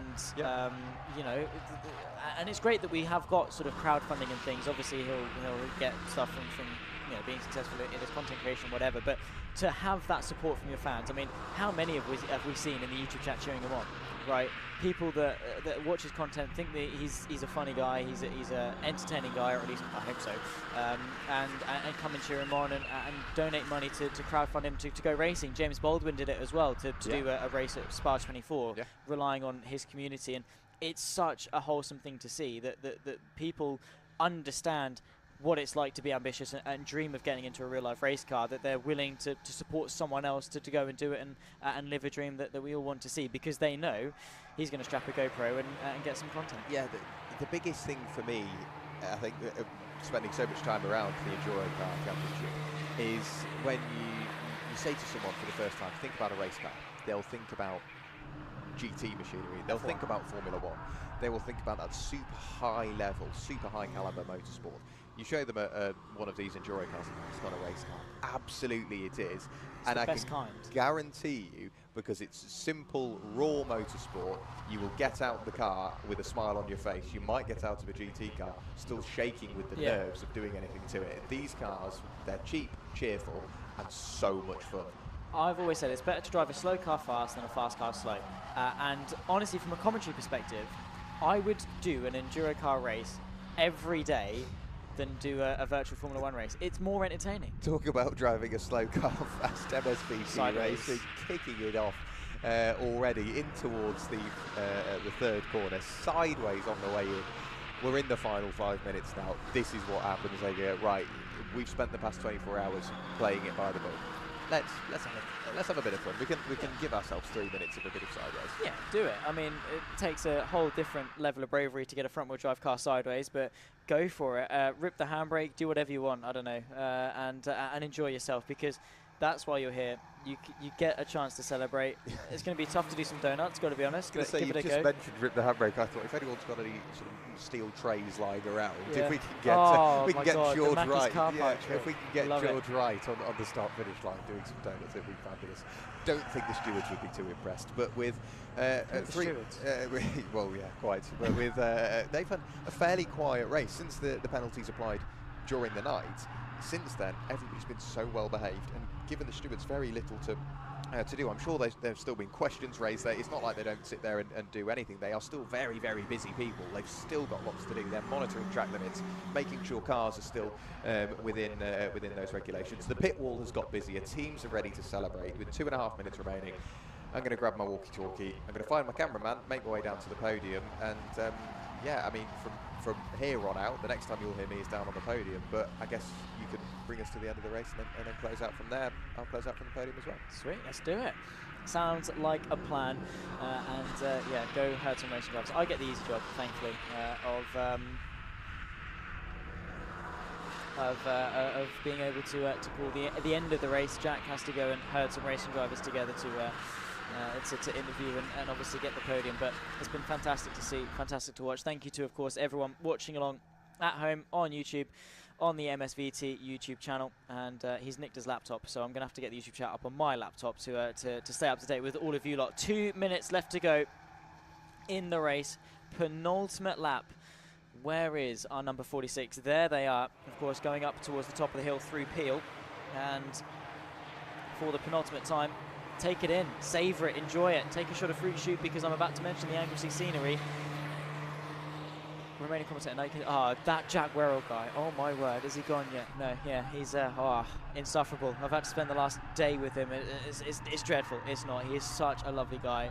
Worked with him on the EnduroKA Winter Sim Series Championship, and ever since we've worked together a ton, and he's the reason that I'm able to do as much work as I'm doing in the real life stuff, and it's amazing the amount of support that he's given me, and he's a pleasure to work with. He's very good at what he does, and it's great to have the privilege to work alongside him, as we have been doing for quite some time. The 46, by the way, on to what I believe will be the penultimate lap with just a minute left to run. Milner Racing, George Wright brings home that machine. It's within touching distance. The checker flag is right next to him, and all of so many team members. If we can get a shot of the pit wall, there is just so many people lined up, ready to celebrate and bring home that 46 across the checker flag. I think they can slow down just to make sure this is the final lap of the race. 24 hours of racing has led down to this very moment, and the 46, they've suffered issues. They've battled through adversity, they've made overtakes, they've done the pit stops, the drivers have put in a mammoth stint all the way through this race. George Wright, Jack Wright, Johnny Milner, Declan McDonnell, all 4 drivers have had their own difficulties, their fair share of problems, but also with that, such courage, such bravery, such high levels of skill. And they've done it on the main stage here on the MSVT Racing YouTube channel. They negotiate the corkscrew, the timer ticks 0, the checker flag will be waved. Applause across the pit wall, a flash of the headlights, a weave to the checker flag, the roars of approval from the crowd, and the 24 hours of the EnduroKA Anglesey event goes the way of Milner Racing. George Wright has the honour of bringing it home. What a race. Taylor Norton, not too far off, brings it home in second for Autotech Motorsport. Favourites maybe for the win coming in the early stages, leading the way after 3 hours. But in the end, only enough for P2, but they're going to be delighted considering the difficulties they had. The 333 of Kahunas brings it home to round off the podium. And you can see how much it means to every single member of the personnel, every single team member, every family member, every fan, every official is stood there in celebration, because 24 hours of non-stop action comes to a close here in Anglesey. It's been a tough one, chat, but these guys have brought it home. The 11/10 car, by the way, special mention to them. They cross the line, take the checker flag, 7th place for them. They get the applause they most definitely deserve, because to finish that well into the top 10 in P7, to bring it home that well after the difficulties they had at the start, they had the consistency, and they did. so well. I'm not seeing any donuts. Disappointingly, no donuts from Milner Racing and George Wright at the front. It's a shame, the rules or whatever, and difficulties of front-wheel drive cars, but the celebrations are there, and I'm sure all the local pubs are going to be getting their fair share of revenue in tonight, especially because there's that other really important big event this evening in the world of football or whatever. Anglesey is where it's at, EnduroKA is where it's at, and the 46 peels its way into Parc Fermé. Hopefully it's within the regulations, because how gutting would that be to do all that and be disqualified, but hopefully it's going to be all good and they'll take to the top step of the podium. Thank you, of course, to all of our the huge effort put in by the marshals. There are the race results. Milner Racing, 24 hours, 11 seconds, and the fastest lap of the race, a 1:30.854 for them. Autotech Motorsport from Kahuna's race team, that's the podium after 24 hours of racing. Then comes AFK, who most definitely were not AFK throughout the duration of that race. Sukaru, the top 5 behind that. Of course, Pro-Am Racing and Ollie Fernal brings it home in 6th. Behind that, 11 Temps, Original Checkers, Purple Sector, Semprini inside the top 10. Behind that, of course, comes NJM, Rover Rage Motorsport, Team Kaiger Meister, that's P13, Orca Sport, Shine Automotive, KNF, Team Lifeline, Ringat, Kadoodle-Doo, LDR Performance, MSVT, the final of our finishers. Burton Power, our lone DNF, of course, only completing 444 laps in the number 1 machine. But there you can see the celebrations down in Parc Fermé. Handshakes and celebrations, applause, and a lot of smiles, of course, grinning from ear to ear. I'm sure each and every single one of the drivers are going to do. And thumbs up to the camera. We'll have a word with each of them when we can. But Jack Rowell, of course, will be down there ready to see what capture the emotion. And look at how low actually that 46 exhaust is on the bottom. But fantastic job from each and every single one of the officials, of the marshals. Thank you to all of you guys around the circuit for all of the hard work that you've done this weekend. It's not been easy, but worth it in the end for how good of a show that we've been able to put on. And very well deserved water bottles as well being handed out, because that is difficult. But there is Jack Rowe. Let's go down to him. In the Parc Fermé area with our top 3. We'll try and grab a word with someone. Costa Krietsis from Kahuna's racing team is just sat over to our left. We've already seen Taylor Norton jump out of the Autotech Motorsport car, and we've just seen as well George Wright jump out of the Milner race-winning car as well. He's coming back towards us, so we'll wait for him to get his helmet off, and then we'll be able to jump in and grab a word with George Wright. One part of the 4-man team that has just won the Anglesey 24-hour. That must feel really good. Your first 24-hour win as a team. It feels very, very good, yeah. We managed to clinch the 12-hour at Snetterton last year, which we were very happy with, and that was the longest one of the year.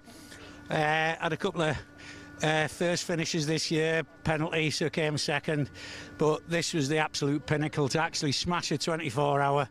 And fair play to the other guys. I think we won it not on speed, but just by their bits of bad luck. Our car, like I say, a bit of an agricultural exhaust repair, but I think that was the only mechanical we had, and the poor others just had a few more mechanicals than us. Otherwise it would have been down to the wire. I mean, obviously can't take anything away from a great support team and great drivers, consistent similar speed drivers, but I think it was just down to their bad luck. And it must take it. It must feel so much better being a long way from home as well, having to travel all this way. The team have dug in, and obviously you've done your bits behind the wheel, and everybody else that has got you to the end. It must feel so much better knowing that this is a long way from home. You've still all dug in, and finally that 24-hour win comes. Yeah, I mean, I love Anglesey. I drive it quite a bit. I come for the race to remembrance each year and drive into another night on that. I bring this golf and do an arrive and drive with Moore's motors in it. So I am au fait with the track, and it's a lovely track, especially on a day like this. You don't always get it like this at Anglesey, I can assure you, but yeah, it's shining down on us today. Clearly, congratulations, massive congratulations to you and the team. We do also have, we've got Taylor Norton here as well. I can't tell whether he seems happy or not. He's celebrating with another one of the drivers. We'll get Taylor in as soon as we can. So Taylor, come here, we'll grab a word with you again.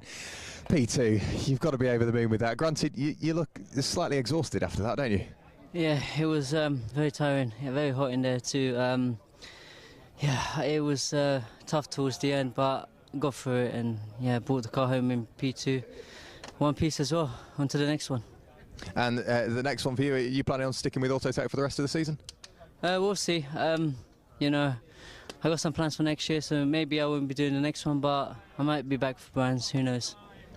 Great stuff. Well, we'll look forward to it. Massive congratulations, Taylor. We do have Costa Krietsis over there as well. Of course, he finished the Kahunas car in what was third place. We've got a number of other drivers around us as well, but I think we're almost ready for the podium. So we'll take a walk over towards the podium. Hopefully that will be sorted in a few moments' time. But we've got Costa. You can see the podium in the background. That'll be waiting for you. But yeah. P3 in the 24-hour, you're just adding more and more achievements to your racing portfolio, no? Yeah, well, we've not been very lucky this year in terms of podiums and stuff. We were always just like missed out, 4th, 5th, there and thereabouts. But yeah, I mean, the car was dying near the end.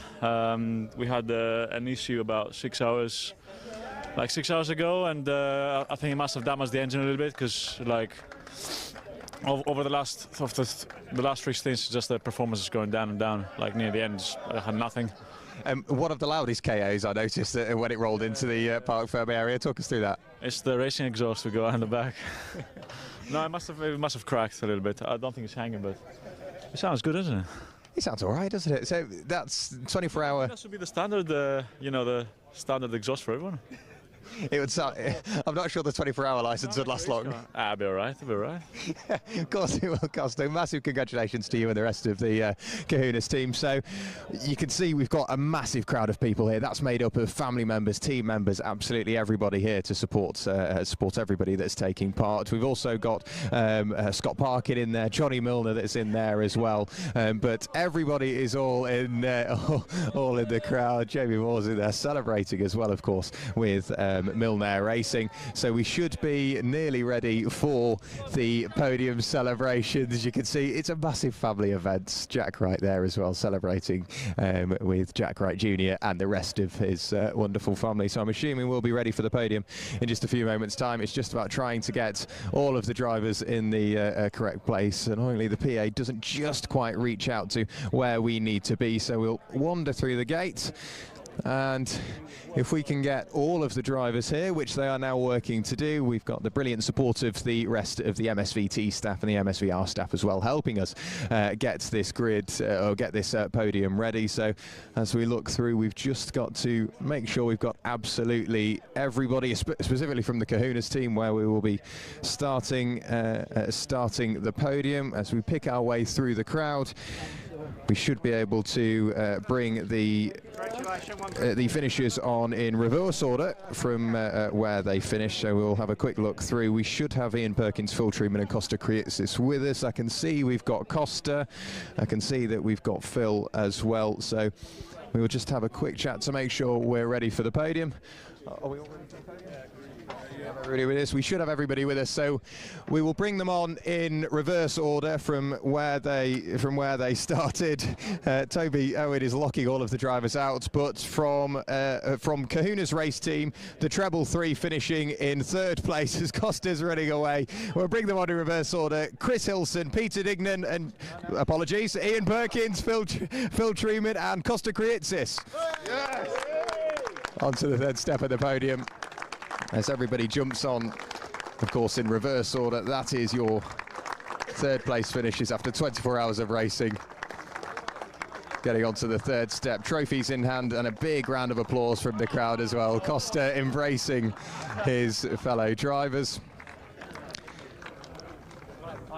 And then in 2nd place, we will bring them on in reverse order. We'll make sure everybody stays on the podium. Car number 65 from Autotech Motorsport. It's Taylor Norton, Toby Owen, Mark Witherington, Joey DePrato, and Adam Bessel. Onto the 2nd step of the podium. Trophies awaiting them. Toby over the moon with that one after 24 hours. Well and truly worth it. Taylor Norton, I think, just trying to limp his way onto the podium. He looks very sore indeed. So as the media gets their photos, you can see smiles on the faces of all of the drivers.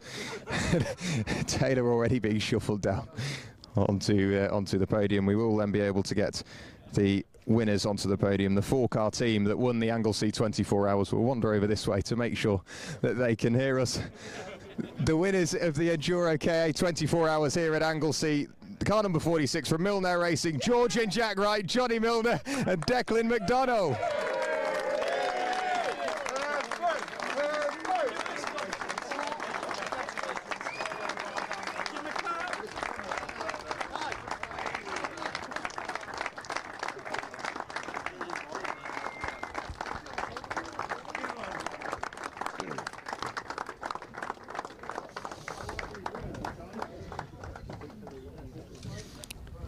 So as they pick their way up onto the podium, struggling to try and find some space, I'll shuffle my way out of the way, making sure the media can get their photos. They're trying to get as many people up towards the top steps so they can fit in the camera lens as possible.